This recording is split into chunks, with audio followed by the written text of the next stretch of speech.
Chapter 1524. A gentle breeze blew across the scene, dispersing the smoke and dust buried in a corner, revealing Badget inside. Standing in the middle of a crater, Badget, Hinagiku, and Mikoto looked at each other with the same solemn and dignified expression. Badget? Fruka? Mark remits, level 77. The system's perception flashed in his eyes, sending Badget's information back to Hinagiku and Mikoto, making the two girls even more dignified. Level 77. In terms of level, Badget is already above Chuju and Mikoto. Of course, if Hinagiku and Mikoto were to take off their bracelets, then even 10 bargerts wouldn't be enough to stop them. Alas, for the sake of completing the second phase of the demigod path, the two girls wouldn't take off their limited-use bracelets unless it was a matter of life and death. Or rather, even if it was a matter of life and death, the two girls wouldn't take off their limited-use bracelets. But if they fight one-on-one, even if they have a chance of winning, it'll take a lot of time and risk. Let's go together. Without hesitation, Hinagiku lowered her voice and spoke to Mikoto. Let's finish this quickly. Mikoto hesitated for a bit but nodded in agreement. Of course, Mikoto was very competitive, even more so than Hinagiku. However, this desire to be strong did not mean that it did not depend on the situation.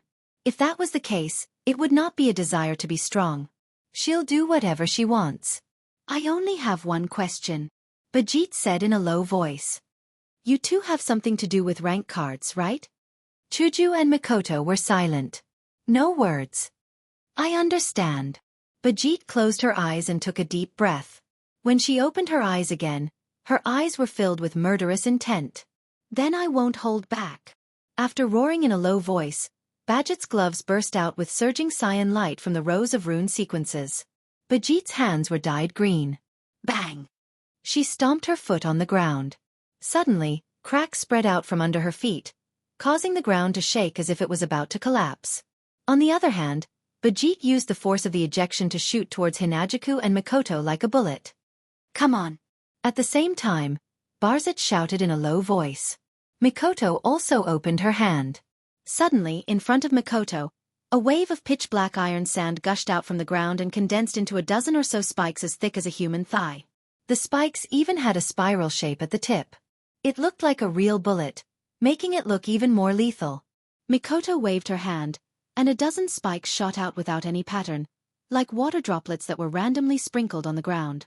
The spikes covered the space in front of Badget where she could dodge. As the pitch-black iron sand spikes shot out, Hinagika's figure also turned into a stream of light and flashed into the air. Her crystal sword was mixed with a sonic boom and a sharp sword aura. Like a meteor falling from the sky, it fiercely stabbed towards Badget. There were pitch-black iron sand spikes in front of her and sword light flashing above, but Badget didn't hesitate at all. She maintained her charging posture and stomped down with one foot. Bang! With a muffled sound, the ground under Badget's feet collapsed and a huge stone wall sprang up.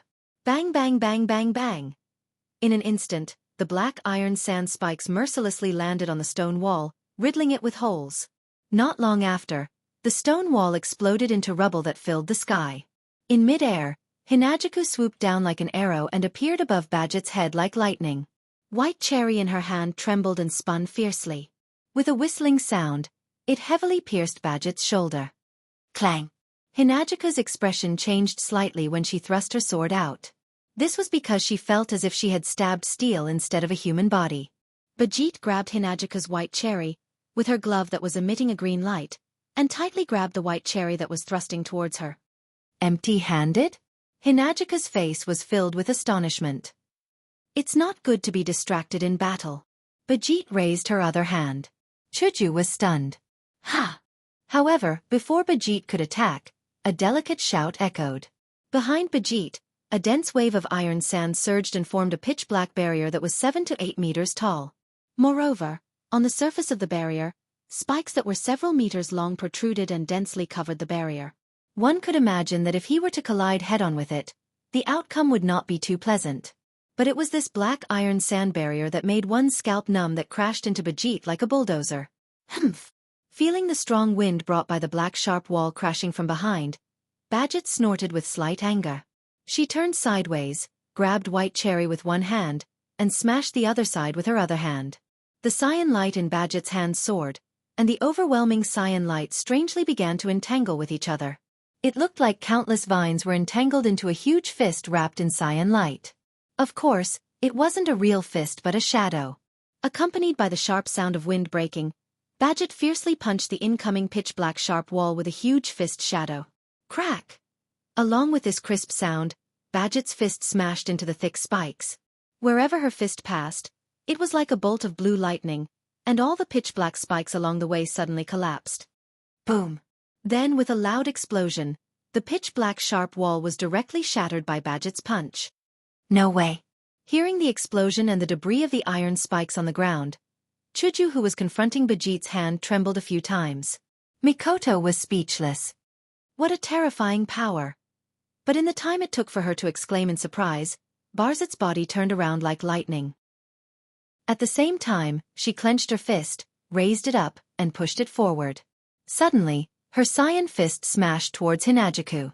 The cyan fist carried a strong gust of wind, landing on Hinajaku's body. Personally feeling the intense pressure, Hinajaku's pretty face slightly changed. With Chuju's physique, if she was hit by such a terrifying fist, the consequences would be no less than being punched by a berserker. By then, even if she didn't die, she would lose half of her life. Hinajaku's right hand, which was holding White Cherry, suddenly twisted and flicked Badget's hand away from the sword. Aiming at the incoming green fist, Hinajaku gritted her teeth. White Cherry in her hand was like a snake coming out of its lair. With a glaring arc, it stabbed forward. Whoosh! Just as the dazzling sword tip and the cyan fist were about to collide, a wave of black iron sand suddenly rose from below the two. With a whistling sound, it quickly wrapped around the wrist of Badget's fist like a rope, and then tightly restrained it. What? This time, it was Badget's turn to change her expression. Chance! A sharp light flashed in Hinajaku's eyes. Taking advantage of this opportunity, she also rushed forward. Her toes tapped on the ground, and with a slight movement, she avoided Badget's fist with her sword. Then she stabbed at Badget's shoulder. Don't even think about it. Badget's expression turned ruthless. She raised her other fist, which was also covered in a dazzling cyan light. Badget didn't care about the sword that was aimed at her shoulder. Instead, she raised her fist and punched Chuju's abdomen. The distance between the two of them was less than a meter, and the speed at which the two of them attacked was shockingly fast. Once this attack was launched, neither side could dodge it, nor could they retract it. Chuju's White Cherry accurately pierced Badget's shoulder. Poochie! With a tearing sound, dark red blood floated up. Badget's shoulder was pierced, and blood dripped down. Ha! But Badget didn't stop at all. With a shout, her fist that was emitting a blue light flashed through the air like a lightning bolt. She mercilessly punched Hinajaku's abdomen under Mikoto's shocked cry. Boom! Ugh!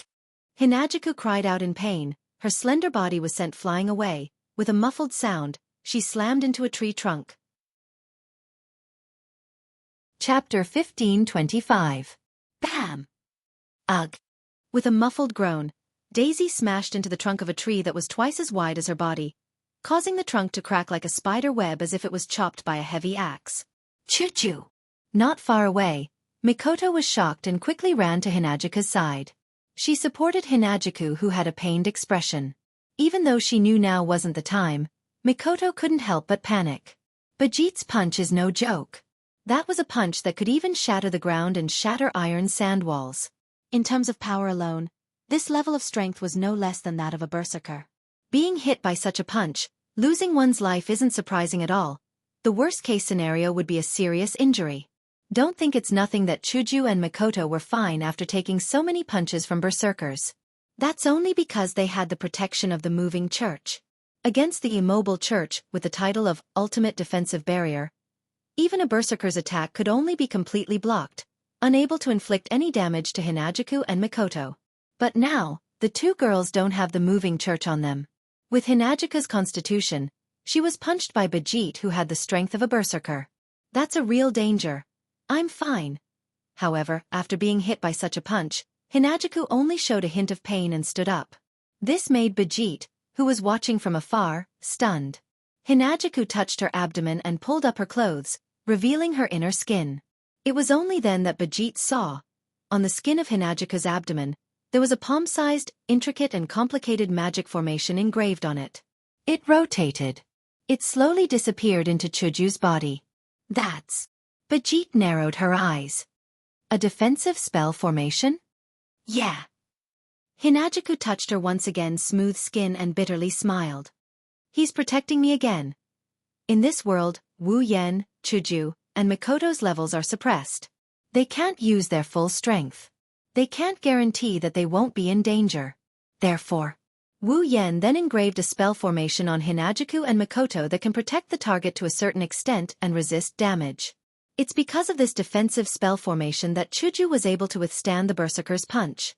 As if nothing had happened, he stood up steadily. Of course, the defensive spell formation's effect is limited. It can only block a limited amount of damage. That's why Chuju's face still showed a trace of pain. Obviously, even though Bajit's attack was mostly blocked, a part of it still penetrated the defensive spell formation and caused pain to Hinajaku.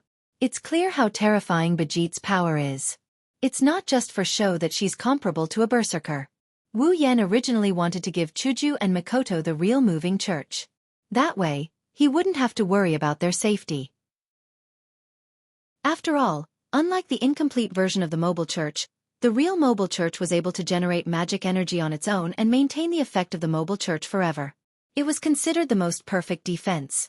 Unfortunately, the ritual required to cast the real moving church is too complicated to be completed in a short time.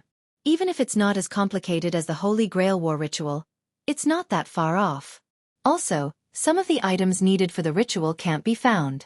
Wu Yan had no choice but to give up and choose this inferior defensive spell formation. Of course, even if it's not the best defense, it's not ordinary since it can absorb 90% of the damage from Bajit's attack. I see. Bajit looked at Chuju, who's panting after getting hit by her punch. It seems like this battle is more troublesome than I thought. I'll return the same words back to you. Hinajaku first glanced at Bajit's shoulder that was pierced by her sword and then looked at Bajit, who didn't change her expression and smiled stiffly. After all, you're different from me. You didn't have a defensive spell formation but you weren't affected at all. This kind of injury is nothing. Bajit tore the sleeve of her suit and wrapped it around her shoulder. Her expression didn't change at all. Seeing this, Hinajaku and Mikoto felt that this was going to be troublesome. A strong opponent isn't scary. The scary ones are strong opponents who don't care about their own lives. Just like before, Bajit exchanged blows with Chuju with her life on the line. If it wasn't for that, Chuju wouldn't have been hit by a single punch from Mikoto and Chuju. This kind of opponent is the most troublesome opponent. But Bajit's goal is a rank card. And from the looks of it, Bajit doesn't mind doing anything to get a rank card. If that's the case, let's go. Blue and white electric currents surged out from Mikoto's body. In an instant, the entire area was transformed into an area of lightning. It was as if one was in a thundercloud. The entire area was filled with electric current. It seemed that even the weather was affected. Dark clouds began to appear in the sky, and after a while, the wind began to howl, rolling the clouds in the sky into a whirlpool and suddenly rotating. As the wind howled, streaks of blue and white electric currents intertwined with the surrounding wind like lightning. They rotated together with the dark clouds in the sky. In an instant, a tornado covered in blue and white electric currents appeared in the sky. Humph! Bajit snorted when she saw Mikoto create such a powerful lightning storm. Her expression became serious and she clenched her fist. Blue light shined brightly on her fist. Let's see if your fist can break this one. Leaving such a sentence, Mikoto smiled. Then with a sharp sound, a huge lightning storm swept towards Bajit. The momentum is not bad. Looking at the lightning storm that was rolling towards her, Bajit waved her hand. Runes jumped up from her glove and rotated. Finally, they formed a pattern on the back of her hand. But it's useless against me. The rune pattern on her hand flashed with dazzling green light. She threw a punch with a terrifying force that almost made the space tremble. Like a green light, she fiercely punched at the oncoming lightning storm. At the moment of collision, the space where the two collided seemed to shake, and time seemed to stop for 2 to 3 seconds. Then, boom! The fist that turned into a cyan light collided with the storm covered with thunder and lightning. It only lasted for a moment before it exploded in the courtyard of Eiderfeldt's house. The deafening explosion could be faintly heard even in the nearby areas of Fuyuki City. At the moment of the explosion, a shockwave spread out from the point of explosion, pushing Mikoto and Badget back at the same time. Are you kidding me? Mikoto couldn't believe her eyes. Badget's face was covered in sweat, but she wasn't injured at all. You blocked it with just your fist? Is she still human? Yes. Because I'm not like you. Badget raised her fist. Her eyes flashed coldly. I don't have high-level swordsmanship or magic. I only have one way of fighting. Before she finished her sentence, Badget's body shot out and appeared in front of Mikoto in a blink of an eye. It's just a fist. As soon as she finished speaking, Badget's glowing green fist shot out like a cannonball. Withstanding the pressure of the atmosphere, with a sonic boom, she mercilessly aimed for Mikoto's chin from below. Chapter 1526. Whoosh! The piercing sound shook the atmosphere, as if it wanted to pierce through one's eardrums. The sharp sound resounded in the courtyard. Her brown eyes turned into a green light as the incoming fist continued to grow in size, causing Mikoto's beautiful pupils to shrink as she clenched her teeth. I won't let you hit me so easily. Blue-white electric light flashed amidst the chaotic sound of thunder. Pillars made of iron sand shot out from the ground and formed a wall, blocking Mikoto's body behind it. Strands of electric current flickered on the iron sand pillars, making the iron sand pillars look like pitch-black electric poles that had been electrified. If someone really touched it with their bare hands, it would definitely be no less than being directly struck by lightning. However, Badget's face was still cold. She flashed in front of the iron sand pillars that were flowing with blue and white electric currents. She clenched her fists that were covered in blue light and smashed them like cannonballs. Bang! The cyan fist heavily smashed on the iron sand pillars with blue-white electric current flowing on them. In an instant, the electric current on the pillars crawled up Badget's body along her fist like a tarsal bone. Beep beep beep! Blue-white electric current crazily attacked Badget's body, causing smoke to rise from her body. Her eyes flashed with pain. But it only lasted for a moment. Ha! She ignored the electric current that was still wreaking havoc on her body. Badget's expression became extremely vicious. She growled, and her green fist seemed to contain blazing heat. Instantly, a hole appeared in the iron sand pillar that was blocking her. Wah! Mikoto didn't even have the time to be shocked when a green glowing fist shot out from the other side of the iron sand pillar. It pierced through the iron sand pillar in a matter of seconds. She hit Mikoto's chest. The sharp pain from her chest made Mikoto's face twitch slightly. Immediately after, a ruthless expression appeared on his face. He grabbed Badget's fist that was about to hit his chest and pulled back his body that was about to fly out. He stabilized himself on the spot. Don't look down on me. Beep beep beep, then. A more violent electric current flowed along Badget's arm. It crazily attacked Badget's body. Ah! Even Badget. She couldn't help but let out a painful groan.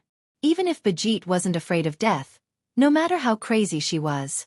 Unlike Hinajuku and Mikoto, she didn't have any defensive spell formations on her body that could block any damage. Therefore, even if her body was resistant, she still had to endure the pain. And this made Badget a little angry. You bastard! Resisting the electric current, Badget was just about to raise her other hand to smash the iron pillar in front of her, and give Mikoto a head-on attack when Mikoto was stopped.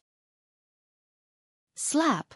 However, as soon as she raised her fist, her hand was held tightly by someone. This time, Badget seemed to remember something and her face changed. Don't forget! Chuju tightly grasped Badget's other wrist. A strange ripple appeared on her body and blocked the electric current flowing from Badget's body. With the defensive formation on her body, Chuju ignored the relentless electric current. She held Badget's wrist with one hand and White Cherry with the other and raised it above her head. Your opponent isn't just one person. Hinajuku smiled confidently under Badget's gaze and swung White Cherry mercilessly at Badget's back. Poochie! Along with a clear tearing sound, dark red blood splashed out from Badget's back and splattered on the ground. A huge wound stretched from Badget's shoulder to her ribs, opening up ferociously. Ugh! The sharp pain from her back made Badget's mind go blank for a moment. Her pupils also dilated. When she regained her senses, she shouted angrily. Ha! At the same time, Badget's fists that were grabbed by Hinajuku and Mikoto flashed with blue light, causing the two girls to lose their vision and subconsciously close their eyes. Then, Chuju and Mikoto felt it at the same time. A fist, carrying the force of 1,000 catties, suddenly swung back and viciously smashed into their bodies. Boom! Bam! Almost at the same time, the two girls' bodies seemed to have been hit by an iron ball. Like hitting a rubber ball, they were smashed and sent flying. The huge force caused Hinajuku and Mikoto's eyes to widen slightly. Their minds also went blank for a moment.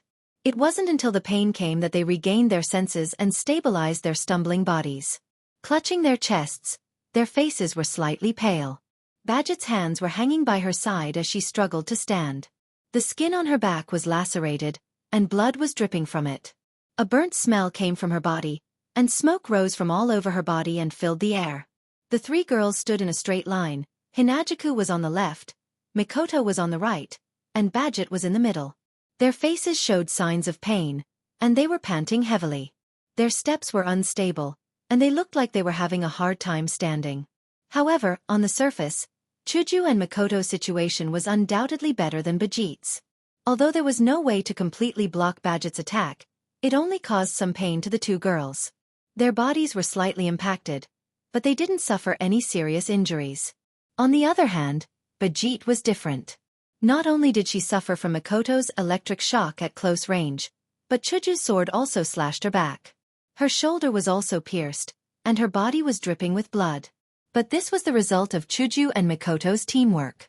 Now, Chuju and Mikoto finally understood. In a situation where their levels were limited, they would definitely lose if they were to fight this berserker-like combat expert one-on-one. But under their teamwork, the two of them were able to heavily injure Badget. Of course, this didn't make Chuju and Mikoto happy at all. After all, if they didn't have the protective spell formations on their bodies, they wouldn't be in a better state than Badget after taking 2 or 3 punches from Badget's terrifying power. In terms of level, Badget was only 1 or 2 levels higher than Hinajuku and Mikoto. The gap wasn't that big. However, Badget's fighting style was no different from a berserker's, and Chuju and Mikoto couldn't hold a candle to her. Life for life. Against this type of fighting style, it's already a miracle that Badget didn't injure them in exchange for their lives. Cough, cough, cough. She coughed out a few mouthfuls of blood. She raised her head and glanced at Hinajuku and Mikoto with cold eyes. I didn't expect you two to be so strong at such a young age. You actually forced me to this point. Let me give you some praise. Ah.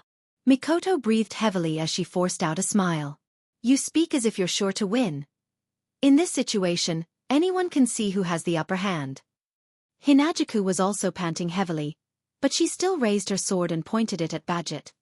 We only suffered some injuries, and after some rest, we won't be affected. You, on the other hand, are heavily injured and your combat effectiveness has decreased. The victor has already been decided. Heavily injured? Combat effectiveness decreased? The victor has already been decided? Badget coldly stared at Chuju and Mikoto. Are you two talking in your sleep? After that, Badget tore apart the tattered smoking suit jacket and threw it away. His back, which was bent because of the serious injury, straightened up again, causing blood to splatter everywhere. However, Badget's face regained its color, and the pain disappeared. She walked forward steadily as if she wasn't injured at all. You! Chuju and Mikoto were shocked. I just blocked my sense of pain, no need to be so surprised. Badget clenched her fists and raised her cold face. For me, this level of injury is nothing, let alone a serious injury.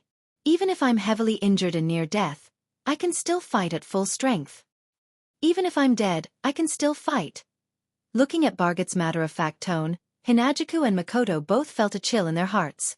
What kind of monster is this person?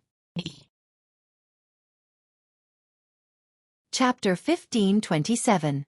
Indeed, Badget is a madwoman born to fight. As the enforcer of the Magic Association seal, Badget has turned herself into a true berserker in order to deal with the magicians who are powerful enough to evade the Magic Association's pursuit. The gloves, which were full of strengthening runes, strengthened her strength, speed, and hardness, gave Badget a terrifying strength that others couldn't reach. It turned her fists into the most terrifying weapons. Her combat skills, which had been developed to the limit, allowed her to possess astonishing combat strength that was comparable to a heroic spirit. She could even kill heroic spirits with her bare hands. Her body could withstand any damage from any attack, and her body could even block out the sense of pain. This allowed her to maintain her combat strength under any circumstances, and she would never be defeated. All of these factors were put together to make Bajit fight. It could only be said that this was an existence that was completely born for battle.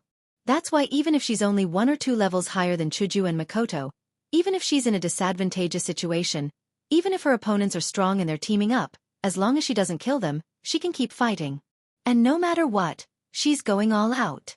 Her combat power won't be affected. It's not an exaggeration for Chuju and Makoto to think that Bajit is a monster. Tightly clenching her fist, Bajit glanced at her back that was cut by Hinagika's sword, then expressionlessly shifted her gaze to Makoto. It's all thanks to your electric shock that the wound was burnt. But it stopped my bleeding. Really? Makoto showed a forced smile as a drop of sweat slid down her cheek. Even without my electric shock you can block out pain, you must have a way to stop the bleeding, right? Yes. That's right. Bajit tore off the pieces of her suit jacket. It's just stopping the bleeding, I just need to control my muscles and nerves. Are you really human? Chuju couldn't help but bitterly smile. Do you only live to fight? Yes. Yes. Bajit looked calm and nodded without any hesitation. My life is only for fighting. That's what she said. She lifted her feet and moved towards Hinagiku and Makoto. Almost reflexively, Hinagiku and Makoto both took a step back when Bajit stepped forward. What should we do now? Hinagiku gripped White Cherry tightly. She stared at the approaching Bajit and asked Makoto. Based on the situation, no matter how many times we knock her down, she'll still stand up and her combat power won't be affected. There's no way we can defeat her. The worst part is... Makoto bit her lips. She can maintain her combat power but we can't. When the other party exhausts all of our strength, we will have no choice but to admit defeat. This. Chuju showed a bitter expression. How are we supposed to fight like this? We can't defeat her. It's impossible to beat her down. No matter how many times you beat her down, she can still stand up. Makoto clenched her fists and stared at Bajit with an ugly expression. Unless we use our ultimate move to kill her. We have to kill her. Kill her. Hinagika's breath caught in her throat and her face turned ugly. Should we kill her? Makoto was silent. Her eyes showed signs of struggle. Kill her. For these two kind girls, it's a very difficult thing to do. Even if she's been trying to kill them from the start, it's still the same. But how can they win without killing her? She's a battle maniac who can stand up no matter how many times she's knocked down. There's no way to kill her. There's no way to win. Really? Mikoto's face showed helplessness. Not only is he as strong as a berserker, but he's also as difficult to deal with as a berserker. Resistance is meaningless. Seeing Hinagiku and Makoto staring at her while retreating, Bajit said indifferently. My goal is only the rank card. Give me the information about the rank card, or give me the rank card directly. Then, I won't engage in meaningless battles. Bajit, who only lives for battle, said something like, won't engage in meaningless battles. This also proves that Hinagiku and Makoto aren't easy targets for Bajit to deal with. Therefore it was necessary to negotiate. It's a pity. Hinagiku took a deep breath. Her eyes flashed with determination. But the rank card is necessary for us. Is that so? Bajit was silent for a moment before nodding. Then there's no other way. Yeah. Mikoto's eyes flashed with determination. Indeed, there's no other way. Makoto fished out a coin from her pocket. Don't blame me if you die. You can only blame yourself for being too hard to deal with. Makoto clenched the coin in her hand. Lightning flashed from her body, and blue and white lightning bolts shot up to the sky. The lightning bolts jumped from her body and gathered on the coin in her hand. Looking at Makoto, who looked like the incarnation of the god of thunder, whose entire body was covered with lightning that was incomparable to the previous one, Bajit's footsteps stopped on the spot, and a light flashed in her eyes. Such pressure. It's not a normal attack. It's a killing move that can kill you in one hit. Realizing this, Bajit wasn't afraid at all. Instead, her sharp eyes lit up. This is the real battle. The outcome has been decided. With these words, Bajit raised her fist, and there were traces of lightning flashing on it. At the same time, In the living room of the Eiderfelt residence, the cylinder that Badget had thrown to the ground suddenly trembled and the cover on top of it was lifted off. Soon after, a stone ball the size of a lead ball with a metallic luster was ejected from the barrel and flew outside. In the hall, Rin Enbin and Luvia were discussing something in the corridor above the stairs. When they saw this scene, their faces immediately turned pale. Could it be? Luvia exclaimed. Badget used that? Idiot! Idiot! Rin and Osaka jumped into the hall and rushed outside. Didn't I tell you not to use your ultimate skills or noble artifacts? Chuju didn't know about this, Badget didn't know about it, and Mikoto didn't even know about it. Beep beep beep beep beep. Frenzied electronic sounds reverberated in the surroundings. A blue and white light filled the entire area. Flashes of electricity flashed in every corner like lightning, causing Hinajuku to involuntarily back away until she retreated to a safe distance before stopping. Facing this extremely shocking scene, Badget's face was still tense. She raised her fist slightly again, and a stone ball the size of a lead ball suddenly shot out from Edfeldt's mansion and stuck to Badget's raised fist. As Badget's fist connected with Mikoto's, the stone orb began to flash with electricity just like Mikoto, and a strange air current rose from the stone orb. It's here first. Dazzling flashes of light burst out of the stone ball, illuminating the area like a rainbow. A ring with runes engraved on its back shot out and landed on top of the stone ball. It spun and the runes inside started flashing as well. Then, an extremely small and precise magic array rippled out between Badget's fist and the stone ball. Like the base of the stone ball, it surged with ripples of magic power. Under the influence of the mana ripples, spikes protruded from the top of the stone ball, passing through the ring suspended above the stone ball and condensing into the blade of a dagger. Mikoto had a bad premonition as she looked at the stone orb floating above Badget's fist with a dagger blade and a ring around it. But now isn't the time to stop. Go! Mikoto raised the coin that had already turned into a white and flicked it out. Railgun! An orange beam of light shot out from Mikoto's hand and pierced through the air towards Badget. Rin and Osaka, who had just run out of the mansion, narrowed his eyes to the size of a needle. His sharp voice rang out. Stop! Chapter 1528. Stop! The sharp screams echoed throughout the Eiderfelt manor, and into the ears of the three young ladies present. But the railgun has already been fired. How can it stop? Rin Enbin could only watch as the meteor-like orange beam flashed through the Eiderfelt manor's courtyard and arrived in front of Badget with a power that shook the very fabric of space itself. Facing the super railgun that was getting closer and closer, Badget had no fear in her eyes. She lifted one of her feet and stomped forward instead of retreating. The stone orb hovering above Badget's fist trembled. The small magic array supporting the stone orb also shook. The ring engraved with runes slid down and wrapped around Badget's fist. Then, as if supporting Badget, the circle shrunk and Badget's fist shortened the distance between her fist and the magic formation until they collided. Slash of War God. With a deep growl, Badget aimed at the railgun that was shooting at him. Or rather, he aimed at Mikoto, who was standing behind the railgun. She was still in a shooting position with electric current jumping around her body. Badget held the stone ball on his fist and thrust the short sword forward. Flag-a-lack! In that instant, the entire world froze. It was as if the world had stopped moving. The circle carved with runes on the back of the stone ball above Badget's fist slid down to the tip of the short sword like an escort. Together with the short sword, they turned into a beam of light and shot towards the railgun. However, when the short sword shot out and collided with the railgun, it did not collide directly with the railgun after it turned into a beam of light. It was as dazzling as a meteor. The war god's sword, known as Flag-a-lack, directly pierced through the railgun. Without any explanation, it pierced through space and time and landed on Mikoto's body. In that instant, the entire world froze. It was as if time was frozen. A storm swept across the land. The super railgun that was shot out froze in the air. Along with it, it froze in space. And Mikoto's pretty face. 1 second? 10 seconds? 1 minute? 10 minutes? Or perhaps thousands of seconds and minutes would pass by. Only then did the frozen space recover and return to normal operation. However, it froze in space. The railgun that was shot at Badget disappeared into thin air without anyone noticing. The electricity on Mikoto's body also disappeared. Her pupils were dilated and she stood there like a doll. Dong. Only the sound of the stone ball hovering above Badget's fist heavily hitting the ground could be heard echoing in the whole world. However, the stone ball that was initially shining with a metallic luster was now like a pearl that had lost its luster. Smoke was emitting from its surface and it was charred black like rust. It was like a piece of scrap metal. What's wrong? Not far away, Hinajiku was at a loss.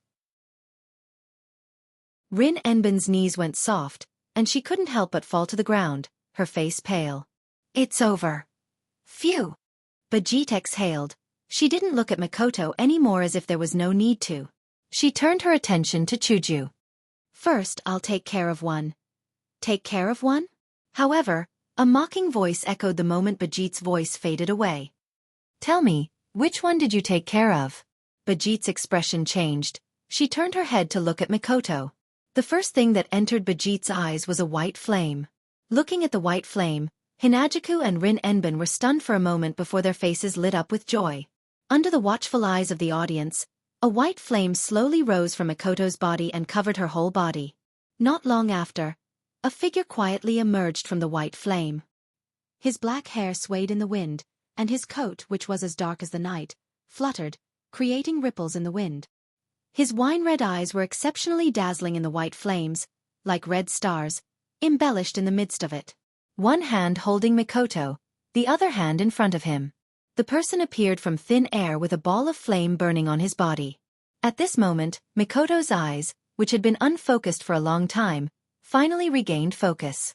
As if she had just woken up, she raised her head and looked at the face of the person who was hugging her. She exclaimed in surprise. Yen! Yen! Yen! Hinajiku also shouted. They're finally here. Rin Enosaka's pale face turned red again. He sat on the ground paralyzed, unable to get up. That was close. That was close. What happened? Bajit's expression changed as she looked at Mikoto, who was in perfect condition with a hint of joy on her face. Flagelak has lost its effect? Wu Yen retracted the white flames around him and he stared at Badget with a cold glint in his eyes. Even though he didn't know what happened, but from the way Rin Enbin was slumped on the ground and the warning from Mikoto, if he didn't appear in time, Mikoto would have been in danger, wouldn't she? This person almost killed Mikoto just now. A cold light flashed in his wine-red eyes. At the same time, he was filled with rage and violence. Wu Yan's wine-red eyes spun and turned into a bright gold color. Yan! Mikoto, who was in Wu Yan's arms, and Chuju, who came to Wu Yan's side, saw what happened. They didn't say anything after that. The two girls understood why Wu Yan, who didn't reveal his true color along with his emotions for a long time, would act like this. There's no need to say anything else. What is that? On the other side, Rin Enbin, who didn't know Wu Yan's true identity, was stunned when he saw Wu Yan's eyes turn into a bright gold color. You! Bajit felt a chill from the bottom of her heart. Her body trembled and she instinctively jumped away from Wu Yan. For the first time, her eyes showed vigilance. Who are you? Wu Yan ignored Bajit. His golden eyes were calm as if there was no emotion in them. However, everyone felt it at the same time. In the air, an extremely oppressive aura instantly covered the entire world. It's the calm before the storm. With a calm expression, Wu Yan no longer looked at Bajit. Instead, he looked at Chuju and Mikoto. Are you all right? We're fine. We're fine. At this moment, the two girls who were usually strong became obedient and shook their heads. That's good. Wu Yan nodded and turned around to face Bajit. You two can leave first. Leave this to me. Okay. Hinajiku and Mikoto nodded obediently and retreated to the back with their dusty bodies. Rin. Wu Yan looked at Bethay with his calm golden eyes. He didn't even turn around when he spoke to Rin Enbin, who is still slumped on the ground. What was that? Rin Enbin woke up from his daze. When he heard Wu Yan's question, he ignored the confusion in Wu Yan's golden eyes and explained. That's a flagelak. It's one of the rare noble phantoms that doesn't exist in the form of an illusion. It's a noble phantasm that can stay in the world and be used by humans. A noble phantasm used by humans. Wu Yan pondered and said in a deep voice. What's the ability? Listening to Wu Yan's calm and stifling tone, Rin felt a bit uncomfortable, but he still answered honestly. Using the opponent's ultimate skill as the activation condition, turning back time the moment the opponent uses the ultimate skill so that the blade can go back in time with the flow of time and pierce through the heart of the opponent who hasn't used the ultimate skill yet, creating the fact that the user of the ultimate skill has died before using the ultimate skill. This is a karmic treasure that can change the fixed facts. Reversing time, piercing through the opponent's heart, causing the opponent's death, killing the user who used the ultimate skill and erasing the ultimate skill. Wu Yan murmured. The more he murmured, the calmer his golden eyes became. However, it was precisely this calmness that caused the hearts of everyone present to fiercely thump. Chapter 1529. Backlight Sword. Flagelak. Also known as Strike Later First? Strike God of War's Sword? Flagelak. It was a demonic sword that had been passed down from the mythological era to the present by the Frika family that Badget belonged to. It was also one of the rare relics that existed in the world and was not used by the heroic spirits in the form of fantasy. It was just a stone ball, but its power, or rather its ability, was something that no one could ignore. When it was used, not only did it have to be filled with mana, but it also had to be activated when the opponent used their ultimate move to activate the Flagelak. Because it was activated when the opponent used their ultimate move, when the Flagelak was activated, it would be slower than the opponent's ultimate move. However, it would still be faster than the opponent and hit the opponent first. Hence, there was the prefix of the other name of the Flagelak: later, first, later.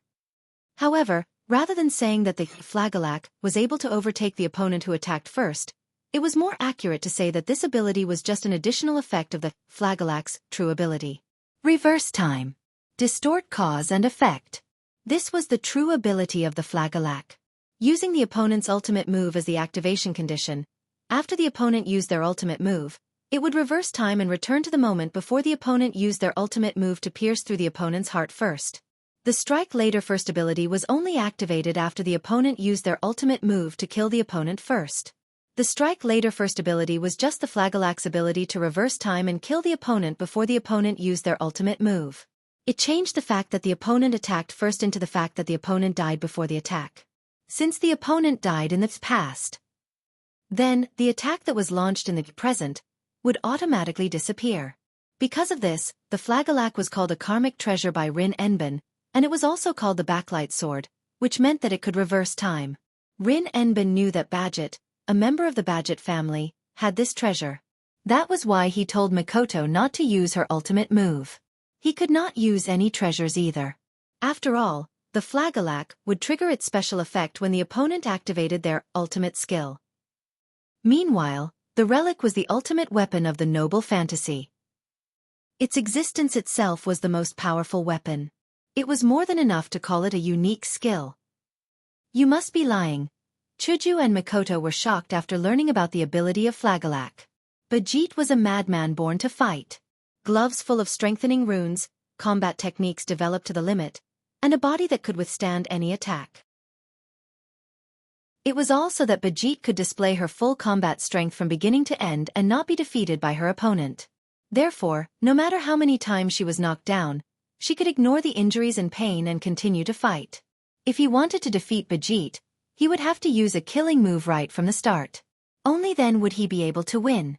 But now, if he were to use his ultimate move, he would be killed by Flagelak's ability to rewind time and distort cause and effect. The reverse was also true. If he wanted to defeat the Flagelak, he would have to not use his ultimate move and use normal attacks to defeat the person who used this treasure. But let's not talk about whether he could use normal attacks to fight against Bajit, who had developed her combat techniques to the limit. Even if he could, he wouldn't be able to kill her in one hit. No matter how many times he knocked her down, she would be able to get up and continue to fight. Wasn't it impossible to defeat her? That's right. As if she could see the shock in Chuju and Mikoto's eyes, Bajit said calmly. Because it's a demonic sword that can reverse time and kill the enemy in the past. So once my Flagelak is activated, it can't be blocked. The target can only have their heart pierced by the Flagelak. But Bajit stared at Wu Yan with her sharp eyes. That tea-haired girl was clearly hit by my Flagelak, but nothing happened to her. Is it because you blocked my Flagelak? You! How did you do it? When she said this, Badget was full of doubts, but Hinajuku, Mikoto, and Rin Enbin more or less understood the situation. The three girls know that Wu Yan's white flame has the ability to burn time. Perhaps when the Flagellac tried to reverse time to the time before Makoto fired the railgun to pierce her heart, Wu Yan used a flame that can burn time to burn the Flagellac, along with the Flagellac.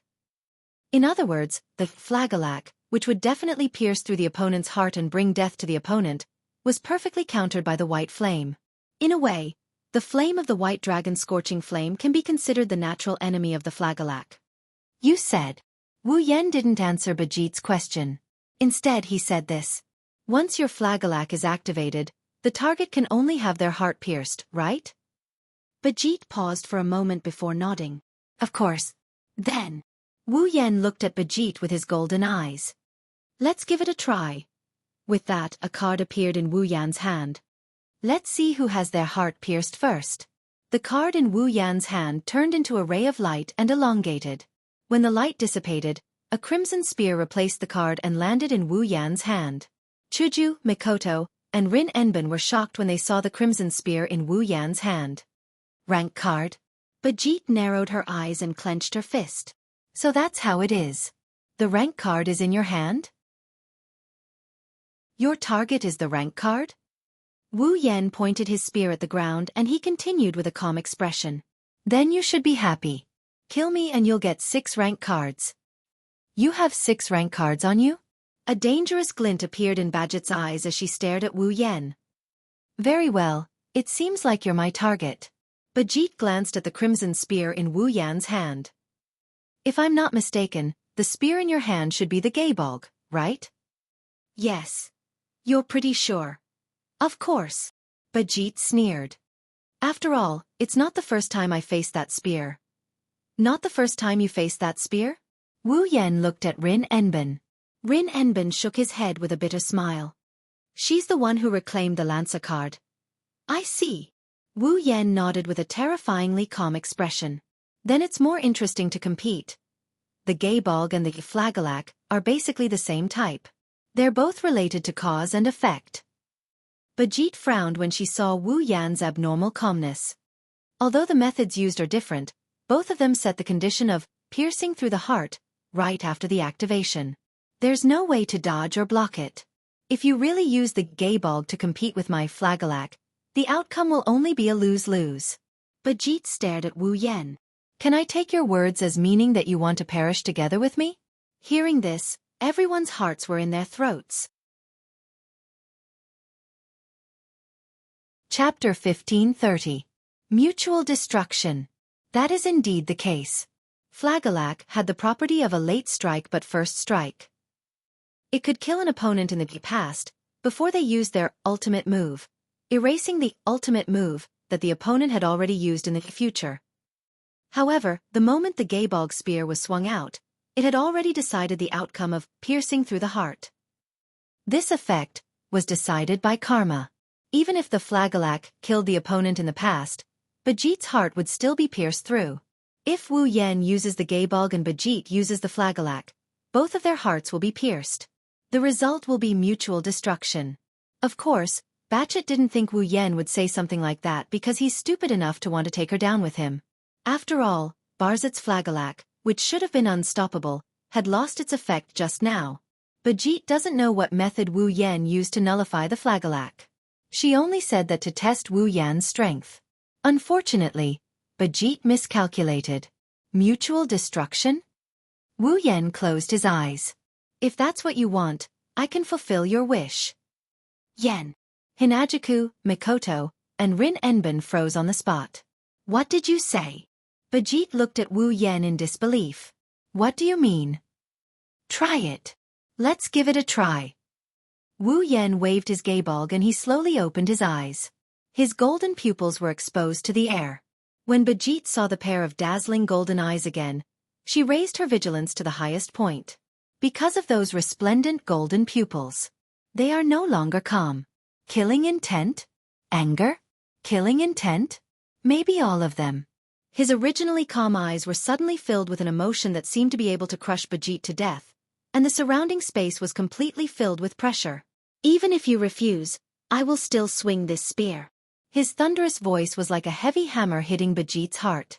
Her sharp pupils shrunk to a point. At the same time, Wu Yan brandished his gaebog as he stomped forward with heavy steps. Whoosh, his body turned into a blurry shadow. Wu Yan rushed out and shot towards Bajit like an arrow. The spear of death-piercing, gaebog, in his hand flashed past like a red lightning bolt, fiercely thrusting out.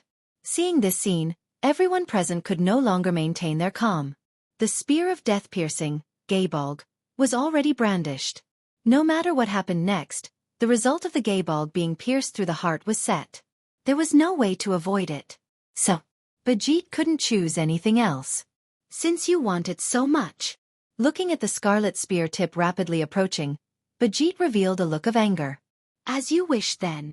She clenched her fist tightly and raised it up. At the same time, a stone ball shot out from Eiderfeldt's mansion again.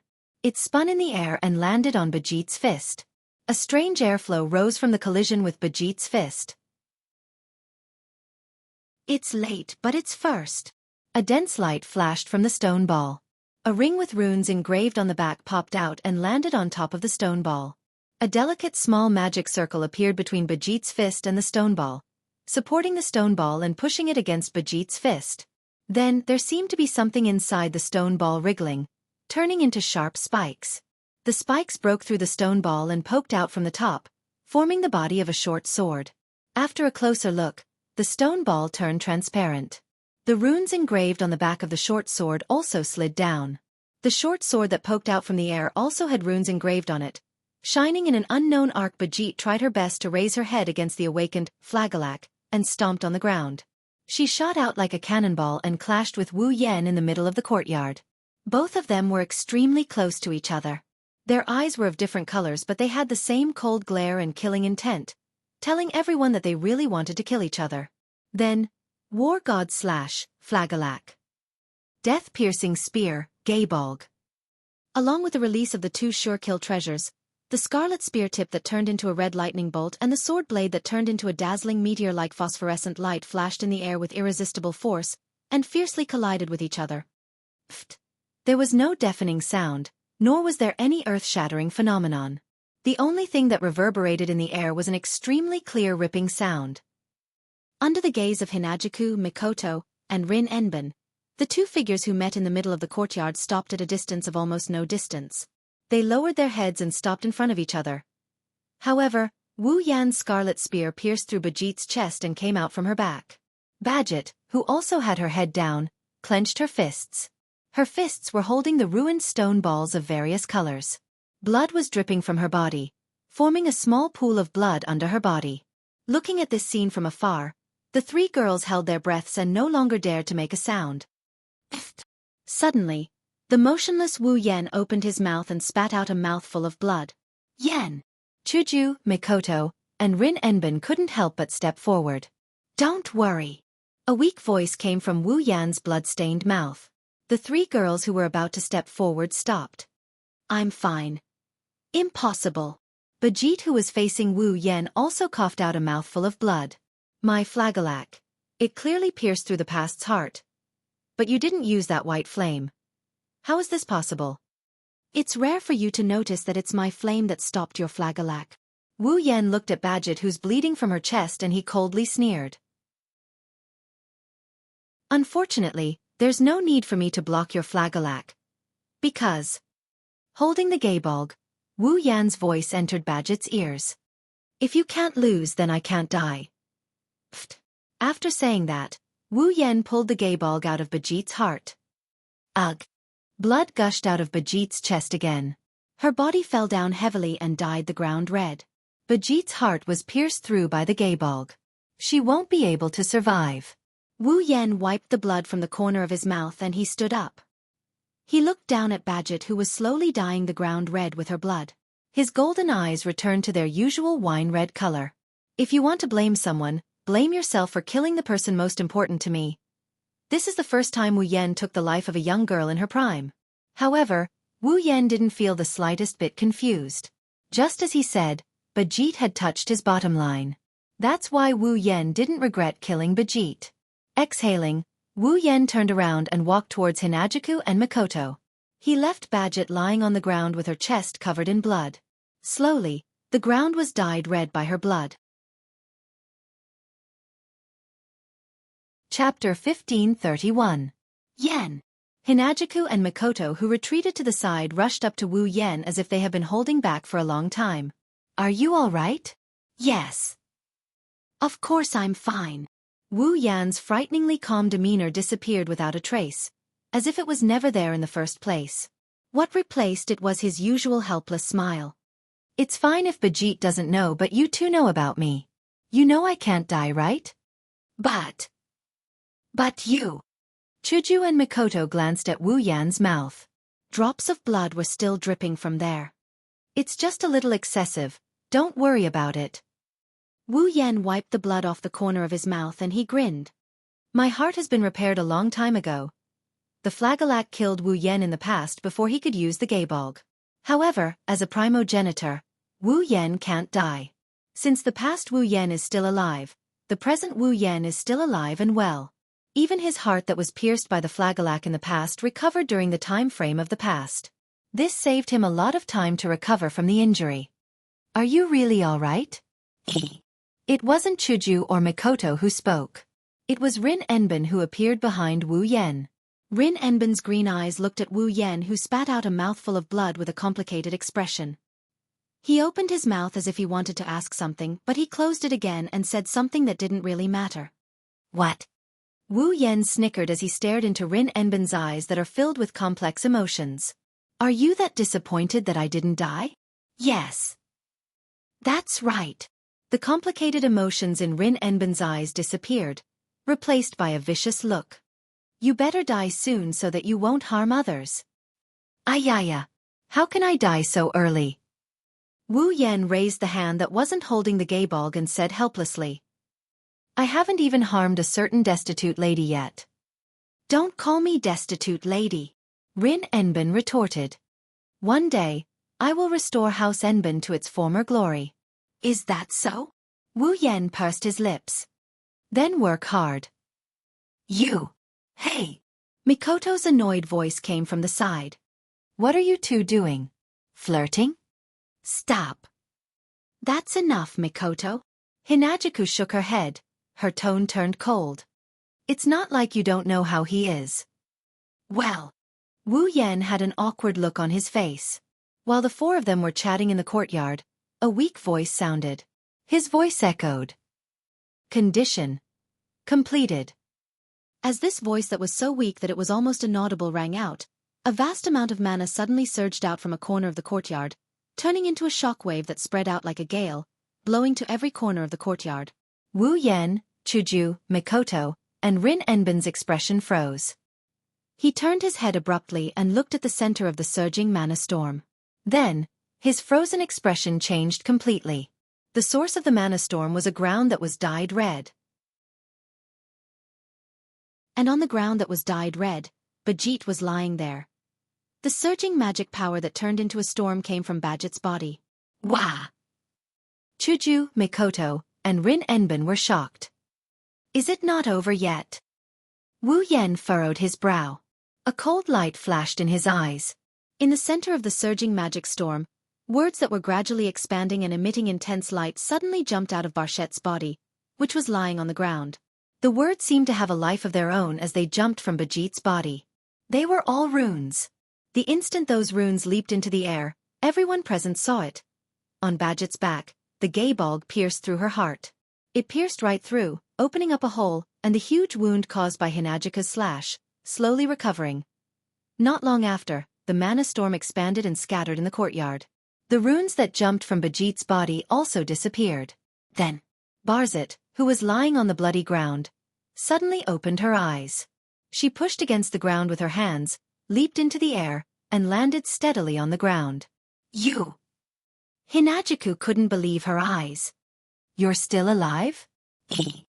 How is this possible? Mikoto was also shocked. Didn't the Gaebolg pierce through his heart? I can't believe it myself. Bajit's calm voice echoed in the courtyard. His eyes were still sharp enough to send chills down one's spine. However, this pair of eyes was fixed on Wu Yen.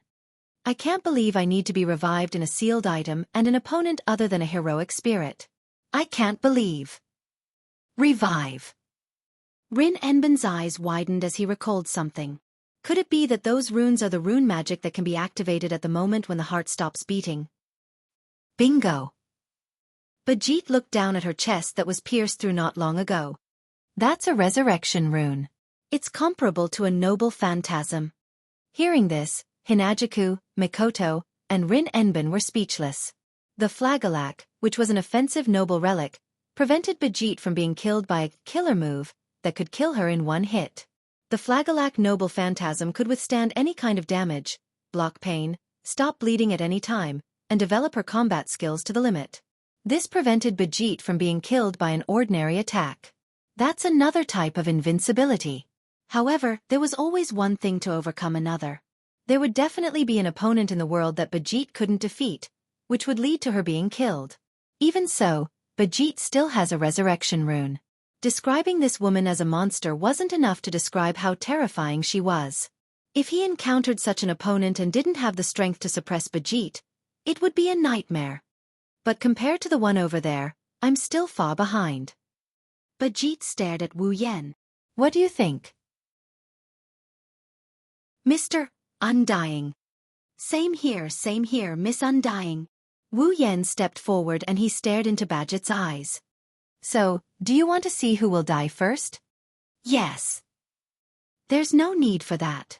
Bajit said coldly. The resurrection rune is comparable to a noble phantasm. If I could use it that easily, I wouldn't have to use the flagellac to seal my opponent's ultimate skill. Also. She clenched her fist and lightning flashed on it. A tube shot out from the mansion like an arrow and landed in Bajit's hand. Even if it's the flagellac, it's not a relic that can be used without restriction.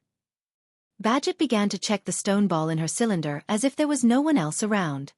The so-called demonic sword that was passed down from the mythological era is only the manufacturing method. The flagellac is a one-time consumable relic. Even for me, I can only make 10 of them in a year. This time, I used 2 at once. Bajit looked at Wu Yan. And I don't have another chance to resurrect. If I fight you, I will definitely lose. Wu Yan sneered. You admit defeat just like that? I'm just stating the facts. It's still my mission to get all the rank cards. Bajit carried the tube with the stone ball and turned around. Finally, let me ask you one more question. With her back facing everyone, Bajit's voice slowly entered everyone's ears. Are you a death apostle? The entire place suddenly fell silent. Wu Yan pondered for a moment and replied, Don't treat me like a defective product. Defective product. Bajit also pondered for a moment. She then stepped on the ground and jumped over the wall of the courtyard. Do you think I'll let you? Wu Yan's eyes flashed. Just as he wanted to chase after her, his hand was grabbed. When he turned around, he saw Rin Enbin shaking his head. Wu Yan's eyes were filled with uncertainty. In the end, he sighed. Chapter 1532. Why didn't you let me chase after her? Wu Yan was venting his frustration in the Eiderfeldt's guest hall. I can use teleportation magic to catch up to that woman who only knows how to use brute force. It's only a matter of minutes, isn't it? And then, Rin and Osaka glanced at Wu Yan. What are you going to do after you catch up to her? Of course I'm going to shoot her again, Wu Yan said without hesitation. She doesn't even have a chance to revive. Flagellac can only be used 8 times or less. Gi spear can be used as long as I have mana.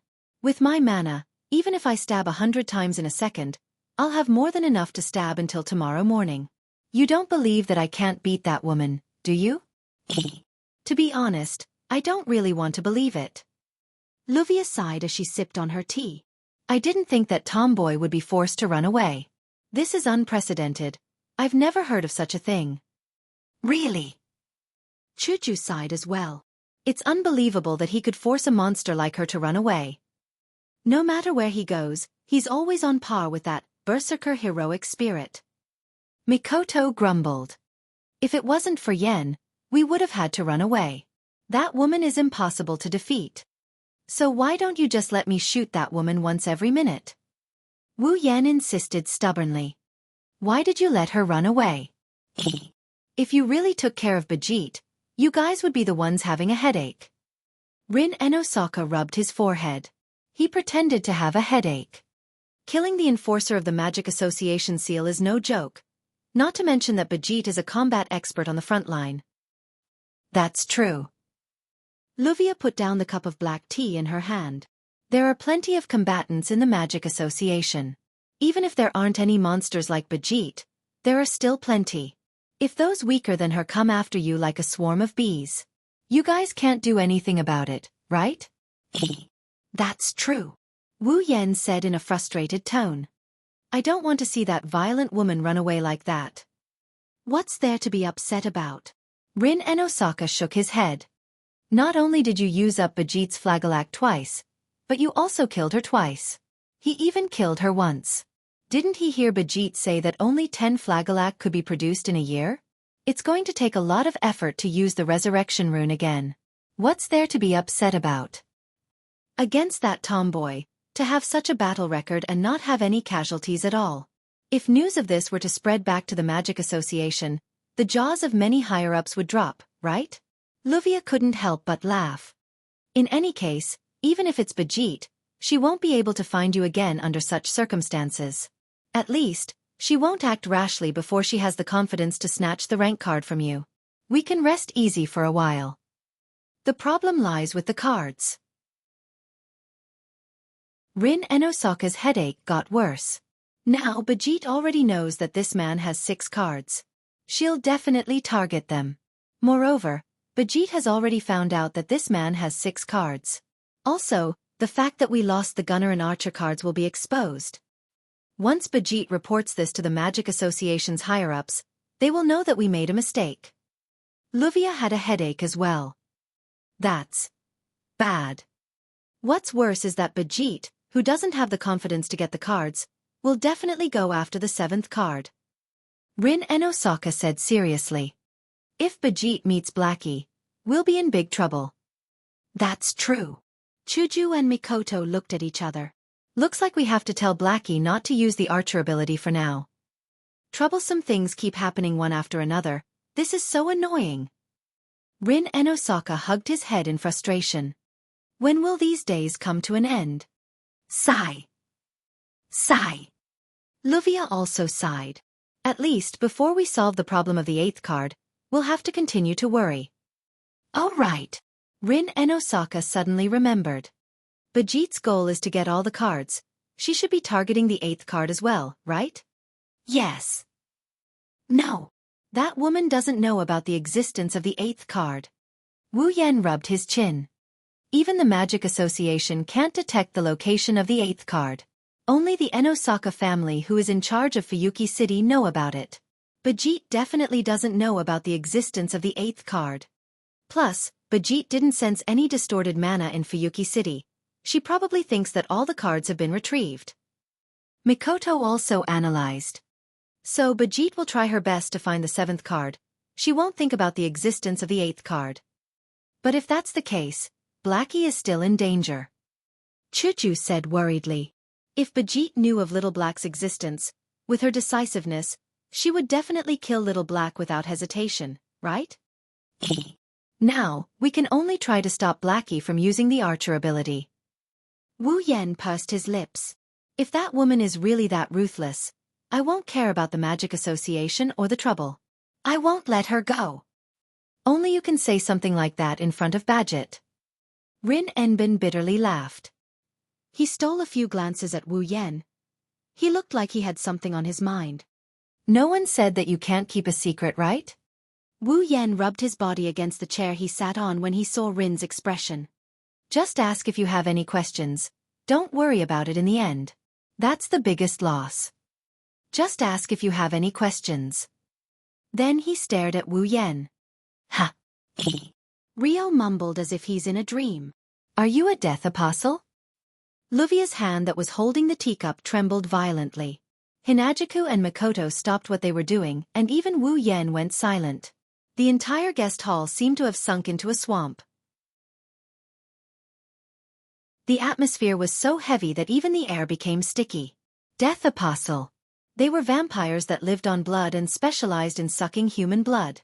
In this world, death apostles are widely recognized as the enemy of humanity.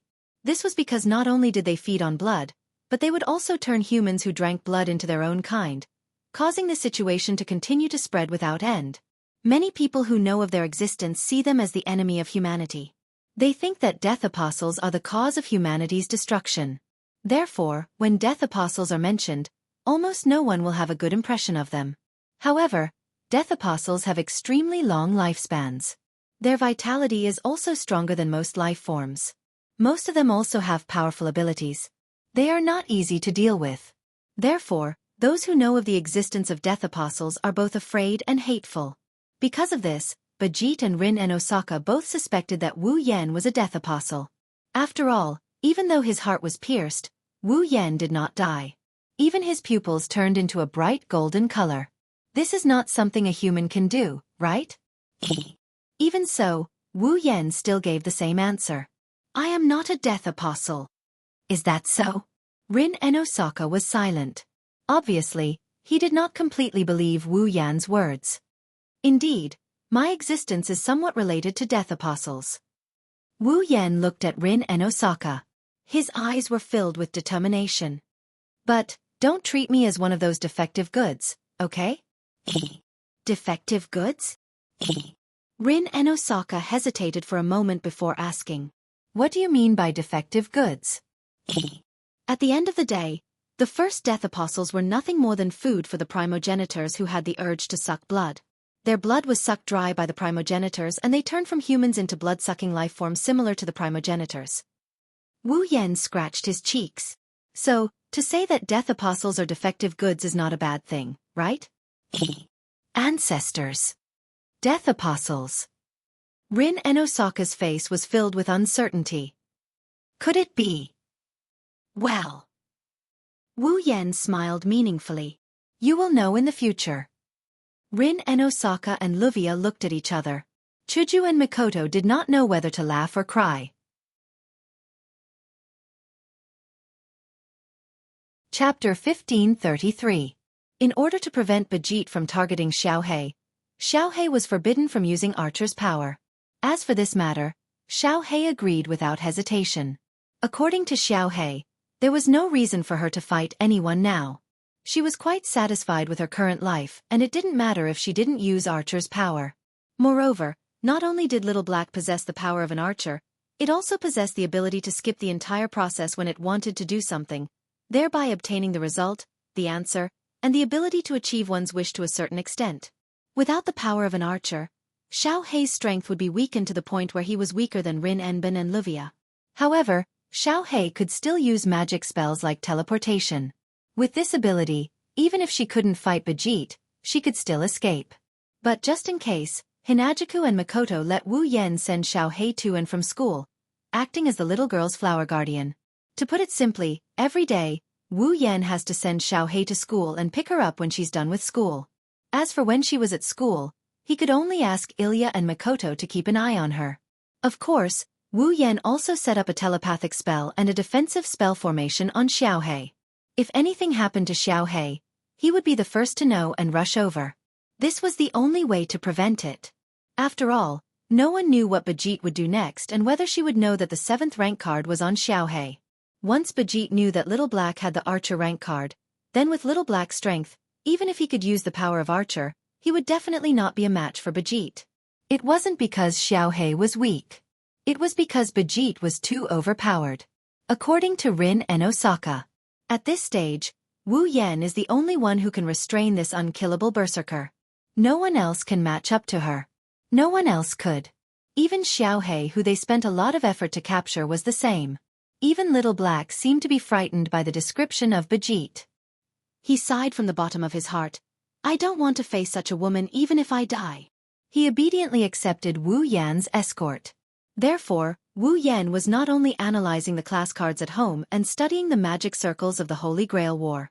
Every day, he had to go out twice to escort Little Black to school and back home. It was almost time for Blackie to get out of school. Fuyuki City, Private Suechuan Gakuin Primary School.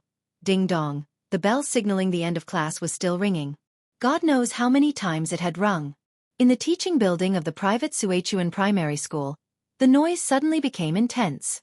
Not long after, children wearing uniforms and carrying school bags ran out of the teaching building in high spirits. They swarmed out of the school gate like a swarm of bees and scattered in all directions. Standing at the school gate, Wu Yan looked at the elementary school students running around happily and couldn't help but have such a thought. Perhaps the reason why Little Black wanted to kill Ilya back then was to replace her and live an ordinary life. That might be the case. Although this reason was very old-fashioned and full of visual sense, it wasn't impossible if one thought about it carefully. After all, Little Black was born as a tool and was sealed in less than a few months after it was born. It slept in Ilya's body for a full 10 years. In these 10 years, Little Black should have obtained the memories of Ilya's ordinary life from Ilya's memories before it was separated from her body. For Little Black, who was born as a tool and was sealed, this kind of life was quite enviable. Therefore, with Little Black's personality, it wasn't impossible for it to want to kill Ilya and replace her and use its own hands to get the life it wanted. Although this method was a bit too extreme. Actually, every night when it was sleeping, Wu Yan, who was sleeping in the same room as Little Black, could hear Little Black's lonely appearance in its sleep and murmur a word. Mother. Just like an ordinary child, it would call for its mother in its sleep at night. Therefore, Wu Yan already knew about this from a very long time ago. Even though it was living a good life with him, Chuju and Makoto, Little Black still missed its mother, its family. However, if someone asked Little Black if it missed its family, Little Black would definitely deny it on the spot. It wasn't because Little Black's face was tender. Instead, it was because the one who sealed Little Black and caused Ilya's birth was Little Black and Ilya's mother. Little Black was unable to not feel resentment toward its mother who sealed it. Naturally, it was also unable to feel complete resentment toward her. However, Little Black and Ilya's mother probably didn't expect that sealing the memories of Ilya, who had been adjusted at birth and understood language and all knowledge within a few months, would allow this memory to settle down and evolve into a personality? Ilya's mother merely wanted her daughter to abandon her past and live a normal life. One could only say that no matter which side it was, neither side was wrong. In that case, should he also think of a way to allow Little Black to meet her true family? Big brother. While Wu Yan was thinking about this, a familiar and joyful voice came from within the private Suichuan Gaoyuan Elementary School. It woke him up from his thoughts. He raised his head and looked toward the inner part of the school. He saw Little Black waving at Wu Yan with a cheerful smile while running toward him. Behind Little Black, Ilya and Mio were also there. Even the group of 4 primary school students he met last time was there. They were looking at him with slight surprise on their faces. Soon after, they also ran over. Little Black was the first to run over. Without any hesitation, she grabbed Wu Yan's hand and cheerfully said, "Big brother." "Sorry to keep you waiting, big brother." "No." Wu Yan suppressed his inner thoughts and shook his head with a smile. "I didn't wait long. I also came for a while." Brother Wu Yan. Mio also ran over with Ilya and the 4 curious little girls. Her face was full of surprise. "Why are you here?" "Oh, didn't I tell you?" Wu Yan smiled. "From today onwards, I will send Little Black to school and also pick her up to go home." Mio only remembered when she heard this. She lowered her voice and asked, "Is it because someone in the Magic Association might be interested in Little Black?" Wu Yan nodded without leaving a trace behind. "Really, I'm not a child anymore." Little Black said so, but she had a smile on her face. She seemed to be in a good mood. At this time, among the 4 little girls hiding in the back, the one with braids and glasses looked at Wu Yan suspiciously. "Mio's brother is picking Little Black up? Shouldn't he pick Mio up?" "Ma." Wu Yan scratched his cheeks as he explained. "Due to some reason, Little Black is temporarily living in my house." The 4 little girls cried out in surprise. In other words, Little Black is not living in Ilya's house but with Mio? No. Mio quickly shook her head and stuttered. "Brother Wu Yan and I. We don't live together." "Don't live together?" This time, the 4 girls had strange expressions on their faces. Xiao Hei is Ilya's cousin. In the end, not only did she not stay in Ilya's house, she stayed in Brother Mayo's house instead. Brother Mayu, on the other hand, did not stay with Mayu. Nai Gue stroked his chin and acted like a detective. That's a mystery. Hey, Ilya. Dragon Z looked at Little Black, who had been staring at Little Black. To be precise, she had been staring at Little Black's hand that was hugging Wu Yan's arm. She had a sullen expression and said in disdain, Ilya, don't tell me that you bullied Little Black by relying on your sister's identity and caused Little Black to run away from home and seek refuge with Brother Mayu? I bullied her. Ilya widened her eyes in disbelief. She's always been the one bullying me. Unfortunately, the four little girls had already ignored Ilya, gathered to the side, and started whispering. I always thought that Little Black was the top and Ilya was the bottom. I didn't expect Ilya to be a hidden top attacker. Ilya immediately became hysterical. I'm not the top. I'm not the bottom. Chapter 1534. Hey, Little Black. On the way home, Ilya said to Little Black, who was happily hugging Wu Yan's hand. You've been hugging for so long, shouldn't you let go? Why? Little Black seemed to have expected that Ilya would ask such a question. Not only did she not let go, she hugged even tighter. Can't I hug Big Brother's hand? Don't you know what it means to be reserved? Ilya shouted angrily. You're a girl. How can a girl hug a boy's hand? Why can't I? Little Black blinked her eyes and pointed at a couple who were hugging each other intimately. Look, they're hugging each other too. They're a couple. Ilya raised her voice. Since they're a couple, isn't it normal to hug each other? It's normal for couples to hug each other, right? Little Black revealed a sinister smile and leaned her head on Wu Yan's arm. Then, I also want to become a couple with Big Brother. Wah! Ilya opened her eyes wide. Little Black. And Big Brother Wu Yan. Mayu also showed a shaken expression. They're a couple. Oh! The four little maidservants who were tailing her in silence let out a cry of surprise. Is this a confession? The bashful Mei blushed. How bold. This is an incredible development. Nai's mouth opened into an O shape. But isn't Little Black's first wife Ilya? Ilya. Longzi seemed to have only reacted now and shouted at Ilya inexplicably. Ilya, this is bad. Little Black is planning to snatch your Big Brother away. Wah! What Big Brother? Ilya was unable to calm down and stuttered. You! Don't talk nonsense. No. Your reaction is even more suspicious. Kei Hua blushed with shame. Besides, shouldn't you be lobbying Mayu? Yes.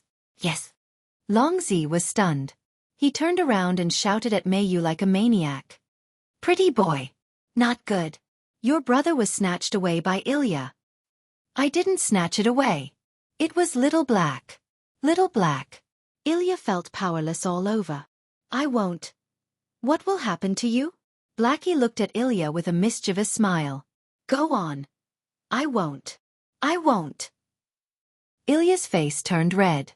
She was like a person who wanted to swear an oath but was afraid that it would be too effective. In the end, he lowered his head. Smoke rose from his head, and he could no longer speak. All right, you guys. Seeing this scene, Wu Yan also felt that it was inappropriate for him to remain silent. He didn't know whether to laugh or cry. How old are you? Were they going to talk about this now? May you gidge. Don't treat me like a child. Kei Hua pushed up her glasses. She proudly puffed out her flat chest. I can already write doujinshi. Is that so? Wu Yan laughed dryly. Not bad. Continue to work hard. However, Mayo's brother is really popular. Mimi looked at Wu Yan with admiration.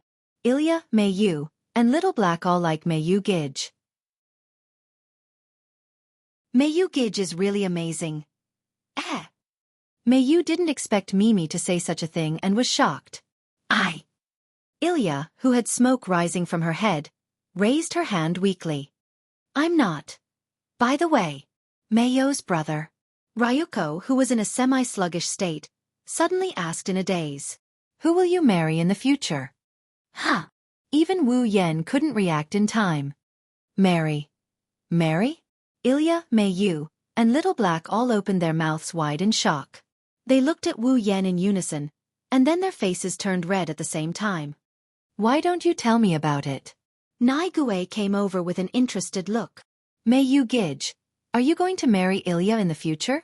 Or are you going to marry Little Black? Maybe it's okay to marry your own sister. What do you mean it's okay to marry my own sister? Wu Yan was speechless. By the way, why do you think I'll marry one of Ilya, Mei Yu, and Little Black? Well, don't mind it, don't mind it. Xiao Hua patted Wu Yan's back as if they were close friends. Just take it as a reference. Tell us, in terms of marriage partners, who do you want to marry? After saying that, the four little girls raised their little heads and stared at Wu Yan with sparkling eyes. Their eyes were burning with passion. It could be said that they were gossiping flames. Who do you want to marry? Wu Yan couldn't help but look at Ilya, Mei Yu, and Little Black. Big brother. Little Black's face was filled with hope. Wu Yan Gidge. Mei Yu lowered her head in embarrassment. Ilya looked like she had crashed. She didn't even dare to look at Wu Yan. If you want to marry. Wu Yan looked back and forth between the three little girls. After a while, his eyes stopped on Mei Yu. It should be Mei Yu. Oh, the four little girls cried out strangely. It's a real sibling romance. Wu Yan cussed in his heart. It's not like I don't have a sister. Plus, I've already eaten that sister of mine until not even her bones are left. There's already sibling romance, teacher-student romance. Brother. Wu Yan. Mayo's pretty face couldn't be any redder. Even her ears were completely red. She couldn't speak clearly. It's actually Mei Yu. Ilya looked like she had suffered a blow. Big brother. Little Black raised her head and cried out pitifully. Why can't I? Well. Wu Yan avoided Little Black's gaze. It's because Mei Yu is the most worrisome. Worrisome? Everyone present was stunned. Why? Mei Yu tilted her head and asked in confusion. Mayo's grades are good. She got full marks in housework. She also knows how to draw. Her athletic ability is also the best. She's perfect in every aspect. Why would I be worried? That's true. Mei Yu did a perfect job in every other aspect. That's why I'm worried. Wu Yan patted Mei Yu's head as she stared at him blankly. Perhaps Mei Yu does well in other aspects, but when it comes to the ways of the world, Mei Yu is not better than others at all. In fact, she is much worse. She is not good at expressing herself, and her actions are rather clumsy. How can I be at ease? So, if I have to choose my marriage partner, I'll choose Mei Yu. Wu Yan laughed. This way, I'll be able to make up for her shortcomings. I'll also be able to perfect her clumsiness. Taking care of her like this for the rest of her life doesn't seem too bad. Taking care of her, for the rest of her life. The four girls looked at Wu Yan in admiration. What a mature way of thinking. What a gentle big brother. What a sincere way of thinking. How enviable. Wu Yan Ge. Mayo's face turned redder and redder. Her eyes began to sneak glances at Wu Yan. Big brother. Little Black looked at Wu Yan with tears in her eyes. It was as if she was abandoned. I am actually very clumsy too. At this moment, Ilya said in a panic. I don't know how to wash clothes. I don't need to cook either. The housekeeper takes care of everything at home. I don't know how to do anything by myself. I don't think this is called clumsy. It's called lazy. That turtle ridiculed. By the way, Ilya, who would dare to marry you when you say something like this? But Ilya is also starting to put her life on the line. Keihua said in a mocking manner. Ilya, why don't you bring Mayo's big brother home to meet your parents? Moa! Ilya shouted in shame and anger. Don't make fun of me anymore. Seeing Ilya messing around with the four girls, Wu Yan smiled knowingly. However, Mei Yu and Little Black's expression became downcast. They lowered their heads and remained silent. That's to be expected. Ilya has parents. However, regardless of whether these two have parents or not, their parents are not by their side right now. It's natural for them to feel sad. Wu Yan could only stroke Mei Yu and Little Black's head. He hoped to give them some comfort. At the same time, He made up his mind. Although he doesn't know what Mayo's situation is, he can find Little Black's parents. At the very least, he should find an opportunity to have Little Black talk to her mother.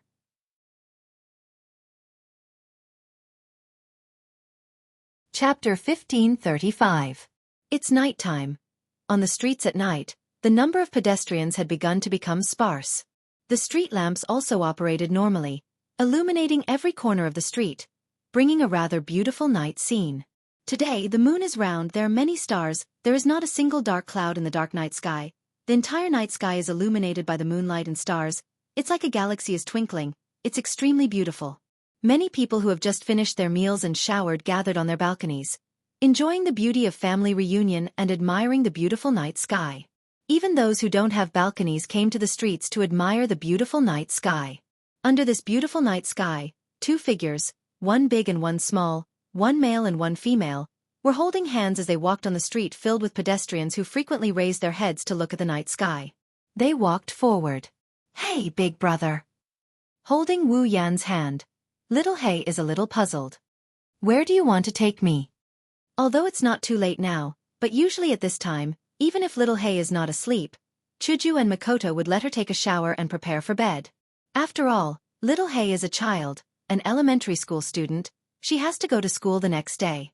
No matter what, it's better to sleep early and wake up early.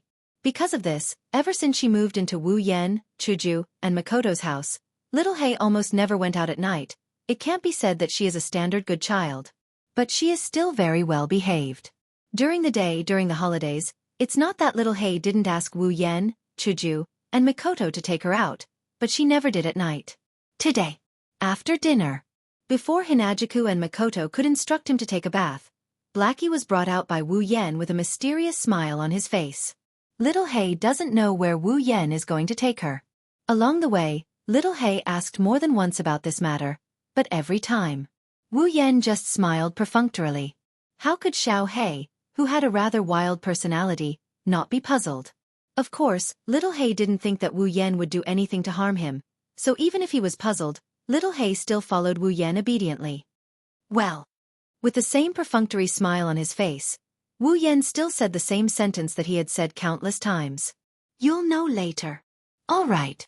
Blackie could only helplessly follow Wu Yan in a certain direction and didn't ask anything else. Passing through the scattered areas, the two of them arrived at an alley that was slightly dimly lit. After turning a few corners, they finally entered another street. "This place is..." He looked around the street. Blackie said in surprise. "Isn't this the direction to the park? Are we going to the park?" "No, we're going to the park." However, Wu Yan shook his head and said so. "You're going to the park." "Me." Little He was stunned and a question mark appeared in his head. Before Little He could ask what was going on, in front of them, a small park that was specially designed for children to play in slowly appeared in front of them. After arriving at the park, Little He couldn't wait to ask, "Big brother, why are we here?" Before he finished speaking, Little He froze on the spot. It wasn't until then that Little He noticed that in the corner of his vision, in the dimly lit park, there was a figure standing there. It was an extremely beautiful woman who seemed to be in a painting. Her snow-white waist-length hair swayed gently with the surrounding breeze, creating ripples. Under the moonlight, it was as if there was a layer of frost. Not only did it not give people a cold feeling, but it made people feel unusually warm. The woman was wearing a dress that wasn't very common in Fuyuki City, but it wasn't a very noble dress either. Her exposed skin was as white as a pearl, and it even reflected a trace of light. At first glance, one could tell that it would be very soft if they pressed their fingers on it. Under the illumination of the scarce moonlight, the woman who looked like a fairy descending from the heavens seemed to have sensed something and slowly turned around. Then, a beautiful face and a pair of eyes that were as red as rubies appeared in Little Black's field of vision. It was a face that would not lose to the beautiful face that Little Black had subconsciously imagined when he saw her back. You. Looking at the soft and warm smile on her face, Little He couldn't help but step back. A pair of amber eyes set off an unprecedented violent wave. That wavering appearance was something that Little He didn't even show when he was in danger of disappearing. Looking at the beautiful woman smiling at him in a daze, Little He's voice filled with disbelief reverberated in the air of the park. Mom. That's right. The woman who was as beautiful as snow was Xiao Hei and Ilya's mother. Alice Field? Phone. Einspellen. She was the person who sealed the memories of the past little Hei who had the name Ilya when he was just born. And now she was standing in front of little Hei. No. Impossible. Little Hei stepped back repeatedly. Liar, why would I be here? It's the one beside you who brought me back. Alice Field looked at little Hei, who was wavering to the point of collapse with a gentle gaze. That gaze was like looking at her own son and daughter. In fact, Alice Field was indeed little Hei's mother. His biological mother. Big brother. Little Hei maintained his frozen appearance and turned his head stiffly to look at Wu Yan. You? Indeed, it was I who brought your mother back. Facing little Hei's gaze, Wu Yan nodded his head and looked straight into little Hei's eyes. Because this is what you've been dreaming of, isn't it? I. Little Hei's breathing stopped. His strong and resolute image in the past disappeared and was replaced by helplessness. I've heard about everything. Alice Field slowly walked forward with a heart-throbbing smile on her face. Come home with Mom, Ilya-chan. Home? Little Hei's continuously retreating footsteps stopped abruptly. The wavering expression on his face disappeared and was replaced with coldness. No. I don't have a home anymore. Ilya-chan. Alice Field continued to approach without hesitation. However, the smile on her face also disappeared. I know you hate me right now, but I also have a lot of things I want to tell you. There's nothing to say between us. Little Hei took a big step back as if she was electrocuted and pulled away from Alice Field. It was as if she didn't want to get close to Alice Field. However, the raised voice exposed little Hei's inner feelings. Only now you're pitying me? I don't need it. Ilya-chan. Alice Field couldn't help but stop her footsteps. Her scarlet eyes slightly fluctuated as she stared at little Hei. Since you're the old Ilya-chan, you should know that I wouldn't do that. I don't care. Little Hei waved her hand forcefully. Her expression was filled with impulsiveness and unprecedented excitement. I'm just someone who was abandoned by you once, eliminated once, and denied once. Since that's the case, why did you come back to find me? Little Hei. Seeing little Hei's agitated expression, Wu Yan pressed down on her shoulder. Your mother didn't do anything wrong. You know that. Calm down first. I'm very calm. Little Hei slapped away Wu Yan's hand on her shoulder. She did something that she would never do in the past. Big brother. Could it be that you brought me here to drive me away? You want to throw me back to the person who abandoned me, right? Wu Yan didn't say anything. Instead, he looked straight at little Hei. His wine-red eyes were filled with calmness. This made little Hei feel guilty. Little Hei knew that Wu Yan wouldn't think that way. However, little Hei didn't have the strength to control her emotions. She could only shout in agitation.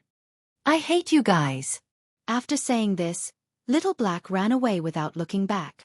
Ilya-chan. Alice Field wanted to chase after her but was stopped by Wu Yan. Can you please go back first? Wu Yan shook his head at Alice Field. Little Hei is more agitated than I thought. So, leave that side to me. Alice Field opened her mouth and looked at the direction little Hei ran in. After a long time, she nodded. Then I'll have to trouble you.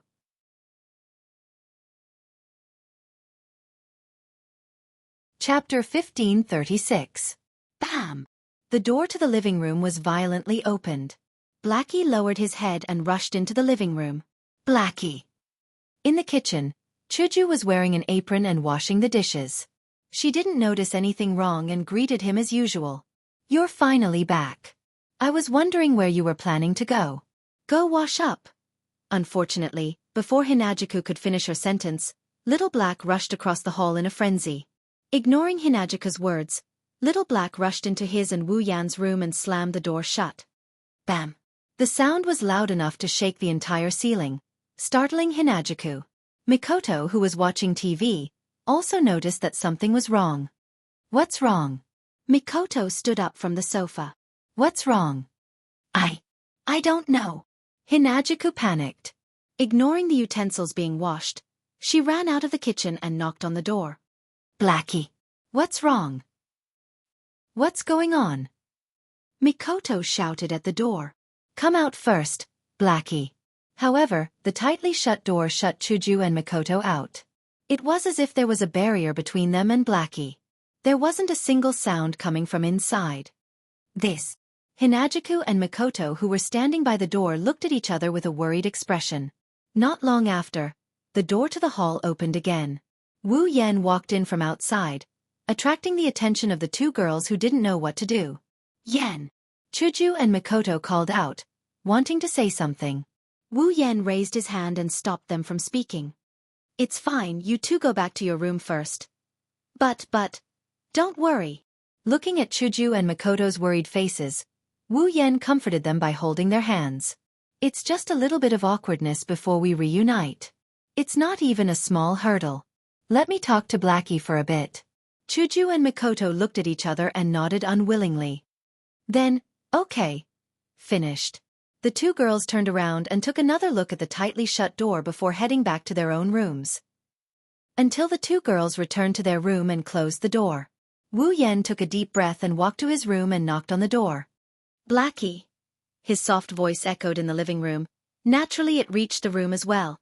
But the door in front of him was tightly shut, as if it was sending a message that everything was rejected. Blackie. Blackie. Wu Yan knocked on the door a few more times and increased the volume of his knocking. However, the knocking sound eventually disappeared into thin air. The living room returned to silence. Sigh. Wu Yan sighed and he took a step back. Blackie, even if you don't open the door, I have something to tell you. His hand lightly touched the door in front of him. Wu Yan could feel a slight breath from inside, making his heart calm down. I really do want you to go home with your mother. In an instant, Wu Yan clearly felt the breathing inside the door become more rapid. This made him believe that Blackie was seriously listening to him. Thus, Wu Yan continued. But, you know, that definitely doesn't mean that I'm abandoning you. To me, to Chuju, and to Mikoto, you're already our family.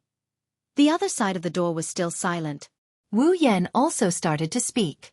For a person, the person who understands him or her the most in this world may not be a friend or a lover, but it will definitely be a family member. Therefore, we have known for a long time. Little Black, you actually miss your real family very much, right? The breathing inside the door suddenly stopped. Your mother sealed your past so that you can live a better life. Not only did she not intend to abandon you, she's also expressing her love for you. Whether it's Blackie or Ilya, they're both. Wu Yan lowered his voice. I don't believe that you don't understand. His voice fell. After a long time, a voice finally sounded from the tightly shut door. Then why can't I? Blackie's dejected voice entered Wu Yan's ears. I also yearn for an ordinary life. I also want to thank my mother who wanted to bring this to me. But, why must she seal me who has my past memories? Can't I live a normal life just because I have these memories? The magic world is a bloody and crazy world, and you're a sacrificial lamb created by this crazy world. Wu Yan spat out a ruthless yet reasonable truth. If it's you, would you be willing to let your children live in this world with the idea that they're a tool? Even if that's the case, I'm still inside, am I not? Blackie's voice became agitated again. To my mother, perhaps she only wanted to give the original me a new life. However, the abandoned memories gained a personality and became me. In the end, the one who gained a new life was Ilya and I became an abandoned person. Isn't that right? Is there a difference? Wu Yan raised his voice. Didn't you say that you're Ilya from the very beginning? The real Ilya has a family, has friends, has the life of your dreams. Right now, I'm only an imposter. Blackie's voice carried a sobbing tone. I'm only an imposter who has to bear all the pain of the past and those memories separated from the original. So, you want to continue living in your own world with this pain, this memory, this self-abandonment mentality. Wu Yan fiercely knocked on the door.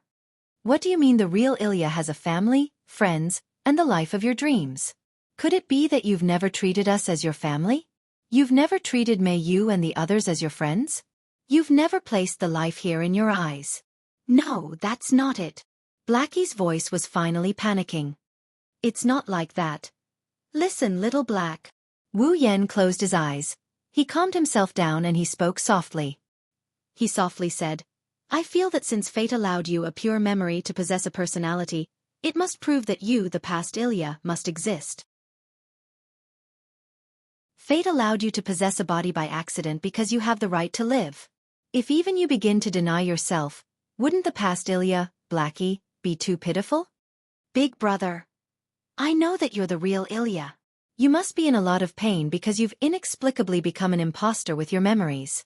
It must be very difficult for you to exist in this world and still need to replenish your magical power. Wu Yan softly let his voice directly enter Blackie's heart. However, no matter how painful it is, no matter how hard it is, you still have the family, friends and life that you've longed for. So at least, I feel that all of this is worth it. Right now, your real family is within your reach. You, who should be happy, are rejecting everything that can make you happy. By doing this, you'll really make yourself bear the pain and painful memories of your life. Wu Yan smiled wryly. If that's the case, how can I, who gave up the class card in your body and took a big detour to look for the method to create a class card, endure this? Aren't you denying my hard work now? The bitter laughter was absorbed by the door in front and the surrounding walls, disappearing from his ears.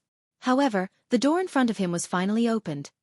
With red and swollen amber eyes and wet cheeks full of tears, Blackie could not help but shed tears. I'm sorry. I'm sorry. All right. Wu Yan smiled as if he had relaxed. He squatted down and stroked Blackie's head. You didn't do anything wrong. I'm sorry. I'm sorry. However, Blackie was still crying as she apologized with a sobbing voice. Big brother, you've given up the class card for me. You've also allowed me to go to school, make friends, and live an ordinary life for me. You've even provided me with a place to stay. However, I actually suspected that you would abandon me. I'm sorry. I'm really sorry. I'll say the same thing again. You didn't do anything wrong. Wu Yan gently stroked Blackie's head, forming a sharp contrast with his smile. I hope that Blackie can be happy. Chuju and Mikoto must think so too. So, even if it's for us, please don't give up on your own happiness, okay? You. Little Black jumped into Wu Yan's arms and started bawling at the top of her lungs. I'm sorry. I'm sorry. It's okay. It's all in the past. I'm sorry. I'm really sorry. It's okay. It's okay. Good girl. Woo.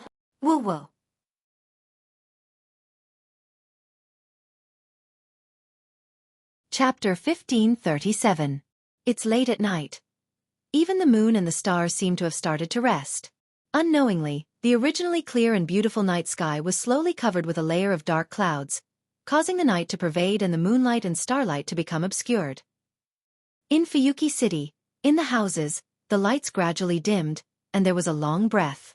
The bustling streets also became cold, and even the temperature of the air dropped, and it was unusually quiet. On a quiet street in the middle of a residential area, an adult and a child, a man and a woman stood there facing a house. Looking at the familiar house in front of him, Little Black's amber eyes were filled with complicated emotions. Because this is Blackie's original home, it should be said that this place was Blackie's real home. Therefore, at this moment Little Black, who was standing in front of his house, was like a child who had thrown a tantrum, ran away from home, but came back again and did not dare to enter the house. He felt complicated and uneasy. Wu Yan, who is standing next to Blackie, didn't show any impatience. He quietly waited for Blackie to be mentally prepared. Because of this, Wu Yan could see the hope in Blackie's eyes, but at the same time, he was also hesitant. After a long time. As expected, let's just forget about it. As if he was discouraged, Xiao Hei decided to retreat. Now, I really don't want to go in. Don't want to go in. Wu Yan raised his eyebrows and looked at Blackie with a smile. You really don't want to go in? Under Wu Yan's gaze, Blackie doesn't want to hide. Blackie has nowhere to hide his thoughts, so he can only tell the truth. I just said those words to Mom in the park, and now I have to come back. It's too embarrassing. Don't be embarrassed. You still have to go home. Wu Yan patted Blackie's head. Don't forget. Your mom is still waiting for you. Blackie is distressed. Can't you wait until tomorrow? I'm afraid, even if tomorrow, you'll still give up, right? Wu Yan rolled his eyes and pushed Blackie to the door. Okay, hurry up. I told your mom to go home first. If you don't go back tonight, Your mother will definitely wait for you the whole night. Will you be able to live with that? All right, I got it. Blackie mumbled unwillingly. Really, why don't you want me to stay with you? It's not that I don't want you to stay, but I know where you should stay. Wu Yen shook his head. If you want to come back, I'll welcome you. But this is your home, isn't it? But I still have to replenish my magical power. Blackie is still a little afraid to enter the door. What if I don't have enough magical power? Then why don't you just come back and look for me before you run out? Wu Yen doesn't fall for it. You said it yourself, my magical power is unusually pure. It's at least 10 times stronger than the magical power provided to you by ordinary people or even high-level magicians. Since you're not fighting right now, it shouldn't be a problem to maintain you for a month or two, right? What if there's an accident and a battle? Little Black made a final struggle before death. Won't it be bad if I don't have enough magical power? Then you can replenish it after the battle. Wu Yen pursed his lips. Don't waste your energy, no matter what. You have to come back and recognize the door today. Woo, Big Brother is a bad guy. Blackie whimpered and glanced at the door. In the end, she closed her eyes and went forward to press the doorbell. Gotcha? However, before Blackie can press the doorbell, the door in front of her opened by itself. Xiao was slightly taken aback. He subconsciously opened his eyes and looked to the front. Soon after, a beautiful face with a gentle smile was imprinted into his eyes. It's Alice Field. Mom. Blackie was stunned. It's Mommy. Like an ordinary woman who came out to welcome her children home from school, Alice Field stared at Xiao with a warm smile as though nothing had happened before. Like Wu Yen said, Alice Field has been waiting for Xiao all this while. And she has been waiting in front of her own door. If Little Black didn't show up tonight, then Alice Field will do as Wu Yen said, she'll keep waiting. Xiao knew this clearly. Looking at the smile on Alice Field's face, he felt a lump in his heart. He resisted the urge to cry. Without hesitation, he blurted out a sentence without even thinking. I'm sorry. You didn't do anything wrong.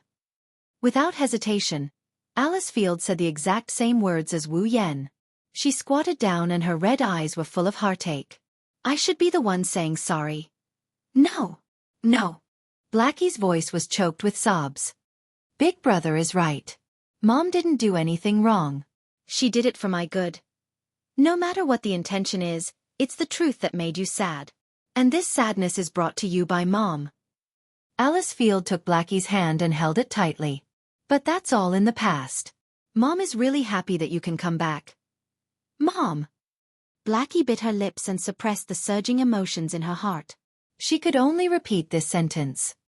I'm sorry. That's not what you should be saying now. Alice Field's smile was still there. What should you say when you go home? Blackie's heart tightened. She first looked at Alice Field, who was looking at her expectantly. Then she looked at Wu Yen, who was also looking at her with a smile. Her nervous heart calmed down. Xiao rubbed his eyes, wiping off the moisture in his amber pupils. Then he took a deep breath and smiled shyly. I'm back. Hearing this, the smile on Alice Field's face grew wider. Welcome back, Elia-chun. No. Alice Field shook her head and corrected herself. Welcome back, Chloe-chun. There was no need for words. Under the moonlight, the mother and daughter hugged each other tightly in front of the entrance. Looking at this scene, Wu Yen smiled and quietly left. Brother Wu Yen. Mei Yu, who was wearing a maid uniform, stood in front of the gate of the Eiderfeldt's courtyard. She looked at Wu Yen and asked softly, Blackie, are you home? I'm home. Wu Yen retreated to Mei Yu's side and looked at the mother and daughter hugging in front of the gate. I'm finally home. So it's like that. Mei Yu's beautiful eyes rippled slightly as she spoke in a low voice. That's good. Wu Yen glanced at the silent Mei Yu and reached out to touch her little head. What's wrong? I'm not. Feeling the hand caressing her head, Miyuki felt reassured. She closed her eyes and rubbed her head against Wu Yan's palm. I'm just thinking about what it's like to have a mother. The hand on Mei Yu's head paused for a moment and then unnoticeably returned to normal. Wu Yen squatted down. Since you have an indescribable past, then don't think about it anymore. Just like Blackie, carry the painful past and live happily. Carry the painful past and live happily. Mei Yu murmured. She was a bit absent-minded. Although I don't know what Mei Yu's real family is like and what's the situation now. Wu Yan looked forward again. His soft voice gently entered Mei Yu's heart. But now, as long as you're happy, it's fine. Otherwise, I'll be sad. Wu Yan ji. Mei Yu couldn't help but lean her petite body against Wu Yan. Wu Yan took the opportunity to pull Mei Yu into his embrace as he listened to Mei Yu, who buried her head in his chest. I'm very happy now. Is that so? The hand on Mei Yu's head turned into a light pat on her back. Wu Yan laughed in satisfaction. That's good. Under the night sky, on a small residential street, a mother and daughter, a man and a woman embraced in front of two completely disproportionate houses. They welcomed the moonlight from the sky and felt very warm.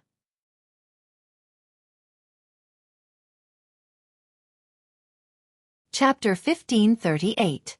At the same time, Rin Enbin arrived at the edge of the river under the bridge. Looking at the red brick road in front of him and the neatly arranged street lamps on both sides, illuminating the bright red river bank. The river flashed with light as if it was leading to a sacred temple. Rin Enbin's green eyes revealed a trace of caution. Rin Tobasaka took out his phone from his bag and opened an email. Midnight, under the bridge, see you on the river bank.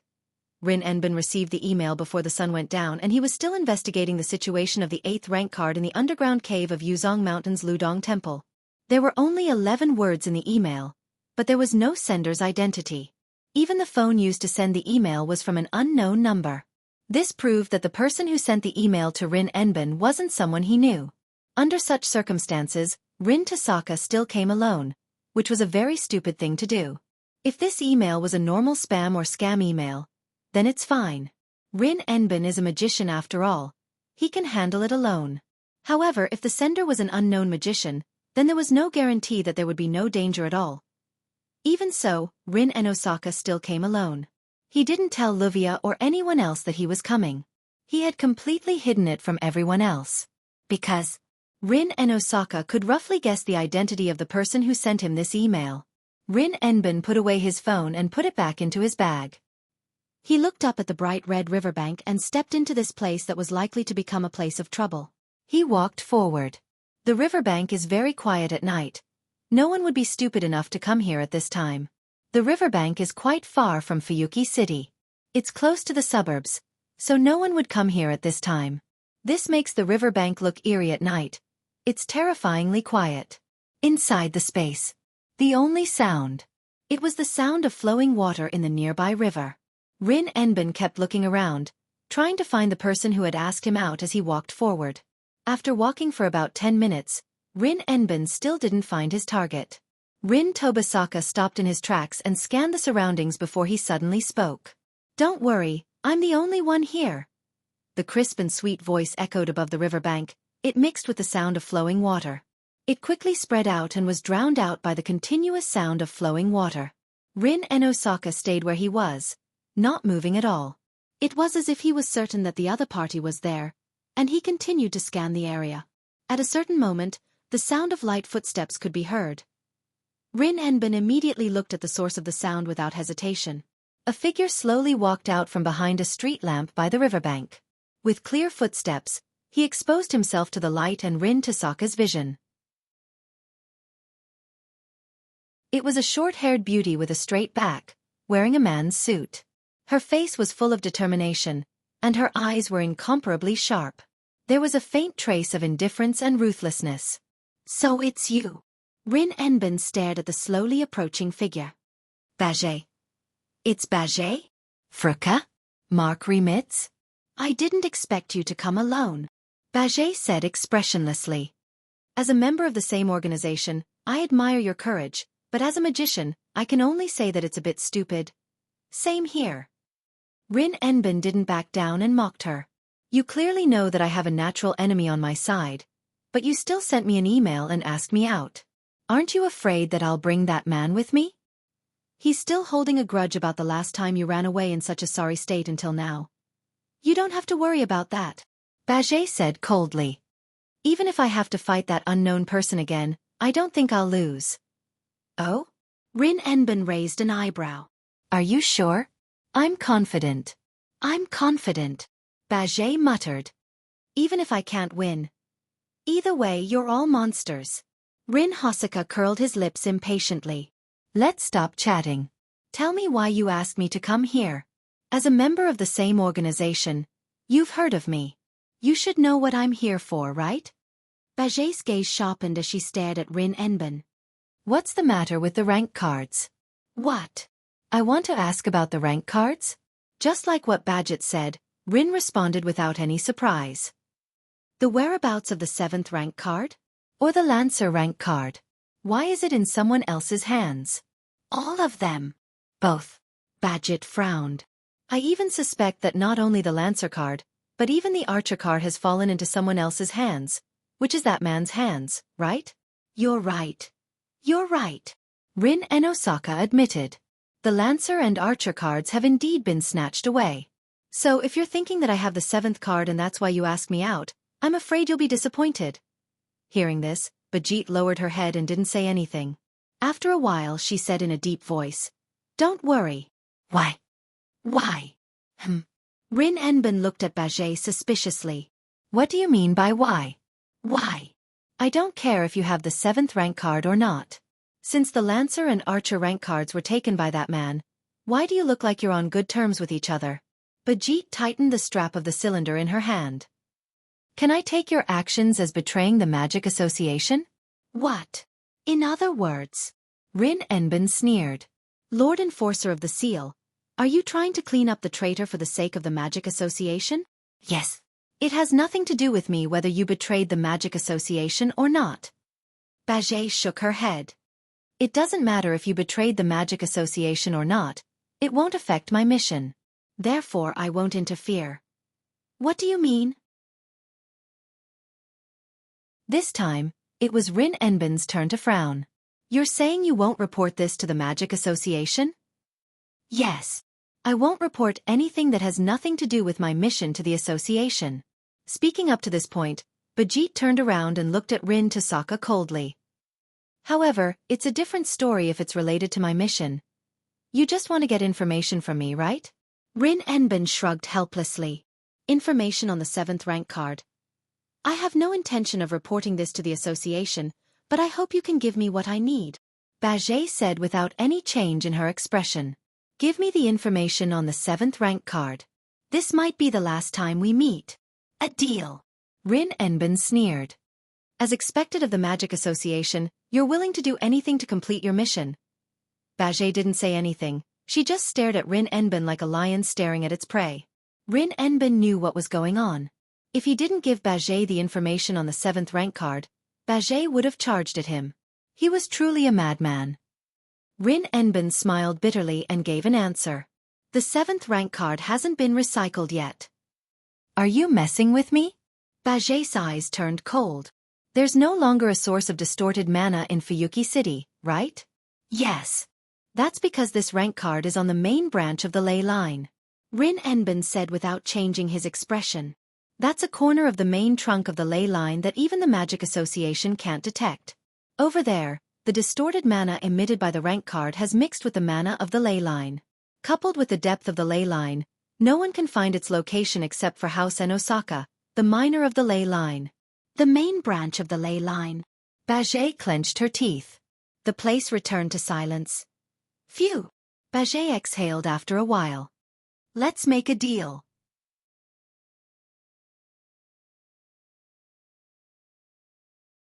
Chapter 1539. Retrieving the 8th rank card with Bajit?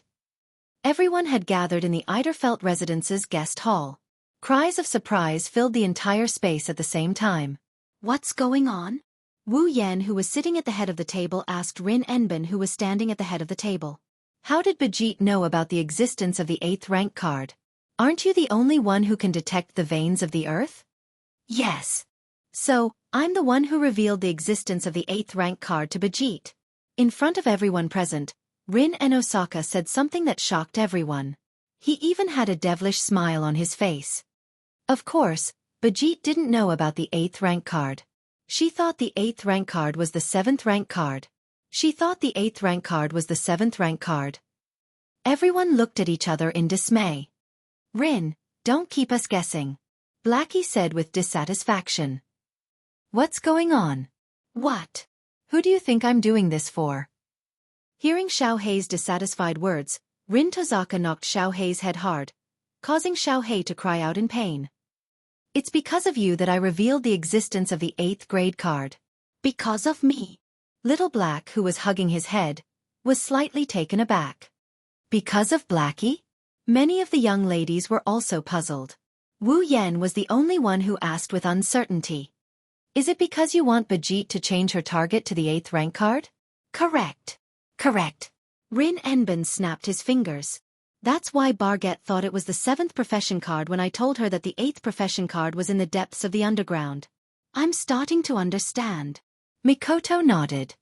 Because Bajit has been looking for the 7th rank card in Fuyuki City, she's likely to target Blackie. So, if Bajit thought the 7th rank card wasn't retrieved yet and it's deep underground, then Bajit wouldn't look for the 7th rank card. She wouldn't be able to target Blackie. It's not just Bajit. Rin Enbin nodded with a serious expression. Master once said, there are many people in the Magic Association who are eyeing the 7th rank card. This time, someone sent Bajit. Then, the next time, the other higher-ups will also send people to plunder the rank cards. And they might also target Blackie, right? Hinajiku nodded as well. I see. You want the people from the Magic Association to mistake the 8th card as the 7th card, so that Xiao Hei can escape the danger of being targeted, right? Yes. I can't say that Blackie is completely free from the eyes of others. Rin Enbin sighed. After all, Xiao Hei has the power of an archer in his body. Once Xiao Hei uses the power of an archer, he will still be exposed. If that's the case, why don't we just let Bajit wander around Fuyuki City looking for the 7th rank card? Luvia said in an annoyed tone. You're going to expose the 8th rank card like this. Won't we have one more powerful enemy when we retrieve the card? But I can also guarantee that there will only be one strong enemy and no more. Rin Enbin turned around and took out a piece of paper from his bag and spread it on the table. Take a look at this. Hearing Rin Enbin's words, everyone focused their attention on the paper. On that piece of paper, the names of the people were listed in a row. This is... Luvia was shocked. Isn't this a list of the higher-ups in the Magic Association? A list of the higher-ups in the Magic Association. Everyone turned to look at Rin and Osaka in confusion. This is the list Bajit gave me. Rin Enbin smiled. To be precise, this is the list of the higher-ups in the Magic Association who are eyeing the rank card. The list of the higher-ups in the Magic Association who are eyeing the rank card. Wu Yan took the list from the table. Why did Bajit give you this list?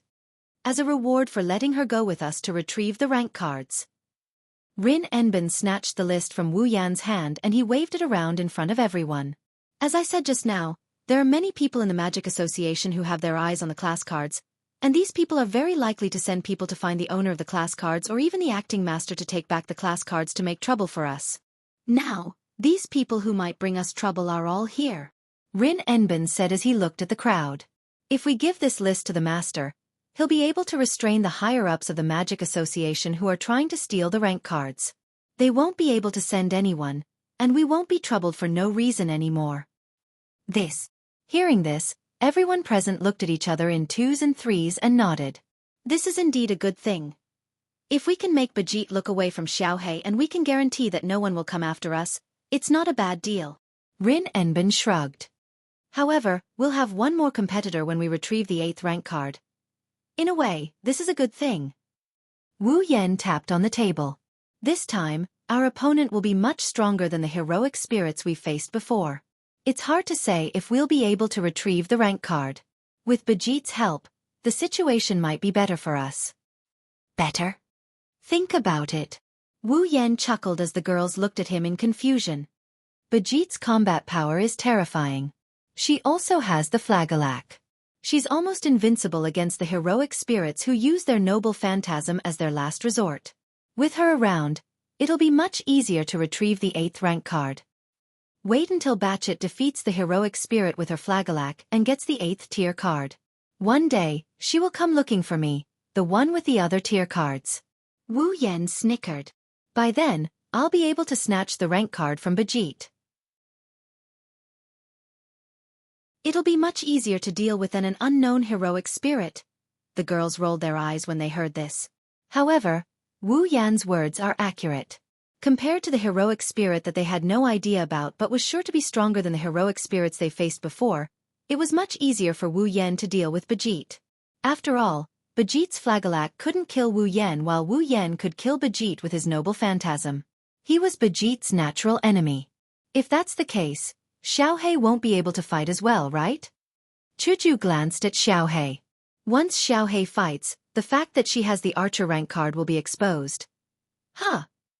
Xiaohei slumped on the table in disappointment. What's going on?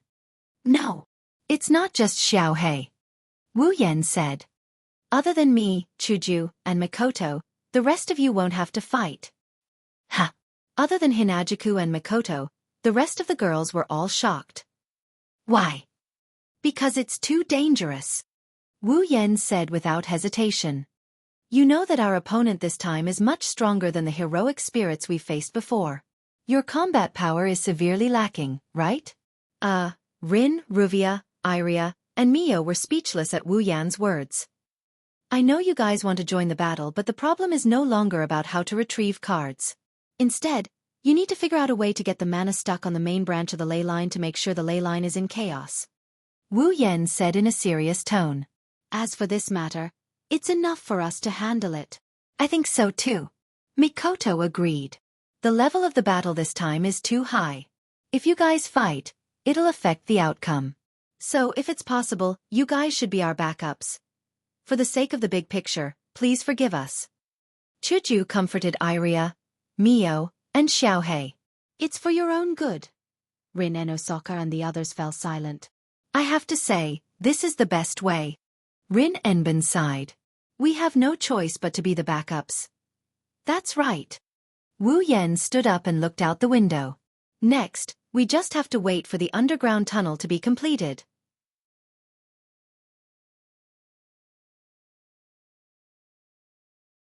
Chapter 1540. So this is where the 8th rank card is? On a beach near Fuyuki City, Wu Yan looked at the construction site surrounded by walls. He listened to the noises coming from the construction site and he said with admiration. It's amazing to be able to reach this stage in such a short time. There's a saying in this world, money makes the world go round. Luvia covered her mouth with a hand and laughed out loud. If you throw in the money, you can shorten the project to a satisfactory level. Nouveau riche. Rin and Osaka muttered unhappily. Damn it, why is this guy so rich?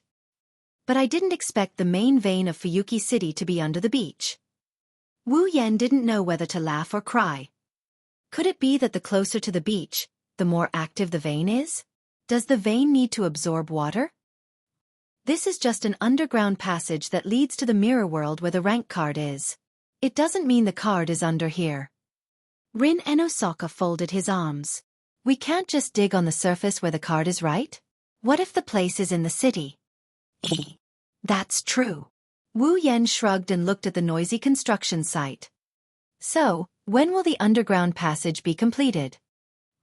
Actually, the underground passage is already in the final stage of processing. Luvia said seriously. Tonight. We'll be able to get to the place where the card is. Tonight, huh?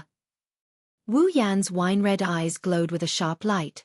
It has been half a month since Blackie returned to her home after Bajit's attack. In this half a month, everyone lived an ordinary life that was completely uninvolved with troublesome matters. It could be considered as an adjustment before the war. Since only Wu Yan, Chuju, and Mikoto were going to fight, Ilya, Mio, and Blackie were forbidden from getting involved in the retrieval of the rank card and returned to their normal lives. That is to say, even if the underground passage is completed tonight, Ilya, Mei Yu, and Xiaohei wouldn't come over either. On the other hand, Rin Enbin and Luvia would come over. This could be considered as preparation work for Wu Yan, Chuju, and Mikoto, as well as taking care of the aftermath of the battle. As for class cards, Rin Tozaka and Luvia didn't have much hope. In front of him was Wu Yan, and behind him was Bajit. It didn't matter which side he was facing. Rin and Osaka and Luvia had no chance of winning. Therefore, the two magician girls no longer asked for a class card. Instead, they simply changed their job to normalizing the ley lines. Of course. Without their rank cards, Rin and Osaka and Luvia's plan to take Zelrich as their master would probably be ruined.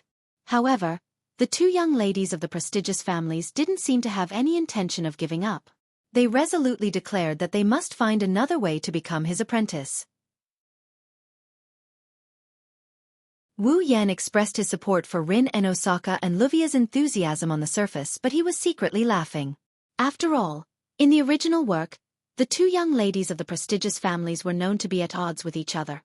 Zelrich found it troublesome and tactfully chased them away. Now, even if they did find another way to become his apprentice, Zelrich would surely reject them. Well, I can only let these two young ladies work harder. Then, are there no other questions? Wu Yan retracted his gaze from the construction site in front of him and said to Rin and Osaka and Luvia, "If there are no other questions, let's do it tonight." Tonight. Rin and Osaka and Luvia looked at each other and nodded solemnly. Then tonight it is. Tonight. At this moment, a voice sounded from the construction site beside the three of them. "When the time comes, I will also come over." Hearing this voice, Wu Yan, Rin and Osaka, and Luvia immediately turned their heads and looked over. Over there, Barjet, who was wearing a man's suit and carrying the Flagalac stone ball as usual, was standing straight in front of the construction site, looking into the construction site from afar. Badget. Rin and Osaka and Luvia raised their guard. Their eyes were filled with vigilance. This person in front of them doesn't play by the rules. She's a madwoman who only wants to complete her mission. Who knows what she'll do? Don't worry. As if she could sense Rin and Osaka and Luvia's actions, Badget's gaze was still fixed on the construction site. She didn't even turn her head as she spoke. "Since you don't have a rank card and you have nothing to do with my mission, I have no reason to attack you." After speaking, Badget turned around and stared at Wu Yan with a pair of sharp eyes. "Even if I attack you, it will be against my mission target. This is my principle." Badget didn't hide her hostility towards Wu Yan. There's no need for her to hide it. Because of this, the atmosphere became tense. Rin and Osaka and Luvia's eyes trembled as they became even more vigilant. "I haven't seen you for half a month and your confidence has increased quite a bit." Wu Yan, who had a cold expression since Badget's appearance, sneered at her. "Or do you think that you'll be able to defeat me in just half a month? Are you looking down on me?" Badget's expression didn't change as she stared at Wu Yan. "I haven't found a way to defeat you, but you don't think there's no other way to kill you just because you can't die after being pierced through the heart, right? I don't know if you have a way to kill me." Wu Yan turned his head and looked at the construction site. "All you need to know is that if I want to kill you, I don't just have to use the spear of death." Bagjet tightened her grip on the strap of the tube, and her sharp eyes were filled with murderous intent. "I don't like to fight for no reason, but if someone provokes me, I don't mind teaching them a lesson. Please allow me to repeat the same words back to you." Wu Yan laughed as if he heard a funny joke. However, there was no laughter in his voice. Instead, it was filled with coldness. After all, Arseel's appointed enforcer is used to the tyrannical behavior of provoking others but not allowing others to provoke her. Bajit's eyes turned cold. She clenched the hand that wasn't holding the strap. The rune-covered glove suddenly emitted a cyan light that dyed her clenched fist cyan. "Oh. You can't wait anymore?" Wu Yan stopped smiling and turned around to face Badget. "Then, Lord Executor of the Seal, have you brought enough Flagalac?" "Yes." Bajit's cold eyes flashed with anger again, and then a helpless expression appeared on her face. Even though Badget wanted to kill the man in front of her and take his rank card, she couldn't do anything to Wu Yan. His Flagalac was ineffective against his opponent, but his opponent had a legendary magic spear that could kill him in one hit. The Spear of Death piercing spear. The situation was too disadvantageous for him. Moreover, Wu Yan has a total of 6 class cards in his possession. Other than the Lancer, Bajit had no idea what kind of treasures the other 5 treasures had. In the past, Badget didn't need to be afraid of treasures. With the Flagalac, Bajit was definitely invincible when it came to treasures. However, this time, the opponent wasn't afraid of Badget's Flagalac. Therefore, the treasures that she didn't need to be wary of would become a threat to her. Aside from knowing that Wu Yan can use the spear of death-piercing spear and that strange white flame, she didn't know anything about Wu Yan's combat prowess. If they fought, it would be too disadvantageous for her. At that moment, Barzit suppressed her inner emotions and spoke coldly. I hope you can be as arrogant in the battle tonight. After saying that, Badget turned around and left without looking back. Heh. Wu Yan shrugged while looking at Badget's back. I hope you can perform well tonight and get a rank card so I can take it from you. Rin Enbin and Livia were speechless.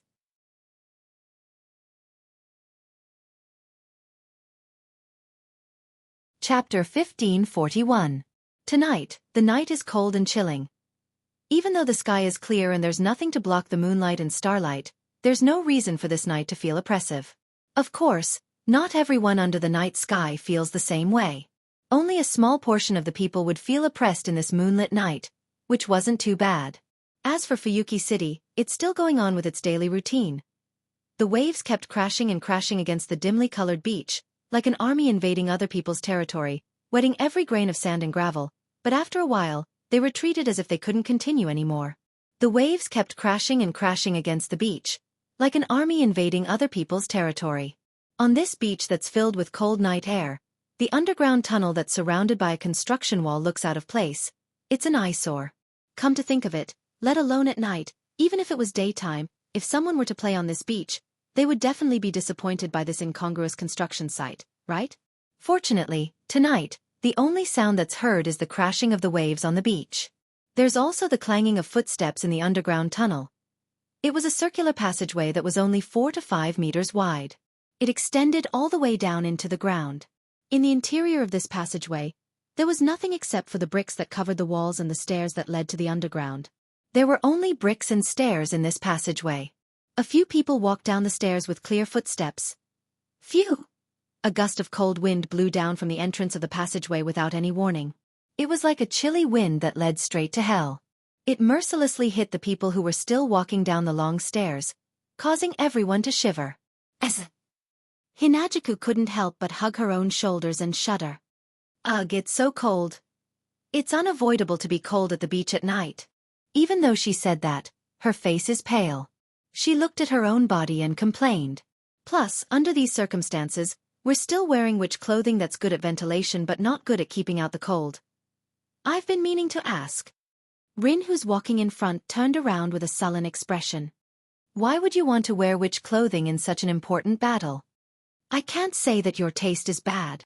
Livia sighed as she walked down the stairs. I can only say that I don't understand. Although it's a bit childish to wear this kind of costume in this kind of situation, but don't underestimate it. Hinajuku opened her arms and revealed a red and white witch costume. It's all thanks to him. Last time, we were punched by the berserker more than 10 times, but we were still fine. You were punched by a berserker and you're fine? Rin and Osaka looked at Hinajuku and Mikoto's robes again in shock. You were fine last time because of this? I thought the two of you were performing some kind of magic. Livia began to examine the two girls' robes. Is this some sort of magic costume? I've never heard of a magic costume with such strong defense. Well, it's a bit troublesome to explain. Mikoto brushed her bangs away from her forehead. Her long sleeves fluttered in the air, making this action less heroic and more elegant. Just think of it as a magic costume. I say. Wu Yan, who's walking at the front, or rather at the bottom, said helplessly as he listened to the girls' conversation. We're literally rushing to the battlefield. Is it really okay for you to chat so casually? Humph. Humph. Rin's grumpy expression turned into one of annoyance when he heard Wu Yan's response. It's not like we're going to fight, right? Are you still going to blame me? Wu Yan's helplessness deepened. Who do you think we're doing this for? Who do you think we're doing this for? Rin turned his head away in annoyance. Don't worry about other people's safety and end up dying in the mirror realm. That's not going to look good. Hinajuku blinked her eyes and said with uncertainty. Are you worried about us, Rin? Who's worried about you? Rin raised his voice and looked a little agitated. I'm not worried about you. Hey, Rin, do you know what people call this behavior of yours? Mikoto mocked Rin, who expressed his thoughts with his expression. It was as if he admitted to Chuju's words. People call this behavior of yours a tsundere. Ha ha. Wu Yan laughed dryly. It's really interesting for you to say something like that. I don't care anymore. Rin Rin yelled and quickened his steps. Let's get down there. Amidst the commotion, the group of 5 continued to walk in the echoing underground tunnel. After walking for an unknown period of time, the surface finally appeared in their field of vision. Stepping on the ice-cold stairs and braving the cold wind, the group of 5 finally reached the end of the underground tunnel. The scene that appeared before everyone's eyes was a rather spacious basement that was similarly paved with bricks. Other than that, there was nothing else in the basement. We're here. Luvia's voice sounded a little depressed as she looked at the basement. If we open the portal to the imaginary realm from here, we'll be able to jump to the mirror realm at midnight. So, this is the place. Wu Yan, Chuju, and Mikoto looked at the empty basement. Is it really okay? Rin Rin couldn't help but ask. That's a heroic spirit that can't even be compared to that saber who has superb sword skills and that berserker who is like a monster. If you're afraid of your opponent's strength, then leave. This sentence didn't come from Wu Yan, Chuju, or Mikoto. It came from the staircase. The group of 5 looked at the source of the voice and saw Badget walking over with a barrel on her back. As a competitor, I'm only happy that all of you are leaving. Badget walked past everyone as if there was no one around her. She walked to the front of everyone and left them with only her back view. However, as a pure magician, I'm not happy that you're afraid. Don't lump everyone together with a battle maniac like you. Luvia snorted. A magician can't be afraid? Who gave you that idea? Yes. At least in my memory, no one taught me what fear is. Badget tilted her head and glanced at Wu Yan. Even in the face of death.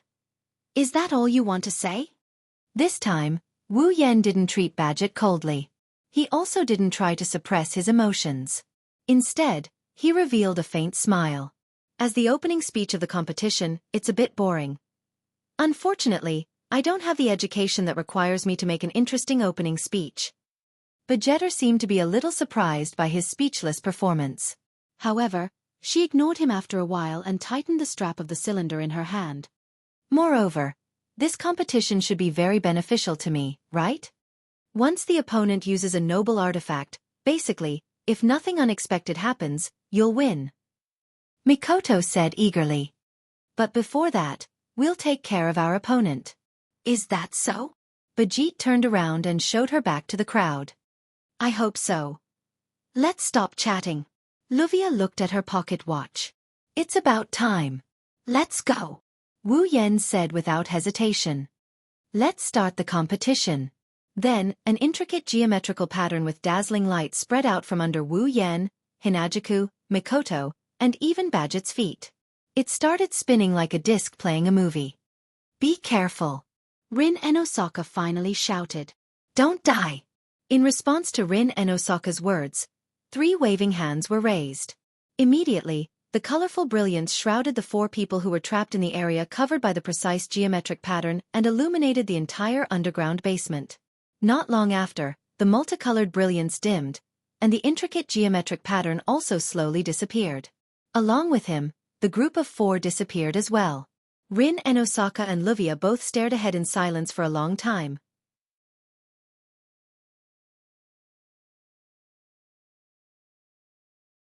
Chapter 1542. Their vision is distorted.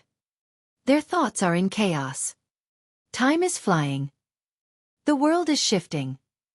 Maybe a minute. Maybe 10 minutes. Maybe an hour. Maybe 10 hours. Maybe 1 day. 10 days. 100 days. 1,000 days. Everyone felt that the journey to the mirror realm was so long and boring. It felt like thousands of years, but it also felt like an instant. They couldn't tell how much time had passed. In front of their eyes was a field of white. Their sense of direction was swaying along with their vision.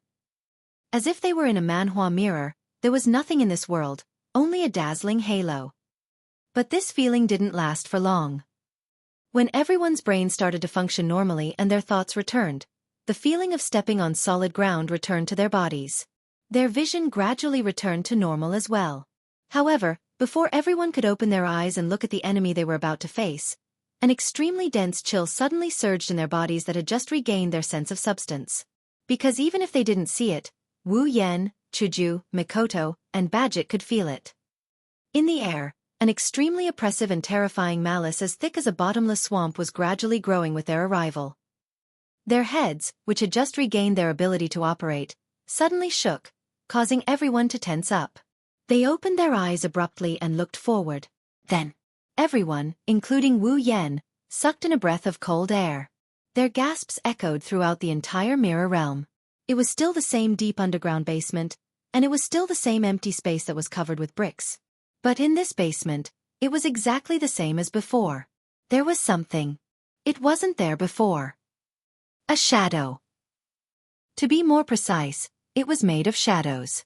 It was incomparably turbid, like filthy mud, constantly twisting and turning, only having the wheel of a human. A monster whose face couldn't even be seen clearly. Yes. In just one encounter, the first adjective that appeared in everyone's mind was the word, monster. It wasn't just because the opponent was a muddy mudman with only the wheel of a human. Moreover, it was because on the muddy clay figurine in front of the mirror world, there were incomparably black and violent storm-like black fog dancing crazily. It was the same as the previous saber. It could reflect magic. It could also reflect magic, and to a certain extent, it was immune to damage.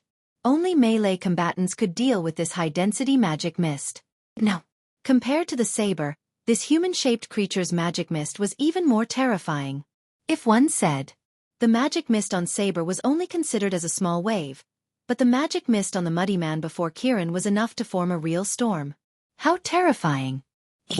Archer. Level 79. The muddy black mist was swinging back and forth in the air like a whip, bringing with it a whistling sound. In the air, the thick, viscous liquid pressure was like a snake that had found its target.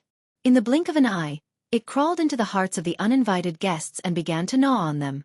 Looking at the muddy mud man that was emitting an unusual amount of malice, for a moment, everyone's mind went blank.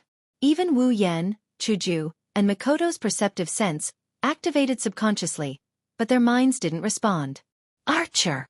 Just as Wu Yan had hoped, this muddy mud man in front of them was the second Archer rank card. It's a pity that the Archer is surrounded by a storm-like black mist. Wu Yan, Hinajiku, and Mikoto aren't in the mood to be happy about it. Not to mention, the real shock was yet to come. Swoosh swoosh swoosh swoosh. At a certain moment, the pitch-black gas that was waving wildly in the not-so-vast space suddenly paused. Like a shark that had smelled blood, it turned around, and with a shrill and sharp cry, it swept across the atmosphere, or turned into a long whip, or turned into the tip of a spear, and attacked everyone present. It might sound complicated, but in actuality, from the real domain to the imaginary domain's mirror realm, to the sudden attack of the black mist, the entire process took no more than 2 to 3 seconds. Otherwise, the four of them, who had been through hundreds of battles, wouldn't have still been unable to react from the clear understanding of the enemy until now. It wasn't until the shrill cry that the four of them woke up from their stupor. They quickly stomped on the ground and scattered in all directions. Bam bam bam bam bam. In the next second, the seemingly sturdy ground was mercilessly penetrated and exploded as if it was hit by a cannonball. That mana fog. Hinajiku, who was the fastest and also the fastest to dodge it, was shocked by the sight. It can still attack? Attack! Wu Yan, who retreated to the left, yelled without hesitation. The enemy is more troublesome than we thought. It's not the time to care about other things. Don't worry about the competition. Everyone attack. Got it. Chuju and Mikoto replied. Wise choice. Bajit threw away the cylinder in her hand and clenched her fists. A pair of rune gloves emitted a green glow. Don't hold back. With a flash, he retreated to the back. The space behind him rippled like the surface of the water. Black swords, spears, swords and all sorts of treasures came out of the ripples and aimed at the archer. Let's go! Hinajiku and Badget stomped on the ground with all their might, causing the ground to crack and form a crater as they charged towards the archer. Mikoto! We'll cover them. Okay. Mikoto came to Wu Yan's side and raised her hand. Blue and white lightning flashed on her body. Whoosh! In the air, the pitch-black mana fog whizzed through the air like a gust of wind, leaving afterimages in its wake as it shot down toward Hinajuku and Bath Jet. It's not hard to imagine what would happen if they were hit. Whoosh! Beep beep! However, the pitch-black magic fog that was as sharp as arrows streaked across the sky and shot downwards. Pitch-black noble artifacts cut through the atmosphere and shot out like bullets. Other than the pitch-black precious artifact rain, the bluish-white streaks of electricity seemed to have transformed into whips as they rubbed against the atmosphere of this world, violently flinging past. Bang bang bang bang bang! Bang, suddenly. The pitch-black rain of relic and the rich blue and white electric current passed through the space as if they were waiting for the mana mist to come to them. They collided with the mana mist that was falling from the sky. In an instant, the mana fog that was shot down like arrows was either destroyed by the pitch-black rain of noble relics or collided with the blue and white electric current, resulting in a strong explosion. With the protection of the black mana fog and the blue and white lightning flashes, Chuju and Bajit arrived at the archer's mana fog. The black shadow with only human wheels opened its mouth and wriggled twice. The part that looked like a hand also began to gently lift up. It won't be that easy. However, before the archer could move, Wu Yan and Mikoto moved first. The pitch-black rain of noble phantasm and the blue-white electric current that collided with the high-density mana fog in mid-air dispersed the black mist. Just like how the mana fog attacked Hinajuku and Bath Jet, it drew a perfect arc and fell to the ground. Bang bang bang bang bang. In the continuous explosion, the black mana fog and blue and white lightning flashes landed on the archer's mana fog and blasted the ground, setting off a thick cloud of dust. Now! Seeing this, Hinajuku and Bajit's eyes lit up at the same time. One raised her white cherry while the other raised her fist that glowed with blue light. Mixed with a violent ki, they broke through the smoke in front of them and rushed into the center of the smoke to attack a blurry black figure. Just as Hinajuku and Bajit rushed into the dust cloud. Ah!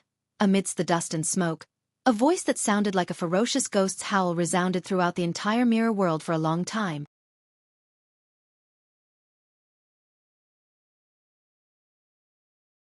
Chapter 1543.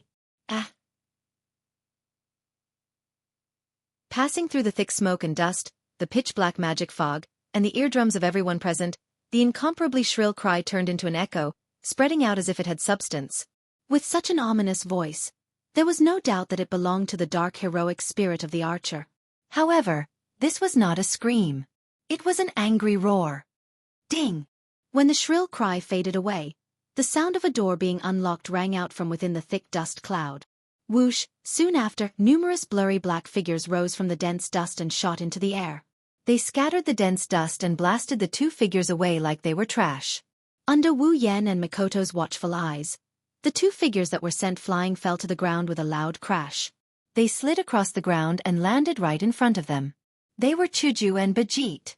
However, compared to the time when they dashed out and attacked the archer valiantly, the two girls looked completely different now. Hinajuku, on the other hand, was still fine. Her face had a tinge of pain and her robe was emitting a blurry layer of light. Although she looked a little wretched, she didn't suffer any injuries. Come to think of it, the moving church had probably protected her. But Badget's appearance was miserable to the extreme. Bayette, who had fallen to the ground, had weapons all over her body. There were swords and sabers. There were spears, halberds, and sharp weapons that mercilessly pierced through Badget's body, the front end of which was deeply embedded in her body. Blood splattered everywhere. The ground was dyed red. Chuju! Mikoto cried out in alarm and hurriedly helped Chuju up from the ground. This is... Wu Yan looked at the weapon that pierced through Badget's body. His expression finally changed. A relic. That was right. The weapons that pierced through Bajit's body were all treasures. Ah! It was only at this moment that everyone saw it clearly. Up ahead, beneath the muddy archer, a sticky substance that looked like mud was disregarding the obstruction on the ground. It was like magma that came out from the ground and started to spread on the ground around the archer. And in this pitch-black mud, there were sabers, swords, spears, halberds of all shapes and sizes. Weapons that were more diverse than Wu Yan's pitch-black precious artifact that was purely made of iron sand flew out from within. They soared into the sky and floated in midair, motionless. Not long after, the entire sky of the mirror realm was filled with weapons of all shapes and sizes. There were at least tens of thousands of weapons, and at the same time they were all treasures. It was not like Wu Yan's, which was purely a shortcut. It was made of iron sand and had the power and hardness of a relic. There was nothing else. It was made of fantasy, belief, and miracles. It was the ultimate weapon that was only used by the legendary heroes. A hero spirit that can use tens of thousands of treasures. Wu Yan's face turned pale. Born from the beliefs of humans, the heroic spirits of the great heroes in myths, legends, and history all possessed the powerful weapons that symbolized the legends they had used when they were alive. This kind of weapon was the so-called precious artifact. Usually, a hero spirit would only have one type of precious artifact. A few special hero spirits could have multiple precious artifacts, but at most, they would not have three at the same time. However, in the sky that covered the entire mirror realm, tens of thousands of weapons were all precious artifacts. They were genuine precious artifacts. Wu Yan knew that there was only one hero spirit that could have such an extraordinary number of precious artifacts. Gilgamesh. 2/3 of his existence was a god, and the remaining 1/3 was a human. He was the oldest king of humans, the legendary hero king, Gilgamesh. When he was a king, he had collected all the treasures in the world from the era that he ruled. He was a selfish, proud, and arrogant king. However, because of his actions when he was alive, Gilgamesh had collected all the treasures in the world in his treasure vault. In this treasure vault, there were prototypes of precious artifacts that helped the heroes that were qualified to become hero spirits in the future. There were also prototypes of monsters that had taken the heroes' lives. Therefore, in this treasure trove, there were countless prototypes of all the treasures. This treasure vault, even after Gilgamesh died and turned into a hero spirit, became a precious artifact that symbolized his legends and was used by Gilgamesh. It was also because of this precious artifact that stored all the prototypes of precious artifacts that Gilgamesh was known as the strongest hero spirit. This precious artifact that stored all the prototypes of precious artifacts was called Gate of Babylon. It was exactly the same as the Gate of Babylon that Wu Yan had been using. However, Gilgamesh's Gate of Babylon contained all the prototypes of noble artifacts. Wu Yan's Gate of Babylon didn't have that many collections. Even though Wu Yan's Gate of Babylon had countless noble relics, the noble relics in his Gate of Babylon were only made up of iron sand.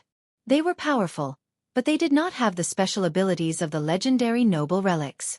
As for the treasures in Gilgamesh's Treasure of the King, they all had the same abilities as when they were active in myths, legends, and history.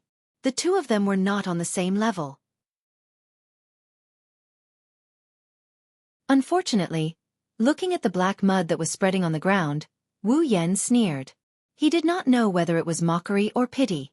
Even if the foundation inside still exists, such an ugly thing can no longer be called the king's treasure.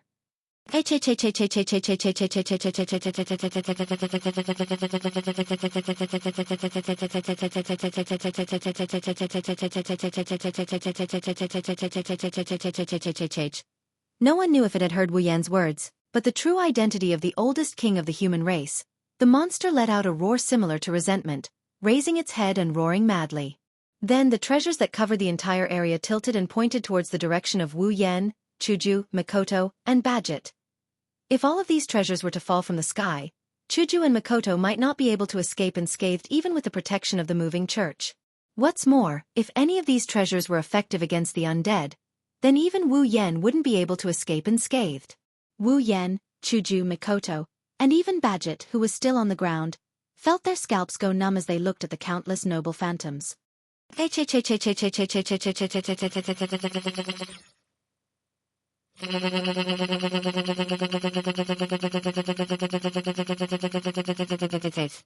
Following the archer's roar, a rain of noble phantoms began to fall from the sky, like bullets. Sabers, swords, spears, halberds, and all sorts of treasures created a frenzied sound of breaking through the air and shaking the air.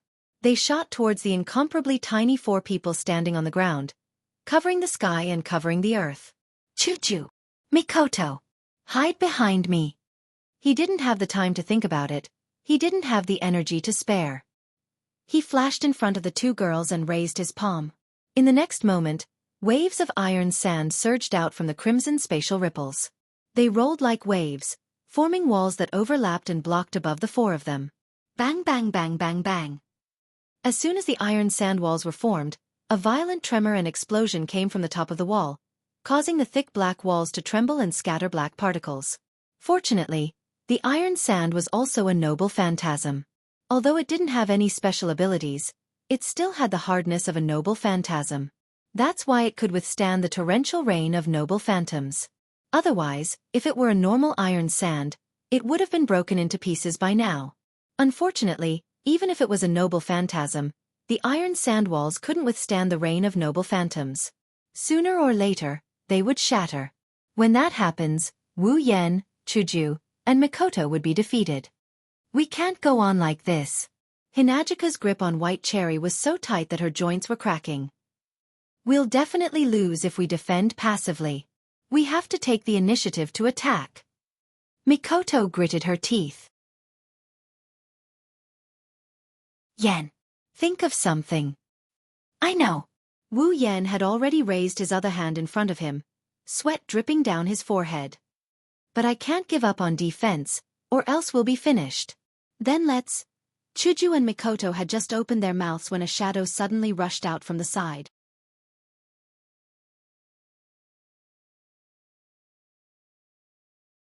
Chapter 1544.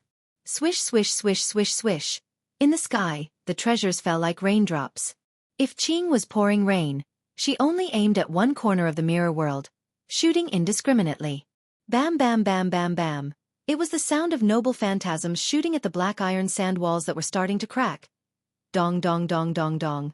This was the sound of noble phantasms shooting at the ground that was covered with bricks. It was the sound of noble phantasms shooting at the ground. Who? This is the sound of the iron sand flowing out from the gate of Babylon. Compared to the deafening explosion, the sound of the iron sand flying in the air is much weaker. Pang! It was the sound of a person who transformed into an afterimage and shot out like an arrow leaving the bowstring. A heroic spirit of the most ancient king who was gradually approaching the level of an archer stepped on the ground. Chuju and Mikoto couldn't help but be shocked when they saw the figure that had lost its protection and was completely exposed to the shooting range of the noble artifacts. Bah! The person who rushed out as if she was going to die was Bajit, who had pulled out all the noble artifacts that pierced through her body.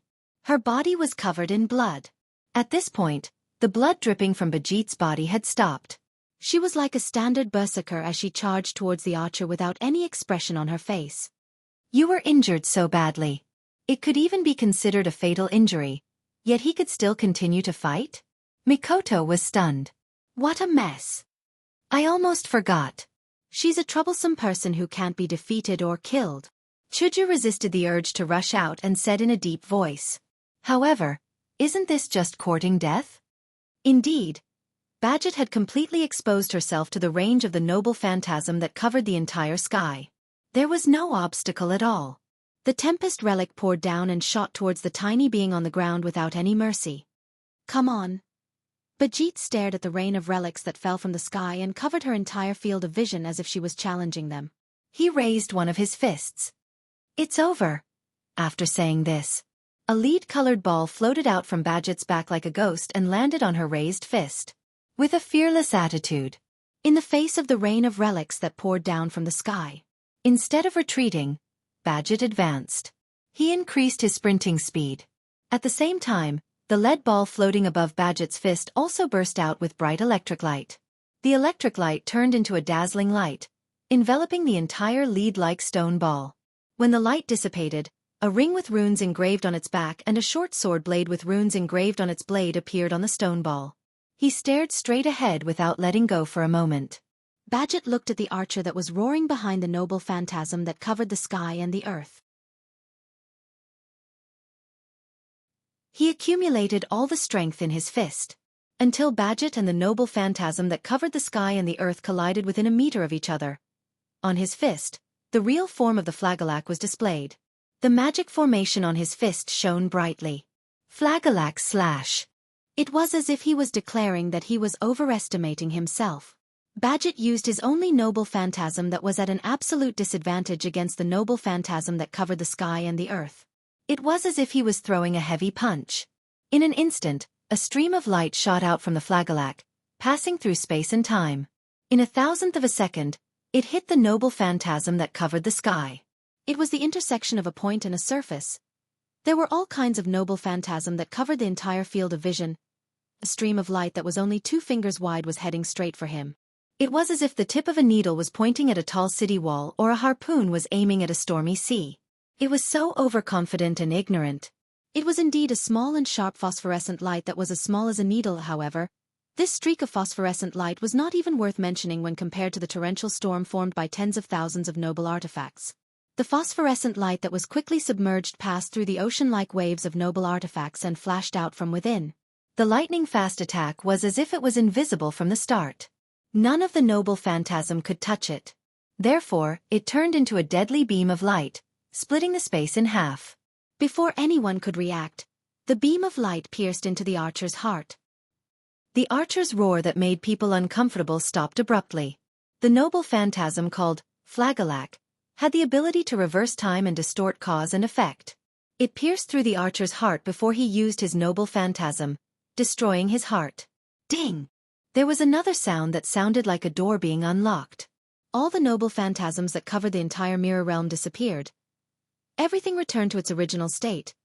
This was because the Flagelak had returned to the time when the archer had not released his noble phantasm and pierced through the archer's heart. Therefore, the archer's noble phantasm was erased. All the noble phantasms that were used by the archer disappeared. At the archer's heart area, everyone could clearly see it. A small hole appeared right there. It was the size of a pebble. It was an insignificant hole, but it froze the muddy mud man that was surrounded by a storm-like mana mist. It could no longer move. Dong! The abandoned stone ball, which had lost its lead color, fell heavily to the ground with a dull thud. Mikoto looked at the motionless archer and said with uncertainty, It's over? It's over. Wu Yen focused his attention on the archer. If it's that easy, then it's best. Before he could finish his sentence, everyone present felt as if their scalps were about to explode. Their faces were filled with shock as they took a step back. The archer, who couldn't move at all, suddenly raised his head and grinned from what seemed to be his mouth. Then, a stream of black mud suddenly appeared around Wu Yen, Chuju, Mikoto, and Badget and surrounded them. Not good. Wu Yan's pupils shrunk as he shouted, Retreat! She still couldn't finish her sentence. Weapons began to emerge from the black mud that surrounded everyone. The sharp tips of the weapons were aimed at Wu Yen, Chuju, Mikoto, and Badget's heads. Cold, sharp glints flashed on top of the weapons. Then, all the treasures that emerged from the pitch-black mud that surrounded everyone attacked everyone's heads from all directions. Bam! Different types of treasures collided with each other. Some struck the ground, and some shot out, but they shot into the pitch-black mud. The 4 figures were instantly covered by the luxurious rain of treasures, and rings of flames exploded. A small portion of the dark magic mist flowed into the archer's body. When the dark magic mist flowed into the archer's chest, his heart that was pierced by the Flagelak instantly recovered. Not only could the dark magic mist be used for defense, but it could also be used for attack. It was extremely useful for both offense and defense. Now, it had taken on a completely new role. It could heal its master's body. Furthermore, the archer's body was the oldest human king, the hero king who possessed all the treasures in the world, the strongest hero king, Gilgamesh. It couldn't be defeated. It couldn't be killed. It couldn't be defeated. This was the worst enemy he had ever encountered.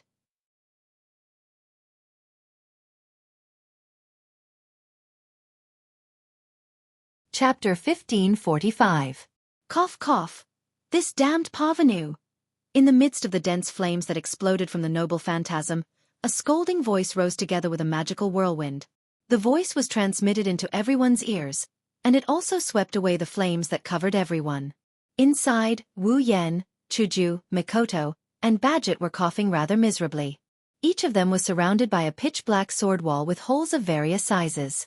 At the critical moment, Wu Yen built a wall of swords to block the attacks. At the same time, he used his space teleportation magic to move the rest of the wall of swords to the other 3 ladies, saving them. If it wasn't for Wu Yan's timely reaction and actions, Chuju and Mikoto, who were protected by the moving church, would have been fine, but Badget would have been dead for sure.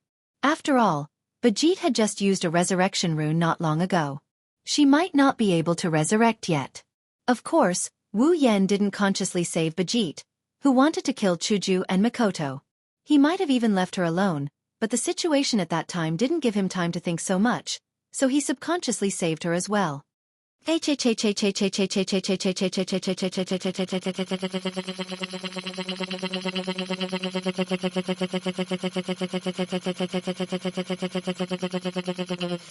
Wu Yan, who was still coughing, smiled bitterly as the dark archer let out a dissatisfied hiss. Even if you lose your rationality, you will still be able to do it. Was he only left with his instincts, and he still didn't allow anyone to get in his way? Your arrogance has become your instinct, hasn't it?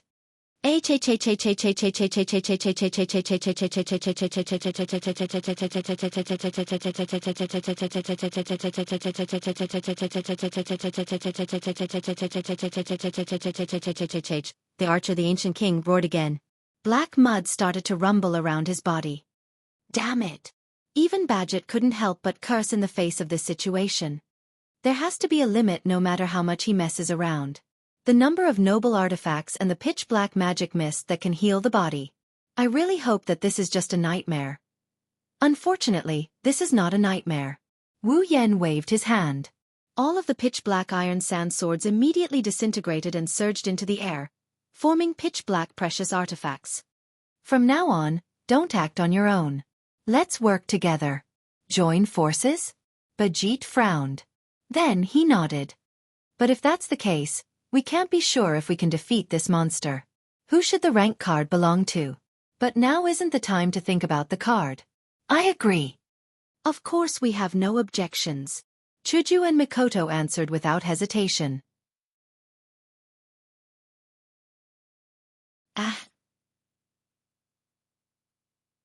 The moment the four of them decided to work together, Archer roared angrily.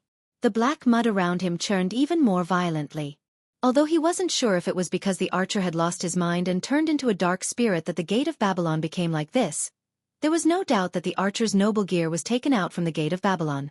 The black mist of magic could also heal the body of an archer, even if it was a fatal wound to the heart. As mentioned before, this archer couldn't be defeated, couldn't be killed, and even more likely couldn't be defeated. But now, I have no choice but to attack. Wu Yan's body surged with an astonishing amount of magic power, which rushed out in all directions like a storm. At the same time, Chuju tightened her grip on White Cherry's hand, and a cold light flashed across the crystal-like sword like a waterfall. Then she dashed towards the archer. Ah! Seeing Chuju dashing towards it, the archer roared angrily. Its body that was twisted like black mud rose up, and the surrounding black mud shook like an earthquake. It rolled behind the archer and formed a swamp. Immediately after, in the pitch-black swamp, the treasures were like lotus flowers that were not stained by the mud. They separated the sticky black mud and shot towards the incoming daisies, creating a sonic boom as they fiercely collided with the daisies. Ha! At the back, Mikoto let out a delicate shout. Her entire body exploded with blue and white lightning, all of it gathered in her hands, forming a ray of light. With a wave of her hand, Mikoto shot out, heavily colliding with the incoming treasures. Clang! When the two of them collided, the sound of metal clashing was heard, and sparks flew in the air. However, the archer's noble phantasm was indeed deflected by the dense blue and white lightning. It brushed past Hinajika's body and shot to both sides. Ah! If in response to the archer's cry, the pitch-black mist of mana bounced in the air, and with a whoosh, it turned into a blurry shadow of a whip and lashed out at Hinajiku, who was charging at him. Facing the dark magic fog, Chuju seemed to be more relaxed than when she was facing the noble gear. She didn't panic at all. Her footsteps were light and straightforward. It was as if she was skating on ice. Every time she slid, she would be able to dodge the whip by a hair's breadth. Her speed didn't decrease at all as she continued to rush forward. Looking at the Hinajiku that was charging at him at an extremely fast speed, the archer slightly lowered his voice. Behind him, the turbid black mud swamp rolled up. It seemed like it wanted to shoot out a noble artifact again. However, Kacha! Kacha kacha kacha! The black mud vortex behind the archer and the black mud on standby around the archer all made the same sound. That was because on top of the black mud, a layer of hard ice suddenly spread out and slowly engulfed the black mud and froze it. The archer's twisted body trembled. It raised its head and looked forward. At the back of everyone, Wu Yan's wine-red eyes were emitting a terrifying light. His body surged with magical power and turned into a white frost. It was unknown when the frost wrapped around the black mud and froze it. That was the ice-controlling ability of the Enchantress of Azure Ice. The archer, who had lost his mind, couldn't understand the current situation. His movements were all stiff. So, at this time, Hinajaku successfully arrived in front of Archer. White Cherry in her hand slashed the space in front of her, drawing 2 sword slashes, and suddenly flashed on Archer's body. Poochie! Poochie! 2 ripping sounds echoed clearly in the mirror world. 2 turbid black arms flew into the sky and landed on the ground, turning into pure black mud. Chuju wasn't sure if the archer could feel pain, but she didn't give the archer a chance to react. Her white cherry drew a 3rd arc in the air and struck the archer from the bottom up. Poochie!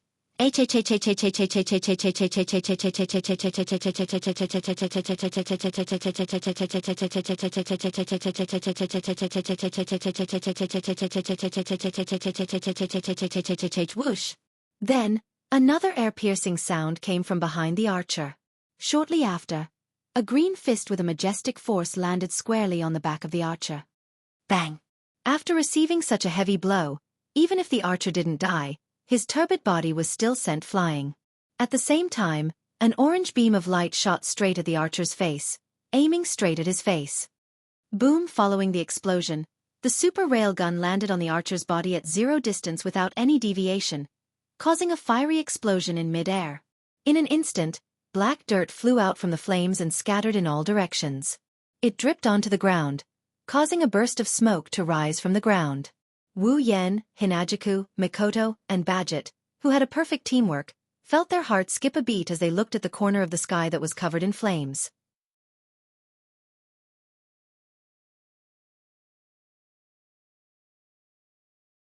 Chapter 1546. Did you win? No one cared who asked this question. That was because everyone else also had the same question in their hearts. Wu Yan, Chuju, Mikoto, and Badget didn't feel the slightest bit of joy as they looked at the sky that was covered in flames and residual electricity. Although everyone wanted to take out the archer that way, if it was that easy, the 4 of them wouldn't have needed to work together. And the truth was just as everyone had expected. When the flames dissipated along with the wind and waves, what appeared in front of everyone's eyes was an incomparably huge object. It was a giant shield that looked like a stone statue without a head and limbs, with only a torso left. Its entire body was irregularly round, and its surface was engraved with patterns that resembled wings. However, he estimated that this huge shield was at least 10 meters tall and about the same width. It was a genuine huge shield. Needless to say, this must also be an archer's precious artifact. He even has a defensive relic? Bajit's face turned ugly. How many relics does this hero spirit have? Wu Yan, Chuju, and Mikoto didn't answer. Instead, they stared at the shield with the same solemn expression. The shield slowly dissipated like dust and disappeared into the void. It should have returned to the gate of Babylon. Behind the shield, Archer, whose hands and chest had been cut off by Hinajaku, had fully recovered from the fatal wound on his chest. His dark face was ferocious as he roared furiously. Ah!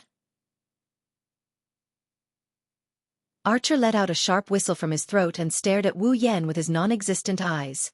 Even the strongest heroic spirit in the legends, the oldest and oldest king, was only left with his instincts. However, with this little bit of instinct, it was still possible to distinguish who was the most harmful existence to him. The legendary hero king's strength wasn't that great. Among all the heroic spirits, although it was impossible to say that any one of them would be able to defeat the archer, the heroic spirits ranked at the top would still be able to defeat the archer. It wasn't that difficult. The real reason why the archer could claim the title of the strongest heroic spirit was because of the archer's inexhaustible treasure vault. Without the treasures of the Gate of Babylon and the treasures inside, the ancient king was just a heroic spirit that could barely be considered a first-rate hero spirit. Therefore Wu Yan, who had just frozen the entrance of his precious artifact, was undoubtedly the greatest threat to Archer. Archer, who was only left with his instincts, chose to attack Wu Yan without hesitation.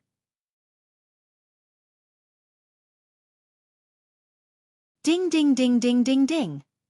Then the sound of light collisions, like the ringing of silver bells, reverberated from the turbid black mud and entered everyone's ears.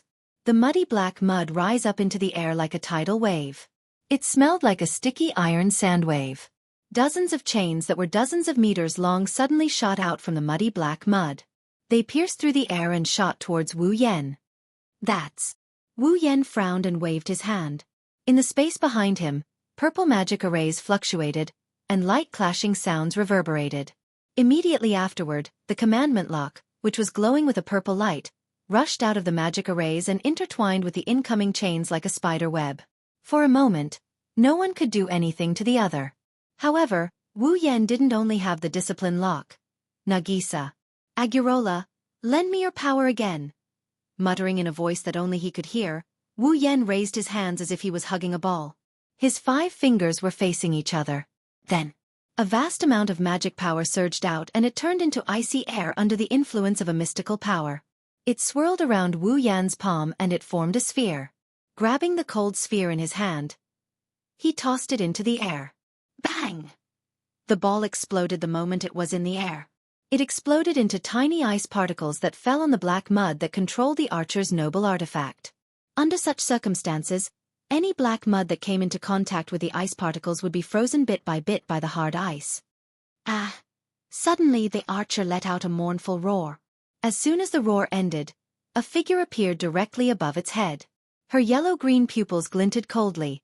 The white cherry sword in her hand glinted coldly. Hinajiku thrusted her sword forward, slicing through the atmosphere without hesitation. With a swoosh, the sword pierced through one of the archer's eyeballs. Pef-pef. A crisp tearing sound was heard, and the murky black mud also burst out like a black rain, exploding in all directions. Ah! Under such a heavy attack the archer was furious. It opened its mouth and roared. With a roar, the archer extended his hand into the space, causing black ripples and black mud-like objects to splatter in all directions. Not far away, Wu Yan had a bad feeling about this and he yelled at Hinajiku. "Choo-choo! Come back!" Unfortunately, it was a little too late. In the muddy water, the archer seemed to have caught something and pulled out a huge scythe. Ah! PFFF. In the next second, the archer grinned sinisterly and swung his scythe. The blood energy scythe attached to the scythe slashed through the air like a flash of red lightning, heading straight for Hinajiku, who had a slightly changed expression. "Careful!" Seeing the blood-red scythe flying towards Chuju, Mikoto cried out. From the energy scythe, Mikoto could clearly feel the power it contained. No matter who was hit by it, it wouldn't be easy. Wu Yan was the first to notice the danger of the energy scythe. Naturally, he wouldn't let Chuju get hit by it. He didn't have time to say anything and used space transfer. Leaving behind an afterimage, he disappeared from the spot and appeared in front of Chuju. Explode! Facing the powerful energy scythe, Wu Yan's body erupted with a strange power. What kind of strange power is this? No one at the scene knows. Chuju, Mikoto, and Badget only knew that when they came back to their senses, the world in front of them was covered by a blood-red light. Wang! Dense blood light suddenly appeared and unreasonably occupied the entire mirror realm, illuminating every corner of the mirror realm. The blood-red light is thick. It's as thick as real blood. However, looking at this bloody light that was no different from blood, no one present felt a chill down their spines. Instead, they felt that this bloody light contained a mysterious and charming aura. Bam! Then, such a muffled sound suddenly rang out. He saw that the energy scythe that was previously filled with terrifying power directly trembled in the air and exploded into light spots that scattered all over the place. Seeing this, Mikoto was stunned, Badget was stunned, and even the archer with the giant scythe seemed to be stunned. No one reacted. What's going on? At the same time, the thick mysterious blood-red light in the air gradually dimmed. It didn't take long for the situation inside to be revealed. There. Hinajiku was holding white cherry in her hand, her body unharmed, without a single scratch. In front of Chuju, Wu Yan is standing there. No. He's standing there in the air. His hand is stretched out and clenched into a fist. It's like he's holding something. Wu Yan's wine-red eyes are a lot redder than usual. There's even a hint of arrogance in them. It was only now that Hinajiku, Mikoto, and Badget realized that something was wrong. On Wu Yan's back, there's a pair of bat-like wings, but they're extremely broken. It's like a part of the wings was intentionally torn off.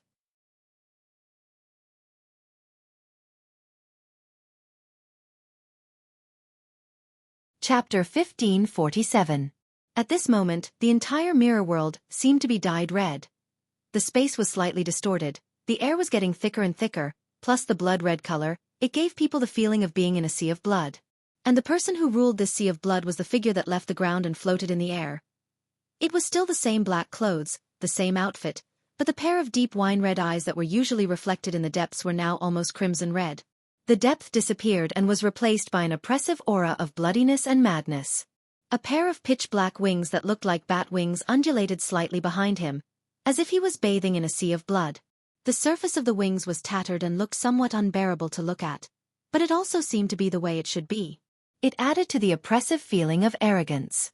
Looking at the figure floating in the air, Bajit's eyes couldn't help but tremble, her face was full of shock. Death Apostle.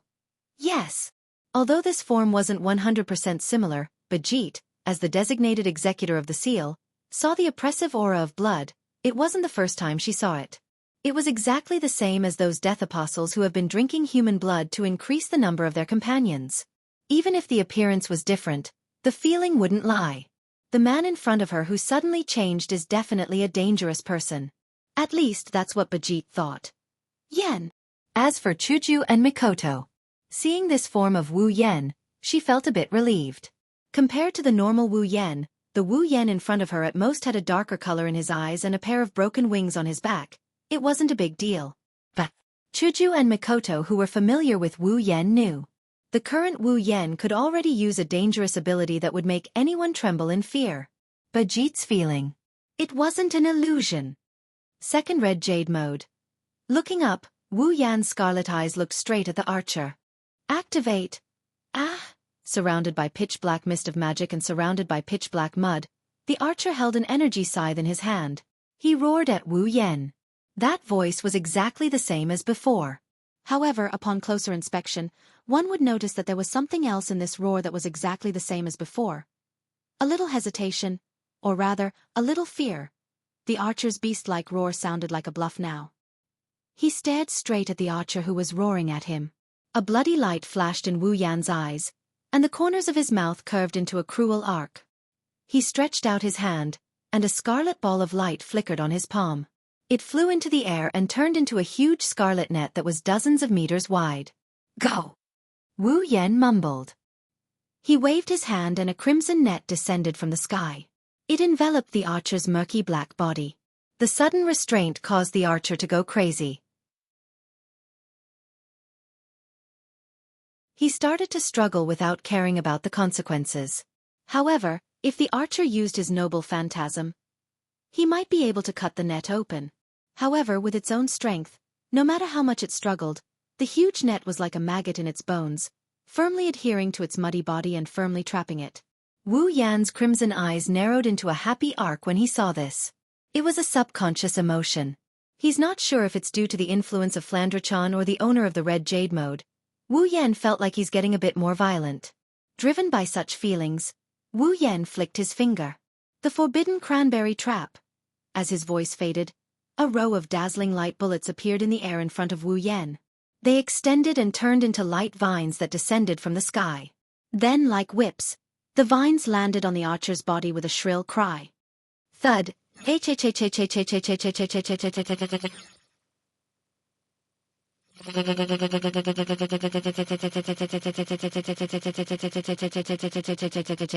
Amidst the miserable howls of the archer, a terrifying impact landed on the archer's body, causing the archer to go crazy.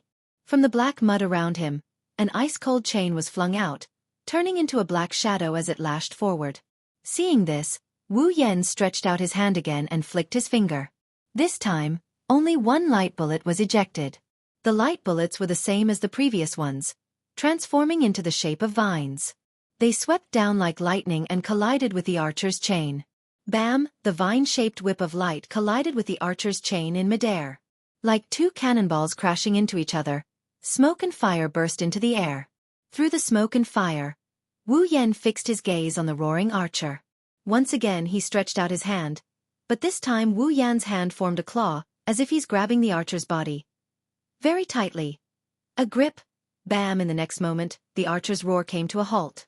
His body suddenly swelled up, and with a muffled sound, he exploded into a cloud of black mud. Amidst the splattered black mud, a card floated above the archer's original position.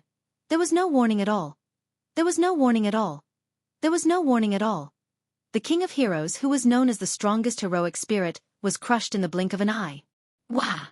Badget's pupils shrunk to the size of a needle. She was stunned. We did it! Chuju and Mikoto were overjoyed. Phew! Wu Yan's expression also relaxed. He let out a sigh of relief. As expected, even a peak Tier 8 powerhouse was not enough to look directly at the eye of an existence, transfer the eye into one's hand, and crush it to destroy everything in its path. Flandrachon's ability is indeed a cheat when compared to other combatants of the same tier. This time, the archer shouldn't be able to repair his body, right? After all, he's already crushed to pieces. Arg. Just as this thought flashed through their minds, a familiar roar echoed in everyone's mind. The four of them turned pale. They tried their best to look forward. Almost at the same time, the black mist in front of them began to swirl and converge towards a certain direction. That direction was where the archer card was supposed to be. The tornado-like dark magic fog gradually disappeared into the archer's rank card at a speed visible to the naked eye, and it became thinner. And where the card was, a layer of turbid black mud slowly emerged, as if there was a spring in the sewer. That's Hinajuku, Mikoto, and Badget shuddered.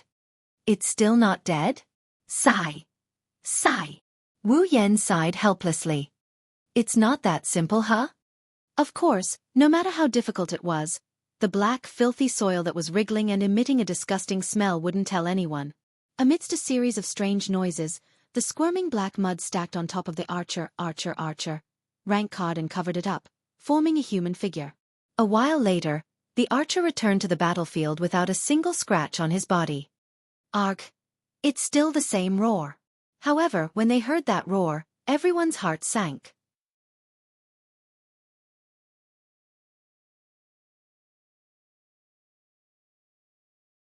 Chapter 1548. It can't be defeated. It can't be killed. Thanks to Flandrachon's Ruby mode, Wu Yan can defeat the archer by himself. However, the archer's body is being repaired by the mana mist. Even if he can defeat the archer, he won't be able to defeat the archer. Wu Yan finally understood the feeling of helplessness that Badget felt when she faced him. He also understood the feeling of those who treated the true ancestors and undead creatures as their opponents. Tough. Too tough. Don't think that you'll be fine. Wu Yan's scarlet eyes glinted in anger. He raised his palm and reached for the archer. Even the true ancestors can be killed. I don't believe that a heroic spirit like you who doesn't even have the body of a wolf can keep resurrecting. Then, as if to vent his anger, a strange wave of energy started to take effect on his palm. It's like he's holding an invisible black hole that's sucking in something. A doubt. The archer was trying to get something out of his prized treasure vault. But one of them needed to take it. The other needed to grab it. It was obvious who was faster. Too slow. Along with this sentence, the hand emitting a strange wave of energy clenched tightly. Bam! Just like what happened before, the archer didn't even have time to react. As soon as the hand clenched, the archer's body swelled and exploded. Similarly, the surroundings. The black magical mist. Once again, they gathered at the archer's original location. It's not over yet. Looking at the archer who is still in a humanoid form, Wu Yan reached out with both of his hands. The archer is surrounded by a dark mist of magic power. He aimed at the ball of mud at the center of the magic vortex. He clenched his hand continuously. Bam! Bam! Bam! Bam! Bam! Instantly. In the entire space of the mirror world, the sound of explosions rang out incessantly. The explosions turned into echoes in the not-so-spacious basement like firecrackers. Badget looked at Wu Yan, who kept clenching his fists at the void. Every time he clenched his fists, the archer would explode. She couldn't help but feel a chill down her spine. If Wu Yan didn't use the legendary magic spear that could kill in one shot but this move that could make the opponent explode, Badget would have no chance of winning. After all, no matter how proficient Badget was in using the Flagelak, she still needed a very short time to prepare. And no matter how short the preparation time was, it would be shorter than the speed of a person clenching his hand. At that time, if Wu Yan used this ability, Badget wouldn't even have time to use the flagellac before she exploded and died. Badget's resurrection rune wouldn't work against this kind of power that could make the opponent explode. Badget's resurrection rune magic was activated the moment her heart stopped beating, but it couldn't be resurrected under any circumstances. For example, if Badget's head was chopped off, the resurrection rune wouldn't be able to connect her head back to her neck. Therefore, even if the resurrection rune was activated the moment her heart stopped beating, Badget would die again in less than a second. As for her body exploding, it would be even more impossible to reverse the situation. Who the hell is this man? Badget clenched her fists as cold sweat dripped down her face. Is there a death apostle with such a terrifying ability? Chuju and Mikoto, who heard Badget's subconscious words, looked at each other and shook their heads helplessly. Didn't we already say that? Wu Yan wasn't a death apostle. Bang! After exploding the archer, Wu Yan finally stopped what he was doing. He panted as he stared at the archer's location. As usual, the pitch-black mana mist was slowly gathering there, preparing to repair the archer's destroyed body. A heroic spirit that used a class card to materialize didn't have a real body to begin with. As long as there was a class card, the dark magic fog would be able to use the class card as a medium to repair the archer's body. It must have been repaired at least 100 times, right? Wu Yan calmed himself down as he stared at the archer that was about to take shape again with the help of the dark magic mist. This is never-ending. At this moment, Wu Yan suddenly noticed something. The black mist that was healing the archer seemed to have thinned out a lot. This stunned Wu Yan for a moment, and then his eyes lit up. Oh right. Even if the archer could use the mana mist to heal himself and revive himself countless times, the mana mist was still a mana mist, and it was limited in the end. If he continued to repair the archers like this, he would run out sooner or later. At that time, even if the archer wanted to revive, he wouldn't be able to. Realizing this, Wu Yan's expression became better. Then, I'll finish you off as soon as possible. However, Wu Yan's plan was destined to fail.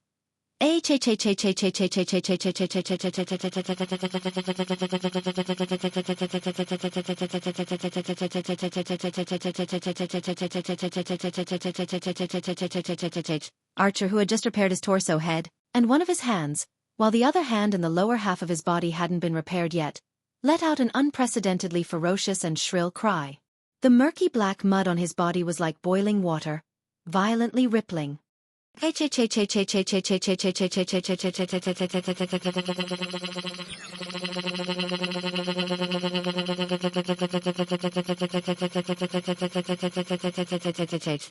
if it was filled with anger, resentment, and madness, the archer let out a sharp roar.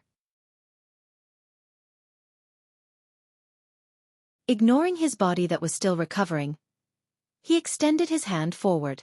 The black mud under the archer's body immediately gathered under the archer's outstretched hand. Like the surface of a boiling water, traces of mud flowed out. Following that, a sword slowly rose from the black mud. It was a very strange sword. The hilt of the sword was golden in color, and the sword's end was made up of 3 silkworm-like pieces stacked together. The silkworm-like pieces unfolded on the left side of the sword's end, and they were covered with strange patterns. As for the blade, it was the strangest part. It was not sharp and flat. Instead, it was made up of 3 cylindrical rotating blades that were connected to each other. On top of the black cylindrical blade, there were lines of red lines spreading out, forming a very mysterious pattern. That's... Wu Yan's body shook when he saw the strange sword rising from the murky black mud. Could it be? What's that? Hinajuku, Mikoto, and Badget were puzzled. Soon after, the hand in front of him grasped the hilt of the strangely shaped sword. Bzzz. The 3 pitch-black cylindrical blades covered with red veins rubbed against each other in different directions as they spun rapidly. Moreover, they spun faster and faster, to the point that they emitted a sharp screeching sound produced by the violent friction of metal, which resounded throughout the entire space.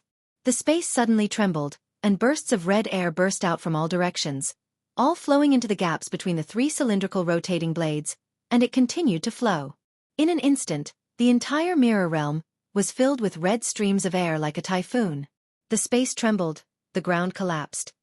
Even the sky and earth screamed as if they couldn't bear the burden.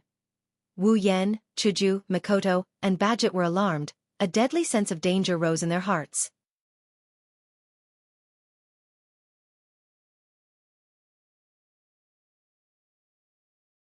Chapter 1549. At the same time in the real world. Ever since Wu Yan, Chuju, Mikoto, and Badget entered the mirror realm, Luvia has been standing in the same spot without moving. She crossed her arms and closed her eyes, waiting for the situation to unfold. Compared to Luvia, Rin and Osaka looked calm on the surface, but he didn't stand there obediently. Instead, he paced back and forth in the small basement, his gaze drifting to a certain spot from time to time. That's where Wu Yan, Hinajuku, Mikoto, and Badget used to enter the mirror world when they opened the passage to the void domain. If the four of them returned, the portal to the mirror realm would open there as well. Wu Yan and the others would return to the real world from there as well. Time passed bit by bit as Luvia waited patiently and Rin Tobin paced back and forth. About half an hour has passed since Wu Yan and the others entered the mirror realm. Usually, if both sides were evenly matched in strength, it would take a long time for the battle to end. But no matter how long it took, half an hour, it was still too slow. After all, high-level battles are ever-changing. Even if the battle was slow, it wouldn't take long for the outcome to be decided. Besides, who knows if Wu Yan and the others' opponents were on par with them. Half an hour has passed and they still haven't returned. That's a bit too long. Of course, if Wu Yan, Chuju, Mikoto, and Badget died in the mirror realm, the portal to the void realm wouldn't open by itself. Their corpses would be sent out. That way, Rin Enbin and Luvia wouldn't be able to wait any longer. Time slowly passed. It didn't slow down according to other people's moods. It just passed by mercilessly. Finally, in the unbearable silence of death, Luvia took out her pocket watch. She glanced at it. She muttered, "Too slow. Maybe the opponent this time is really hard to deal with." Rin Enbin stopped in his tracks, a worried expression appearing on his face. However, with the four of them working together, there shouldn't be any problem. That's true. Luvia closed her pocket watch and continued looking forward. No matter if it's that man, Chuju, or Mikoto, each of them is strong enough to fight against a heroic spirit. Coupled with Badget, who has a noble phantasm, no matter how weak they are, they won't be killed by a heroic spirit who doesn't use a noble phantasm, right? That's great. Rin and Osaka sighed. Let's hope that the opponent is just a little difficult to deal with. That's why I wasted so much time. Unfortunately, Rin and Osaka and Luvia were too naive in their thinking. The opponent this time wasn't just a little difficult to deal with. Instead, he was extremely difficult to deal with. Furthermore, it was not only difficult to deal with, it also possessed a power that could not be ignored. Rin and Osaka and Luvia didn't know what was going on in the mirror realm, but they had a bad feeling about it. Buzz. At this moment, in front of the basement, an intricate geometric pattern flickered from the ground, accompanied by a burst of colorful light, and began to rotate. They're back. Rin and Osaka and Luvia's eyes lit up. They both started running towards the colorful formation. After running for a while, the two girls froze on the spot. Their relaxed expressions froze as well. This was because the group of people who had emerged from the colorful magic array were all sitting on the ground in a sorry state. Their faces were slightly pale, and they were gasping for breath. They didn't look like they just came back victorious. Furthermore, they didn't look like they just came back victorious. They were talking to each other. Are we back? While panting, Hinajuku scanned her surroundings, her face slowly regaining its color. That's great. Seriously. Mikoto patted her head. Her face was covered in sweat. I almost lost my life. Just now. Badget's face turned pale. She was shocked. Just now, what was that? Heh. Wu Yan, who had reverted back to his original form, stood up and forced a smile. Maybe it's hell. Rin and Osaka and Luvia understood what happened after hearing this.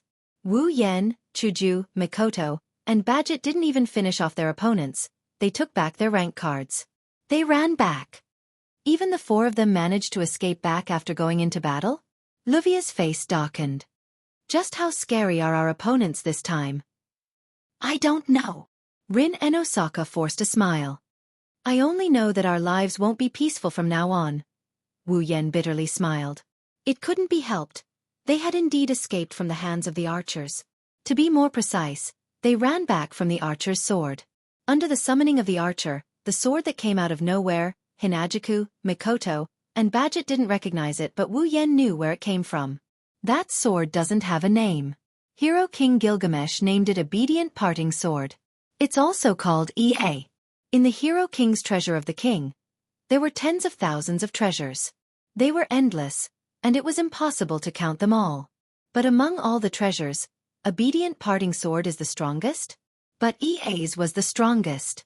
This was because it was a true divine artifact that was able to cut open the world in the ancient times. It was a precious artifact that could cut open the world. Of course, the real Obedient Parting Sword? Wu Yen didn't know if Ea really had the power to cut open the world like the legend said. Using Obedient Parting Sword on an archer? Wu Yen didn't know if he could block Ea's attack. But in the mirror world, the archer used Obedient Parting Sword? The real name Ea had indeed cut open the entire mirror realm. That's right. He used red jade mode to suppress the archer, but the only reason he managed to escape with Hinajuku, Mikoto, and Badget is because the mirror world was sliced open. That's why, before the archer unleashed his strongest noble phantasm, Wu Yen had no choice but to bring the three girls and run back to where they came from. After all, even if he could block the attack that cut open the world in the mirror world, he wouldn't be able to survive in the mirror world that was on the verge of destruction. When the archer cut open the mirror world, he didn't even get to see the surface of the mirror and ran away in a sorry state. That's why I said a lunatic without a wolf is scary. Wu Yen sighed. Now, the archer must have been banished into the space turbulence and obliterated into nothingness. His class card must have been destroyed too, right? Yen. Chuju and Mikoto thought of the same thing and walked to Wu Yan's side. I'm fine. Wu Yen shook his head and took a deep breath when he saw the worried looks on the two girls' faces. Don't worry, I haven't given up yet. Only then did Hinajuku and Mikoto's expressions lighten up and they nodded. No matter what. Badget stood up and calmed herself down. She glanced at the others. We can't defeat a monster like that no matter how many of us there are. That's for sure. Rin and Osaka and Luvia looked at each other and fell silent. Even though I don't know how scary this monster that even Badget thinks is a monster is, but since the four of them managed to escape together, it's not too much to draw such a conclusion. Let's go back. Badget turned around with her dusty and torn suit. As for the Flagellac cylinder, it was long lost in the mirror realm that was split into two. Everyone at the scene had an indescribable oppressive atmosphere. They silently turned around and walked towards the stairs leading to the underground passage. Crack. Suddenly, such a voice reverberated in the surroundings. Crack, crack, crack, crack. Strange cracking sounds were heard and everyone's footsteps were rooted to the ground. They couldn't move anymore.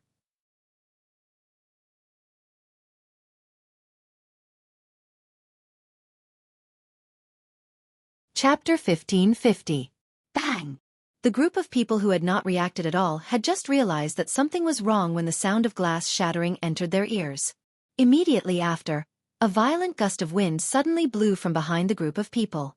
Like a shock wave, it spread out in an instant and hit the whole place. The sudden gust of wind caught everyone off guard. Their bodies were almost blown away. When they finally managed to stabilize themselves, they turned their heads and looked in the direction of the gust of wind. An expression of shock appeared on everyone's face. Kacha! Kacha! Kacha? The sound of glass shattering continued. The violent wind continued to blow. In this not-so-spacious basement, the wall at the front was slowly crumbling. The shockwave was caused by the shockwave. However, the scene of glass shattering didn't happen on the wall. It happened on the space. The space at the front of the basement was gradually breaking down like a piece of glass. No. It wasn't just the space that was breaking down. Some pitch-black substance was seeping out of the broken space like water. Wah! Seeing such a scene, everyone present stood up in shock. Could it be? Wu Yen raised his hand to block the incoming shockwave. He stared at the pitch-black substance seeping out of the broken space. His wine-red eyes were full of waves. It's not over yet? Bang! Under the gaze of everyone present, the shattered space once again cracked open, making the glass-like spatial crack even bigger. It was pitch black inside, like a black hole, which made people's hair stand on end.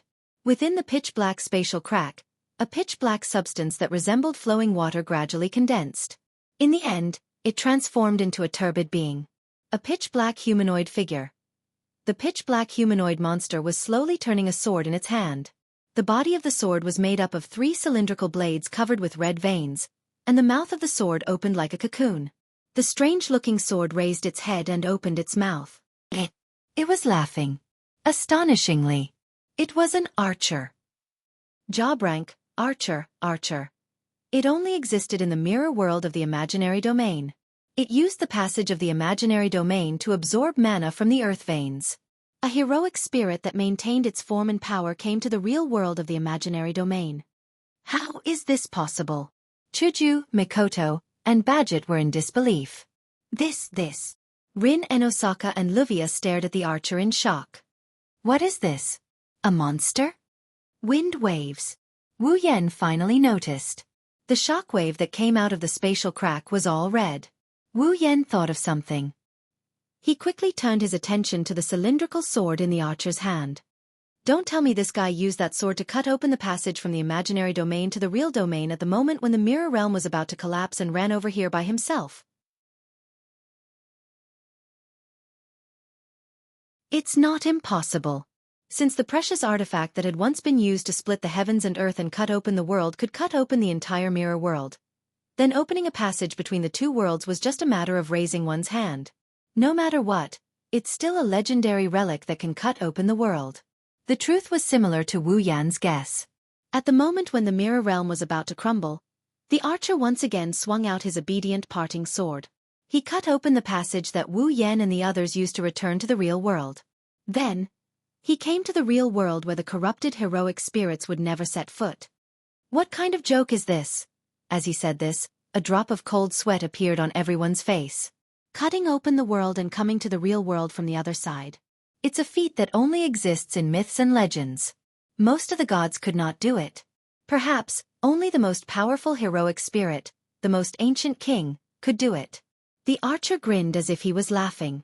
Other than Wu Yen, who jumped in front of the girls to protect them, the rest of the people could not move.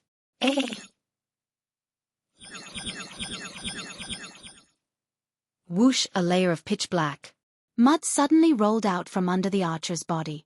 From within, a huge shadow suddenly shot out and flew into the air. The shadow then stopped in mid-air. Everyone almost reflexively raised their heads and looked at the sky. What they saw was a huge jet-black spaceship that looked like a fighter jet. This pitch-black flying ship was also a precious artifact. Bang! Archer stomped on the ground and leaped into the air, landing on the pitch-black spaceship. Ah! Like the sound of a bugle horn, under the roar of the archer, the pitch-black spaceship shook violently and turned around. It turned into a black shadow and shot towards the entrance of the underground tunnel, above the surface. It wants to go to the ground? Rin and Osaka exclaimed in shock. You must be lying, right? Luvia panicked and lost her head out of fear.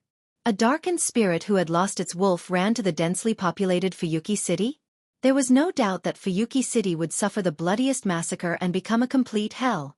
Moreover, it was the most basic principle of magic to not let magic be exposed to the public. If such a monster were to run into the densely populated real world, it would definitely become the culprit that exposed the mystery of magic. No matter how you look at it, you can't let this spirit enter Fuyuki City. You guys! Wu Yen stepped forward when he understood the situation. Put your hands on my shoulders. Hearing this, the girls were stunned. Chuju and Mikoto were the first to react. They seemed to know what Wu Yen was going to do. Without hesitation, they put their hands on Wu Yan's shoulders. Rin, Enbin and Luvia seemed to have noticed something as well and immediately put their hands on his shoulders. Bajet hesitated for a moment, but she was also a decisive person. She reached out her hand and put it on Wu Yan's shoulder. Soon after, the 6 of them disappeared from the messy basement as if they had merged with the space amidst a wave of delicate magic energy. Fuyuki City, beach, bang in a loud explosion. The entrance of the underground tunnel surrounding the construction wall exploded. A pitch-black shadow shot out from the entrance of the underground tunnel and soared into the starry night sky. A spatial ripple suddenly spread out from the beach around the underground tunnel entrance. By the time it dissipated, a couple of figures had already appeared at this place. Where's that monster? Rin Enbin didn't see the power of the archer, but he didn't hesitate to call it a monster. One can only imagine what kind of impression the archer has in Rin Enbin's mind. He was able to force back Wu Yan, Chuju, Mikoto, and Bajet. He even broke through the mirror realm and came to this world. There! Beside them, Luvia quickly scanned her surroundings. Her eyes stopped abruptly in mid-air and she pointed upwards. Then, everyone saw what happened next. In the sky above the beach, a dark spaceship was circling around for a bit before flying towards a certain direction. That's Fuyuki City's downtown area. Quick! Stop it! Rin Enbin and Luvia yelled at the same time. Wu Yan's eyes flashed. He turned around and teleported again.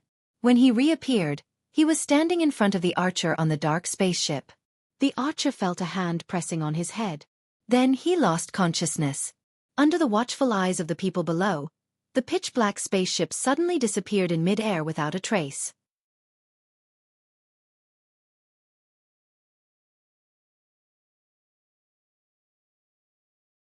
Chapter 1551. On the surface of the sea, the waves were not turbulent, nor were they loud and powerful. They only maintained an extremely small wave as they surged towards the beach not far away.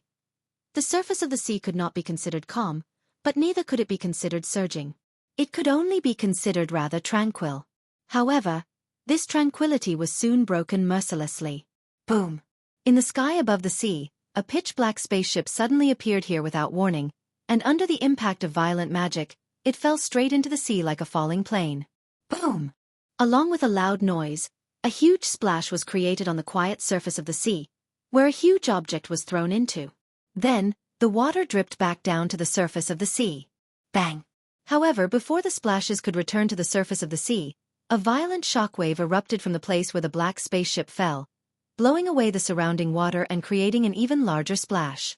Then, a black archer jumped out from the sea and landed on the surface of the sea.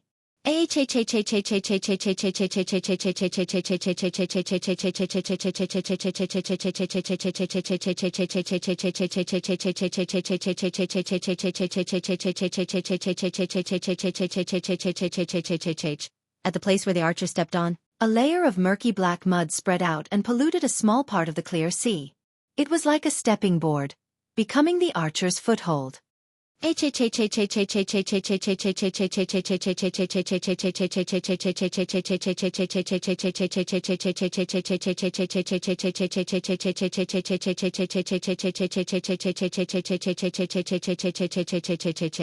He raised his head and looked at the floating figure in the air. The archer who knocked him into the water let out an angry and grudgeful cry. Under the archer's body, the murky black mud that was spreading on the surface of the sea responded to the archer's roar and started to shake rapidly. In the air, Wu Yan was also aware of the violent black mud. Immediately, he clenched his fist, and a wave of demonic energy gushed out from his hand. The demonic energy in his body was being frantically extracted at this moment, gathering in his hand as if it was free. As the mana in his body surged out and poured into his hand, Lin Yun's mana continuously poured into his hand. The mana flowing through Wu Yan's body gradually became warmer. It continued to climb. When the mana flow stopped abruptly, the mana flowing from Wu Yan's body was like steam, rising into the sky. The heat that leaked out. It caused the surrounding atmosphere to become distorted. Look down. Kiran looked at the archer who was stepping on the surface of the sea. The murky mud under the archer's body was splashing mud everywhere. It was like a volcano that was about to erupt, causing fear in people's hearts. Arg har! The archer raised his head. His pitch-black face was filled with malevolence and insanity.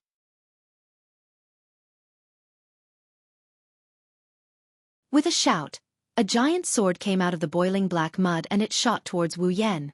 That is a real huge sword. Its length is at least 40 to 50 meters, and its width is at least 2 to 3 meters. It's a huge sword comparable to the height of a skyscraper. Shio, a sharp sonic boom cut through the air like a beam of light. The huge sword was like a mountain falling from the sky, bringing with it a scalp-numbing gust of wind. It dragged a long shadow as it shot into the air. Titan's hand awakened. Looking at the approaching huge sword, Wu Yan's eyes flashed with ruthlessness as he felt the wind coming from above. The mana on his body exploded, and the steam turned into a whirlpool, dyeing it a fiery red color. The fiery red whirlpool floated high in the air. After a moment, it suddenly trembled, and a huge fiery red arm that was not inferior to the huge sword suddenly emerged from the fiery red whirlpool. That posture was like a giant that had awakened from a volcano and was about to come out of the volcano. Its momentum was incomparably terrifying. Go!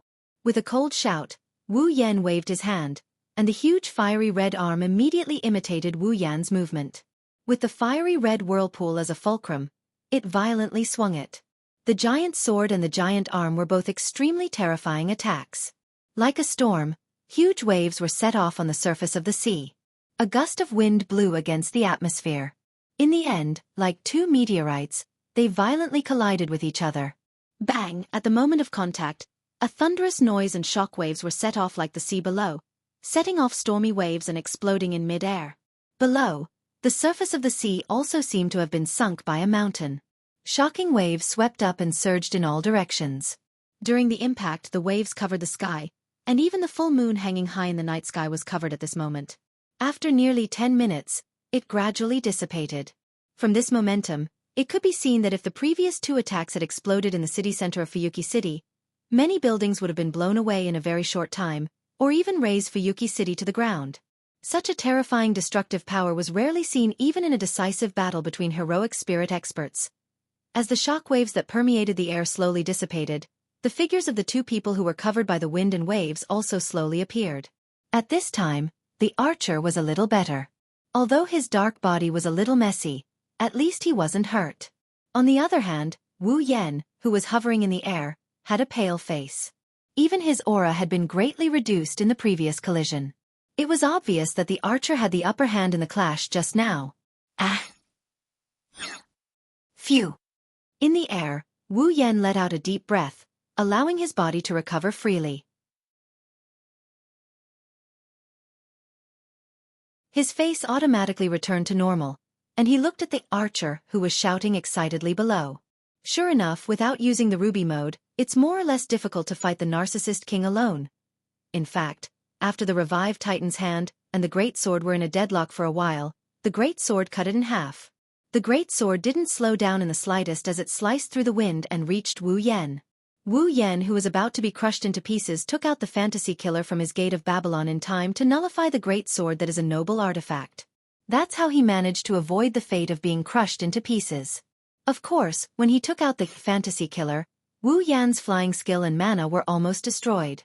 Therefore, after destroying the great sword, Wu Yan immediately threw it back into the gate of Babylon. Normal means are not enough to deal with the narcissist king. Looking at the archer on the sea, Wu Yan made this judgment on the spot. The legendary hero king in front of him, with the help of the extravagant fighting style of the nouveau riche, is definitely the strongest peak of Tier 8 that Wu Yan has seen so far.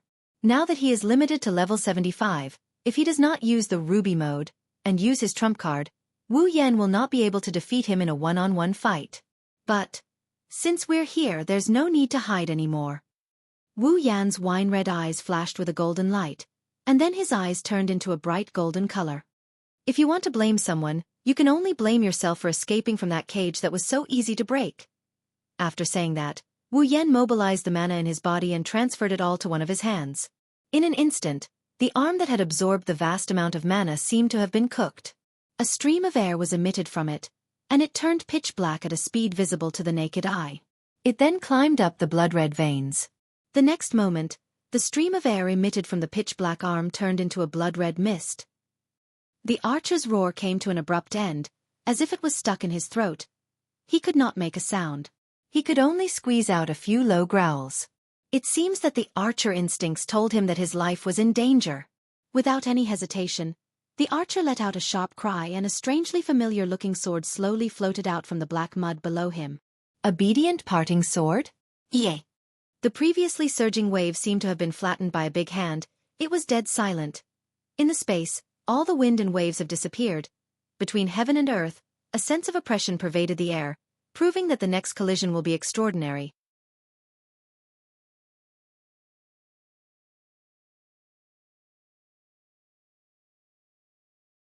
Chapter 1552. In the past, there were many restrictions when fighting the heroic spirits in the Mirror Realm.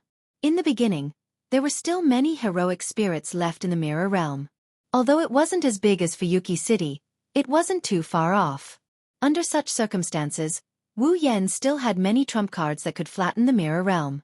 However, he could still use them if he was careful. But later on, the space of the mirror world became pitifully small. Because of this, many powerful ultimate moves were restricted by the small void domain and could not be used. Among other things, Wu Yan couldn't use his familiars. The familiars of the primogenitor were unbelievably destructive, even if their abilities weren't taken into account. If they were allowed to do as they pleased, it wouldn't be difficult for them to raze an entire country to the ground. Unleashing it in the mirror realm was simply pushing the mirror realm towards destruction. It was also because of this reason that when fighting against the heroic spirits who had lost their rationality could disregard the existence of the mirror world and their own life and death and use the powerful relic without any hesitation. Even the archer dared to use the good parting sword? Yeah. However, Wu Yan couldn't bring about his own destruction. He could only endure. But now, the archer had come to the real world of the real number domain. Was there still a need to be patient? Let me see. An extremely soft voice echoed in the air. The blood-red mist in the corner of the night sky became abnormally dense. The noble artifact that once cut open the world. Can it cut open my familiar? Amidst the soft murmurs, the blood-red mist rolled slightly and rose and fell. Suddenly, it turned into a white flame. Descend! White dragon's burning flame. Heaven and earth suddenly went silent. Boom! The white flame seemed to have been accumulating power for a long time. It was like a reservoir that suddenly opened. It suddenly expanded in the air and turned the night sky into a sea of white flames. Within the sea of white flames, an elegant white dragon slowly emerged from the curtain of flames. Its entire body was white as snow. It looked like a noble sage as it gently undulated. Oh! A pair of eyes slowly opened. The only thing that was different from the color of the dragon's eyes was exposed to the sea of white flames. The elegant white dragon raised its head and let out a long dragon roar. Immediately after, the white sea of fire around him surged into the white dragon's body, completely exposing the elegant white dragon to the air. The fur on its body fluttered in the wind, giving off an otherworldly temperament. It was exceptionally attractive. If one were to take a closer look, they would discover that the white fur on the body of the elegant white dragon was fluttering in the wind. In fact, they were all made up of white flames, causing the white dragon's body to flash with bright white light from time to time. Ah! Staring at the white dragon that appeared in mid-air, the archer roared ferociously. Holding the obedient sword in his hand, the archer roared. The cylindrical blade of Ea suddenly started to spin. Ripples appeared in the surrounding space. Streams of scarlet wind gushed out of the space like a torrent that had found a vent and entered the good separation sword. The cylindrical blade of Ea revolved around it, spinning at an extremely fast speed. It was spinning around the good separation sword. The scarlet red wind on the sword was like a ferocious beast, bringing along a roar that others could not hear. As it rotated, it caused the surrounding space to distort, and even caused the space to tremble as if it was unable to bear the burden. The scarlet wind was still sweeping across the sky, bringing with it a terrifying wind. While the space was being distorted, it kept gushing towards the good separation sword. The blade of Ea's sword. Looking at the scene from afar, Wu Yan's dazzling golden eyes were filled with a burning desire to battle. Among all the relics in each world, which one was the most powerful? Nobody could come to this conclusion. This was because apart from the power of a relic, there were all sorts of abilities and effects. It was impossible to tell which was the most powerful. However, if one were to look at the power of a relic without looking at the abilities and effects of a relic, then the good separation sword? The power of Ea's sword was definitely the most powerful relic among all the relics in the world. Which of his familiars would be more powerful after their levels were suppressed? Or the relic that had sliced open the world? Now, it was time to determine the winner. Let's go! Filled with fighting spirit, Wu Yan waved his ghostly hand. White dragon's burning flame. Wu! The elegant white dragon's blue eyes glinted fiercely. Amidst the dragon's roar, a dazzling white flame burst out from its body and covered its entire body. Then, white dragon's scorching flame took a step back, flapped its wings, and dove down towards the archer with white flames all over its body. Ah! However, as the archer roared, the good separation sword? EA's good separation sword? The sword trembled heavily, causing the space to tremble along with it. A majestic scarlet gust of wind burst out from the sword. Arg! The archer roared again and thrust the good separation sword? EA's good separation sword? It stabbed the archer fiercely. Woo! For a moment the good separation sword? The cylindrical blade that was rotating paused. Then, amidst the trembling of the space, a scarlet tornado burst out with a chi sound, gradually expanding and shooting out. Under the swirling of the red tornado, every gust of red wind turned into the most terrifying sharp blade, cutting the space cleanly. Suddenly, wherever the tornado passed by, the space was like a piece of land that had been plowed through. A pitch-black spatial fault was formed. Woo! The white dragon, whose entire body was covered in white flames, raised its head and let out a long roar. Without the slightest bit of fear, it flapped its wings, and like a white meteor falling from the sky, it charged fiercely towards the incoming scarlet tornado. The distance between the two was closed in an instant. Then, the two terrifying attacks that could burn mountains and boil seas collided with each other. Dong! In the sky, it was like a star had exploded. The center of the explosion was flashing with intense white light. A circle of terrifying shockwave formed in a circular shape and shook the surroundings. From a certain point, the shockwave suddenly exploded. Like a punctured balloon, the abnormally violent shockwave filled the sky. A dazzling light sprinkled down from the sky. The shockwave violently attacked. In the ear-shattering sound, it brought along an extremely terrifying storm as it rushed down from the sky. Wherever the storm passed, the space trembled. The terrifying shockwave covered an area of almost 100 meters in an instant. At the center of the shockwave, the white dragon that was covered in white flames and the scarlet tornado collided with each other, causing the surrounding space to shatter inch by inch. Arg! The archer held the good separation sword? EA's good separation sword? As he roared furiously, he gripped the hilt of the sword tightly. Good separation sword? The sword spun even more fiercely, supporting the power of the scarlet tornado. Woo! The white dragon's burning flame that carried the white flames was supported by the dragon's roar and magic that was continuously flowing into his body. It was like a white meteor that kept colliding with the tornado. Not long after, the scarlet tornado that collided with the white dragon, which was able to cut through space and create spatial rifts, gradually evaporated under the burning of the white flames. Bang! Then, with a muffled sound, the crimson tornado that had once cut open the world was completely burned into nothingness under the cover of a spreading white sea of fire. Chi! The elegant white dragon passed through the sea of white flames and gradually evaporated the scarlet tornado. Its speed didn't decrease at all. Along with the archer's roar, the white dragon landed on the archer's body. At the last moment, the archer seemed to have squeezed out a few words in his own roar. In the next second, the white dragon's burning flame engulfed the archer's body. Bang! At the center of the sea, a sea of white flame suddenly appeared and spread across the surface of the sea. The sea seemed to have become its fuel, allowing it to slowly expand. The sky and the sea, two similarly boundless existences, reflected each other's radiance. At the same time, the sea of white flames burned like two sides of a mirror. The scene was so spectacular that it made one's heart surge.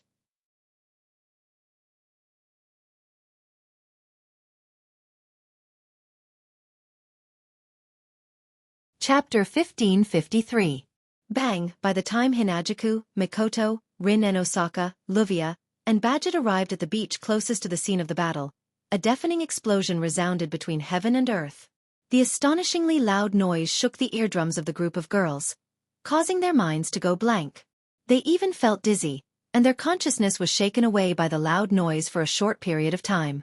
When the group of young ladies finally recovered from their dizziness and regained consciousness, the scene in front of them left them stunned on the spot, unable to react for a long time.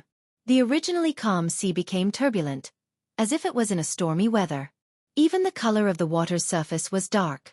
On the turbulent and dark sea surface, a vast white sea of fire was slowly burning, as if the sea water was used as fuel. Not only did it not show any signs of dissipating, but it was also growing at a speed visible to the naked eye. At the same time in the sky, a sea of fire of the same color is spreading. It's a stark contrast to the sea of fire on the surface of the sea, like two sides of a mirror. The only difference was that below the white sea of fire in the sky, there was a ferocious wound carved on the surface of the sea of fire. Indeed, it's a wound. A wound from the space. It was as if a huge piece of glass had been forcefully smashed by something. A jagged fault appeared, spreading from a corner of the sea all the way up. It only stopped abruptly when it reached the bottom of the sea of fire in the sky. It was pitch black inside. That's the obedient separation sword? A spatial fault created by the EA, a crack in the world. It's obvious that the obedient separation sword? Does EA really have the ability to cut the world in half? However, to be able to cut the world and create a rift in the space, this is a fact. Hinajiku, Mikoto, Rinenbin, Luvia, and Badget still didn't know what that terrifying world fissure was for the time being. However, the white sea of fire covering the sky and sea, even Badget has seen it once. It's impossible for the other girls to not recognize it. Is it over there? Chuju asked in a hurry. I wonder how the battle is going. That bastard. Mikoto clenched her fist in frustration. It's clear that everyone should have attacked together, but you actually took the enemy away by yourself. Don't you know that others will be worried? At that time I couldn't consider so much. Luvia shook her head. If we don't stop that monster and let it enter the city, we'll really be done for. He must have used some sort of teleportation magic to transfer himself, the enemy, and the flying relic to the sea. Rin and Osaka gritted his teeth, his green eyes flickering with uncertainty. I wonder what the situation will be like after we reach the sea. From an objective point of view, it must be very bad. Badget stared at the sea of fire covering the sky and the sea and the hideous wound from the world and said in a deep voice. After all, the opponent's relic is almost endless. Even if that man really has immortality, there is no guarantee that the opponent's relic will not be able to deal with immortality. After all, it is still very dangerous to be alone. That's enough. Hinajiku couldn't help but shout. Enough with the sarcasm. Let's go and meet up with Yen first. But we're on the sea. Luvia said in a troubled tone. There are no boats or helicopters here. How are we going to get there? I can control the iron sand to wrap around my body and use it to fly over. Mikoto quickly said. How about I go and meet up with Yen first? No. On the side, Rin and Osaka pointed at the white sea of fire and the ferocious world crack without hesitation and retorted. Do you really want to enter that place alone? Mikoto didn't know what to say to that. No matter what, it is a flame that can burn time. It is comparable to mystical magic. If she really went in, the flame would not let her go just because she knows its master. Not to mention, there is also the obedient parting sword. If she was not careful and fell into the fissure, she would be torn apart by the turbulence of space. But if she had to watch Wu Yen fight with such a terrifying monster, even though she believed in Wu Yen, she would still be unwilling to do so. Then what should we do?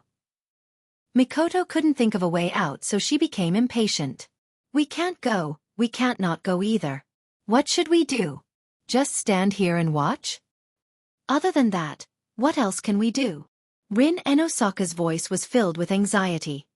If we don't think of a way to deal with the white flame, we can't even get close to it, right? Aren't you two companions with that man? Luvia looked at Chuju and Mikoto. Can't you think of a way to deal with the white flame?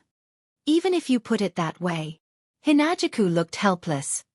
We can't do anything about that flame either? Just as Chuju, Mikoto, Rin Enbin, and Luvia were about to start arguing, Badget suddenly pointed at the sea and spoke. Look over there.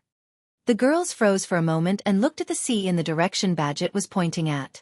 It didn't take long for all the girls to notice something. There's a figure floating on the sea. Being pushed by the waves like a rootless duckweed, it's floating towards them. Seeing the figure drifting along with the waves towards the beach, Hinajiku and Mikoto were the first to cry out in surprise. Yen! It's Wu Yen! However, Wu Yan's eyes were closed. His face was pale and his body was moving along with the waves. His body didn't move at all. It's obvious that Wu Yen has lost consciousness. Yen!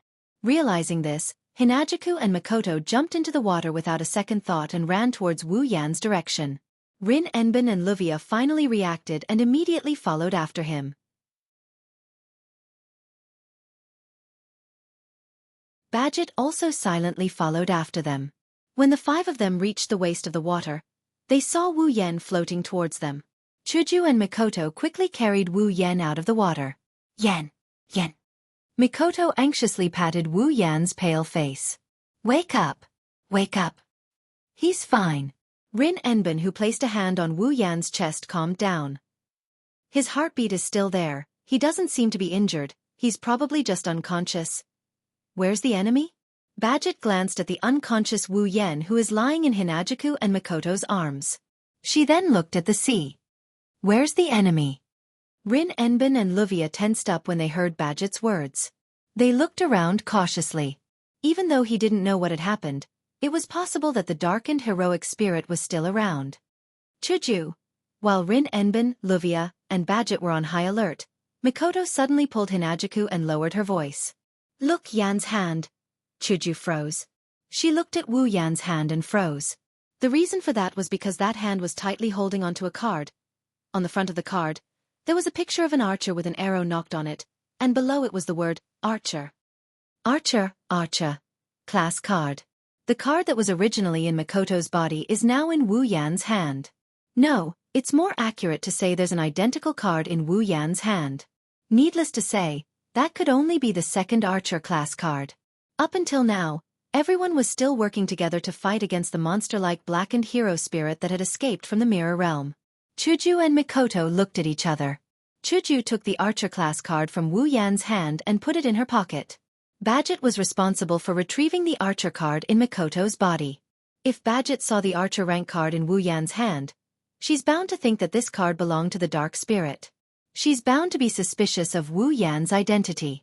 After all, Badget didn't know that there was an 8th card. She always thought that the hero spirit she was fighting was the one materialized from the 7th card. So, just in case, it's better not to let Badget see my Archer rank card. Ars.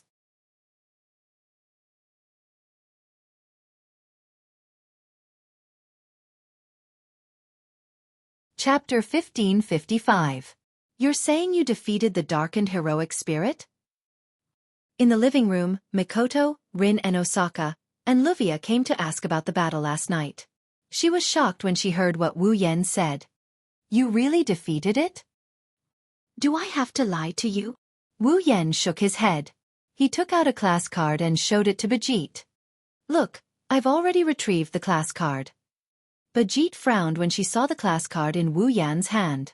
Rin and Osaka and Luvia had a weird expression on their faces. That's because the card that Wu Yan took out has a picture of a berserk warrior holding a great sword in his hand. Needless to say, it was the Berserker class card. Rin Enbin, Luvia, Ilya, and Mio were the witnesses to the recycling of this class card. Therefore, Rin and Osaka and Luvia were sure that the class card in front of them wasn't the same as the darkened heroic spirit from last night. Of course, this was because Rin, Osaka and Luvia had subconsciously assumed that the 8th card was different from the 7 cards that they had collected earlier. If they knew that the class card Wu Yan retrieved last night was the Archer class card, Rin and Osaka and Luvia would be shocked as well. Berserker. Ha! Badget's frown loosened as she stared at the class card in Wu Yan's hand. She nodded. It really is the same as the monster from last night. Wu Yan, Chuju, Mikoto, Rin and Osaka, and Luvia looked at each other when they heard what Badget said. They nodded with a bitter smile. Although he knew in his heart that the darkened hero spirit from last night was not a berserker, he had to say it out loud. Badget's words were also very convincing. That kind of monster was indeed extremely compatible with a berserker. Compared to the original berserker, it was even more fitting. Until now, many people still remembered the scene of the archer breaking out of the virtual domain's mirror realm and arriving at the real domain's real world. That scene was deeply engraved in the hearts of many girls. It wasn't an exaggeration to call them berserkers. If Wu Yan didn't know that Gilgamesh was only an archer and didn't meet the requirements to become a berserker, he might have thought so too. After all, a berserker has the right to become a berserker. Only a berserker who went berserk in battle would be qualified. A heroic spirit that hasn't gone berserk in battle cannot become a berserker. While Wu Yan was speechless, Badget opened her mouth and said something. In other words, all the class cards are in your hands, right? Hearing that, the atmosphere in the hall suddenly dropped to the freezing point. Only then did the girls remember. The battle maniac in front of them wasn't their companion, he was their competitor. At the same time, he came to Fuyuki City to get the class cards. He was sent by the Magic Association. Thinking up to this point, Hinajuku, Mikoto, Rin Enbin, and Ruvia started to look at Bajit with hostility. Their delicate bodies also tensed up, preparing to deal with Bajit's attack at any time. Don't think Bajit can't do it. As long as it doesn't violate the principle of not exposing magic in front of ordinary people, Bajit can do almost anything to complete the mission. Wu Yen is the only one with a calm smile on his face. He waved his hand. All 7 class cards appeared in his hand. As you can see, all the class cards are in my hands. Do you want to rob me? Bajit stared at Wu Yen with a sharp glint in her eyes. The girls standing behind Wu Yen were also shocked. Rin Enbin and Luvia put gems on their fingers. Logically speaking, since they belong to the Magic Association, they should be helping Bajit. Unfortunately, not only did Bajit have nothing to do with the department that Rin Tozaka and Luvia belonged to, but the higher-ups in the department even went against Zelrich in order to get a rank card. How could the 2 magician girls stand on Bajit's side? As for Chuju and Mikoto, although they were cautious, they weren't as serious as when they faced Bajit. As for the reason, it was extremely simple. Gue Chuju, level 80. Misaka Mikoto, level 82. The second part of the Demigod Path quest has been completed. The restriction bracelets on their wrists have been removed. Chuju and Mikoto have returned to rank 9. Bajit can no longer defeat Chuju and Mikoto. As for Wu Yen, there's no need to talk about him. Level 89.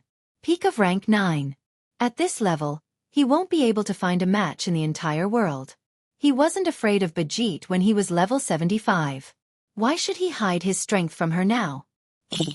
If it wasn't for the fact that Xiao Hei might be targeted, Wu Yen wouldn't have taken out the Berserker card to trick Bajit. Of course, Bajit didn't know about this.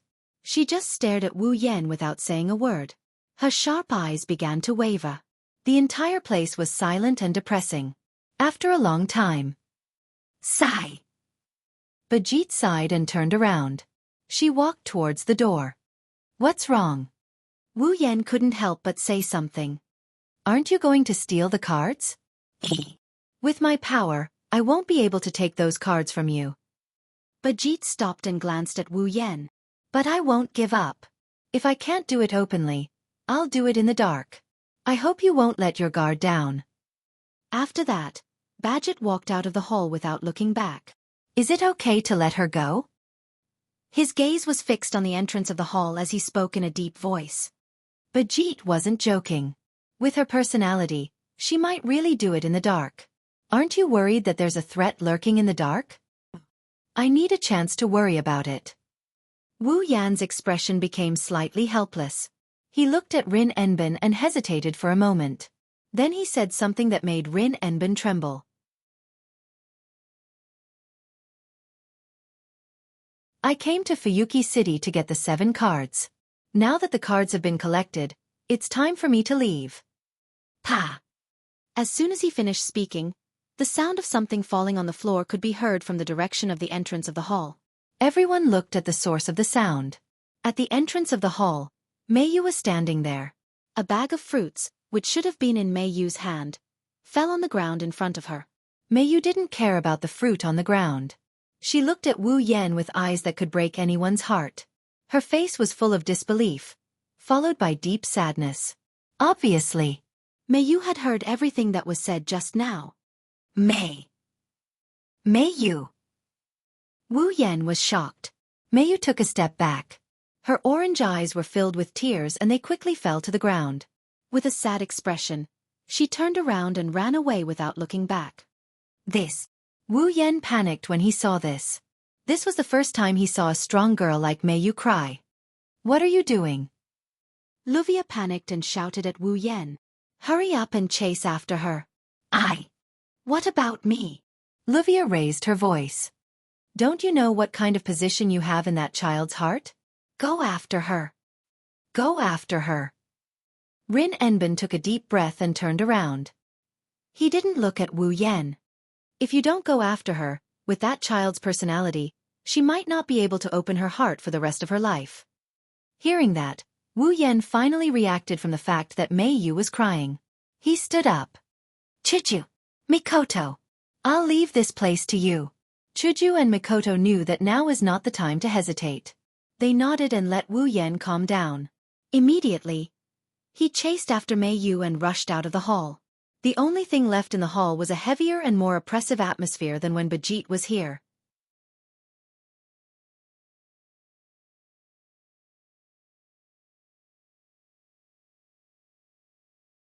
Chapter 1556. Bang! The entrance door was violently opened. The sound reverberated in the night air and gradually spread out. Inside the door, a petite figure rushed out, bringing along a trail of sparkling and translucent liquid, sprinkling down in the dark night. The petite girl ignored him and rushed to the side of the iron gate. She pulled open the iron gate and began to run in the quiet night street as fast as she could. As for where the direction she was running towards, the petite girl had no idea at all. She just wanted to get away from the scene as fast as she could, the farther the better. Not long after the petite girl ran out of the street, another figure rushed out from the entrance door. He stood there and looked around. Then he saw the petite girl running to the other side of the street. Mei Yu! Wu Yan didn't use spatial magic. His speed was comparable to lightning, but Wu Yan didn't use this in human speed. Instead, he chased after her at a normal running speed. Mei Yu, who was running in front, seemed to have heard Wu Yan's voice. Her small heart trembled and her footsteps slowed. In fact, Mei Yu didn't want to stop at all. But for some reason, after hearing Wu Yan's voice, Mei Yu couldn't run anymore. She couldn't even move her feet. It was as if she was rooted to the ground and didn't move at all. Under such circumstances, Wu Yan easily caught up to her. He slowed down when he was about 5 meters away from her. Looking at the petite girl's slender back, he slowly walked over. The petite girl had her back facing Wu Yan as they walked on a dark street in the residential area. She left Wu Yan with her back. Wu Yan slowly approached. Then a voice as soft as a mosquito sounded. Why? The voice was very low, but the sadness contained in it were clearly felt by Wu Yan. He couldn't help but stop. He gazed at the petite figure that had her back to him from the beginning. Wu Yan stopped 2 or 3 meters away. Deep helplessness appeared in his wine-red eyes. Mei Yu, maybe you misunderstood. Misunderstood? Mei Yu lowered her head but still didn't turn around. In other words, Brother Wu Yan doesn't really want to leave, right? Hearing this, Wu Yan was silent. He silently expressed the truth that Mei Yu didn't want to know. Why? Mei Yu's voice seemed to be squeezed out. It made one's heart ache. Why leave? Mei Yu. Wu Yan's mouth slightly opened. He shook his head. You know that I'm not from here. Isn't it good to stay here? Mei Yu sounded like she was sobbing. Her voice was hoarse. Brother Wu don't want to stay here at all? I've been in Fuyuki City for 2 months, but I don't think it's bad. In fact, I think it's pretty good. Wu Yan looked at Mei Yu's back and answered. So, if you ask me if I don't want to stay here at all, the answer is of course no. Then why do you want to leave? Wu Yan clearly saw something on Mei Yu's face. It was dripping.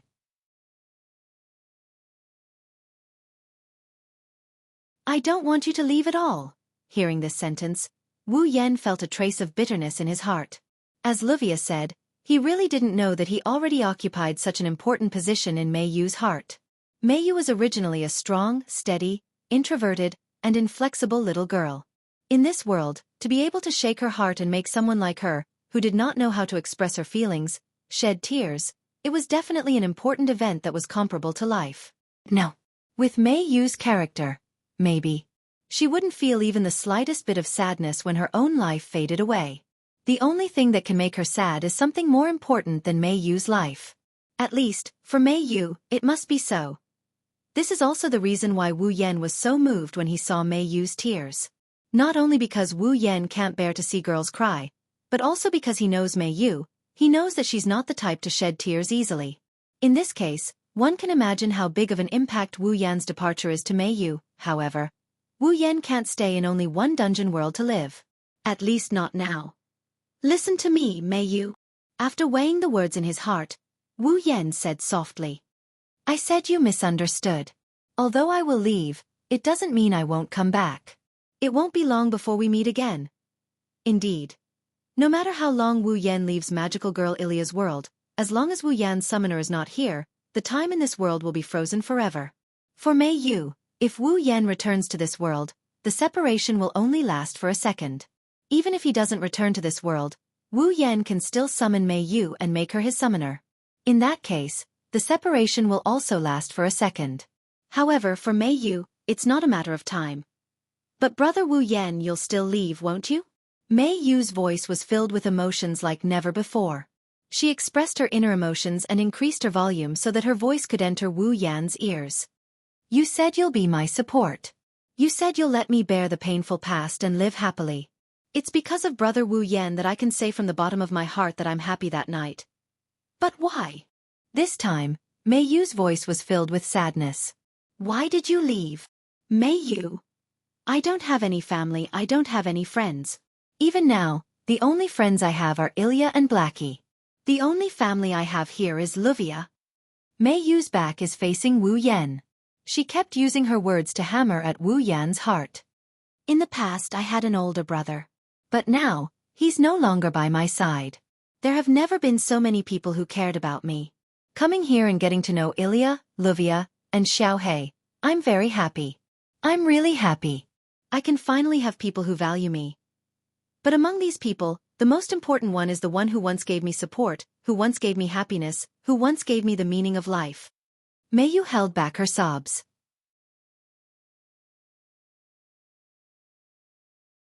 Her voice was extremely hoarse. That person is you, brother Wu Yan. Brother Wu Yan. Mei Yu abruptly turned around and rushed forward. She threw herself into Wu Yan's embrace.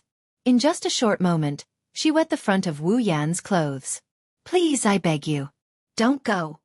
Mei Yu. Wu Yan's eyes were filled with complicated emotions. He really did not expect that his position in Mei Yu's heart would be so important. He also did not expect that Mei Yu would rely on him so much. Looking at Mei Yu, who was grabbing his clothes tightly with her slender hands and her extremely thin shoulders that were constantly twitching, Wu Yan almost decided to stay in this world forever. Unfortunately. Mei Yu. Squatting down, Wu Yan embraced the petite girl in front of him. I'm sorry. Even if it's just for a moment, I have no choice but to leave you at this moment. Mei Yu's twitching shoulders trembled violently. In an instant, Wu Yan felt that the girl's body temperature in his embrace seemed to be dropping at a despairing speed. He could not help but hug Mei Yu tightly. In the place I'm about to go back, there are also people who rely on me like you. They think I'm the most important person and they are waiting for me to bring them happiness. I can't be that selfish. I can't let one person suffer for the sake of another's happiness.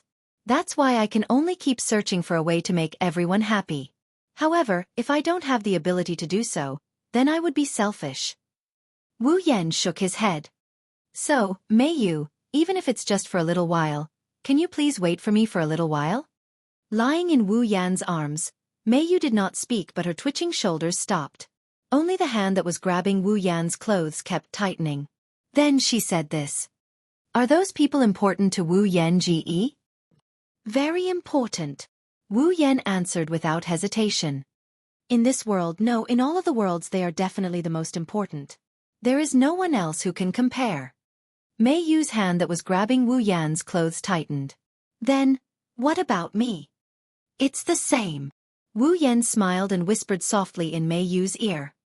No one is more important than you. Mei Yu's hand that was grabbing Wu Yan's clothes finally loosened a lot. Under the moonlight, two figures, one big and one small, tightly hugged each other, as if forever.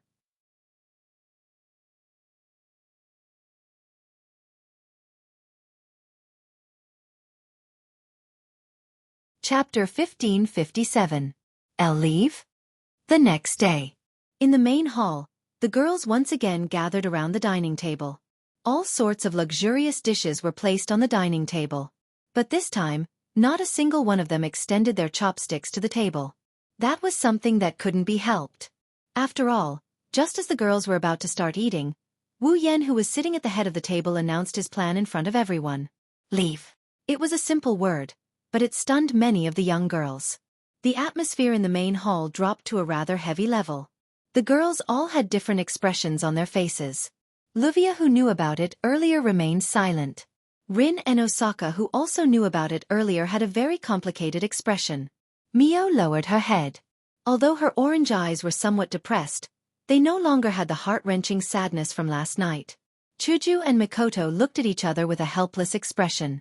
As for Ilya and Blackie, who didn't know about this matter last night, they were dumbfounded. Their eyes were also filled with bewilderment. "I don't agree." Their confusion didn't last for long. When it dissipated, Xiaohei slapped the table and stood up without thinking. "Big brother, you're joking, right?" Xiaohei's amber eyes stared at Wu Yan. She forced out a smile. "This isn't funny at all." That's right." Ilya also stood up. Her delicate little face was filled with bewilderment. She looked like she was about to cry. "I'll leave? Even if it's you, big brother, I won't forgive you for making such a joke." Wu Yan didn't say anything. Instead, he looked at Ilya and Xiaohei with his wine-red eyes. His eyes were calm. Big brother." Seeing those calm eyes, Ilya and Xiaohei finally realized that this was not a joke. More or less, panic appeared on their faces. Why do we have to leave?" This time, it was Xiaohei who shouted first. Instead, it was Ilya who shouted. "Isn't it good to stay here?" Compared to Ilya, who was only now excited, little Hei seemed to want to create a sharp contrast with him. The emotions on his face disappeared, and he regained his composure. He asked, "Is it because of the rank card?" "The reason I came to Fuyuki City is to get the 7 rank cards." Wu Yan sighed and he took out the 7 rank cards. "Now that I've gotten all 7 cards and completed my mission, it's time for me to continue my journey." Journey? It wasn't only Ilya and Blackie who reacted. Rin Enbin, Mio, and Luvia also raised their heads and looked at Wu Yan. "My mission is not only to obtain the 7 rank cards. There will be various other tasks in the future. I need to go to every place and complete them." Facing the gazes of the girls, Wu Yan shrugged his shoulders as if he was relaxed. "I don't know when it will end, so calling it a journey is more or less the same." Hearing this, the girls all looked at each other in dismay. Obtaining the 7 rank cards is only a part of the mission? What part of the mission? Who is the one who issued the mission? Even the class card that the Association of Mages was helpless against was only one part of the mission. Then, what else did he need to do for this mission? Where do I have to go to do it? These questions flashed through every girl's mind at the same time. After having these questions, the girls realized that they didn't know anything about Wu Yan, Chuju, and Mikoto. Where did they come from? What is their true identity? Was there someone standing behind them and arranging tasks for them? Rin and Osaka, Luvia, Ilya, Mio, and Blackie didn't know any of this. What's even more unbelievable is that Wu Yan, despite not knowing about any of this, has already occupied a large space in the hearts of many of the girls. Isn't this unbelievable? Similarly, without knowing anything, the girls couldn't judge whether Wu Yan's mission was good or bad, and whether they should support him or not. Therefore, they were speechless at Wu Yan. "Do you have to leave?" In the end, Xiaohei channeled all of his emotions into this one sentence. He stared at Wu Yan without letting go. "If Big Brother leaves, I won't be able to live." This wasn't an exaggeration. Little Black needed someone to provide him with magic power to maintain his existence. If he lost the support of magic power, Little Black would directly disappear. Currently, it was Wu Yan who provided her with mana. If Wu Yan leaves, Blackie would have to find a way to obtain mana from others. But if that's the case, other people's mana wouldn't be as good as Wu Yan's, and Blackie would have to absorb mana from countless people to maintain her existence. If she absorbs mana from ordinary people, it would cause them to go into shock due to excessive mana consumption. In serious cases, their life force would be converted into mana and absorbed by Blackie. Therefore, if possible, Blackie doesn't want to absorb mana from ordinary people. But if she absorbs mana from magicians, would Rin and Osaka and Luvia agree? Would Ilya and Mio agree? If all 4 of them don't agree, is Blackie supposed to find Badget? Then, Blackie would rather disappear by herself. That's why Blackie wouldn't be able to live without Wu Yan. Although it's more or less an exaggeration, it can't be said to be false. All right, can you all stop looking at me with such a heavy expression? Wu Yan bitterly smiled when he saw the heavy and complicated expressions on the girls' faces. Right now, I can't explain my situation to you all. All you need to know is that I won't be gone for long. Won't be gone for long? Ilya was stunned for a moment before she hurriedly asked. How long will it be? Well, Ma. Wu Yan scratched his cheeks and shrugged. Perhaps I'll be back tomorrow. Tomorrow? The group of girls were all stunned. Blackie even exclaimed in surprise. So soon. How long do you think it will take? Wu Yan rolled his eyes at Rin and Osaka, Luvia, Ilya, Mio, and Blackie. Do you all think that this separation will be forever? But, Ilya said with uncertainty. Big brother, didn't you just say that you have a lot of missions to complete? But like I said, I won't be able to explain my situation to you guys. Wu Yan hesitated for a bit as if he's thinking about how he should explain himself. In the end, he had no choice but to say this out loud. All in all you need to know is that the next time we meet, it won't be long. Hearing this, whether it was Ilya, Blackie, Mio, Rin to Sokka, or even Luvia, their expressions became much better. It's a promise. Ilya jumped off her chair and ran to Wu Yan. She extended her pinky. You can't lie. Since when did I lie to you? Wu Yan smiled and scratched Ilya's little nose. Ilya was embarrassed. Then, he extended his pinky and hooked it with Ilya's. I've promised all of you that it won't be too long before we meet again. Ilya immediately revealed an incomparably adorable smile, causing Xiao to be incomparably envious. He ran over while shouting. Me too. I also want to make a promise with Big Brother. After saying that, he didn't care about Ilya's reaction and squeezed her away, causing her to almost fall. Yuwa. Ilya quickly stabilized herself and glared at Blackie. You despicable person. Blackie stuck out her tongue at Ilya and made a funny face. She hooked her little finger around Wu Yan's little finger. This made Ilya even angrier. She pounced on Blackie and started messing around with her.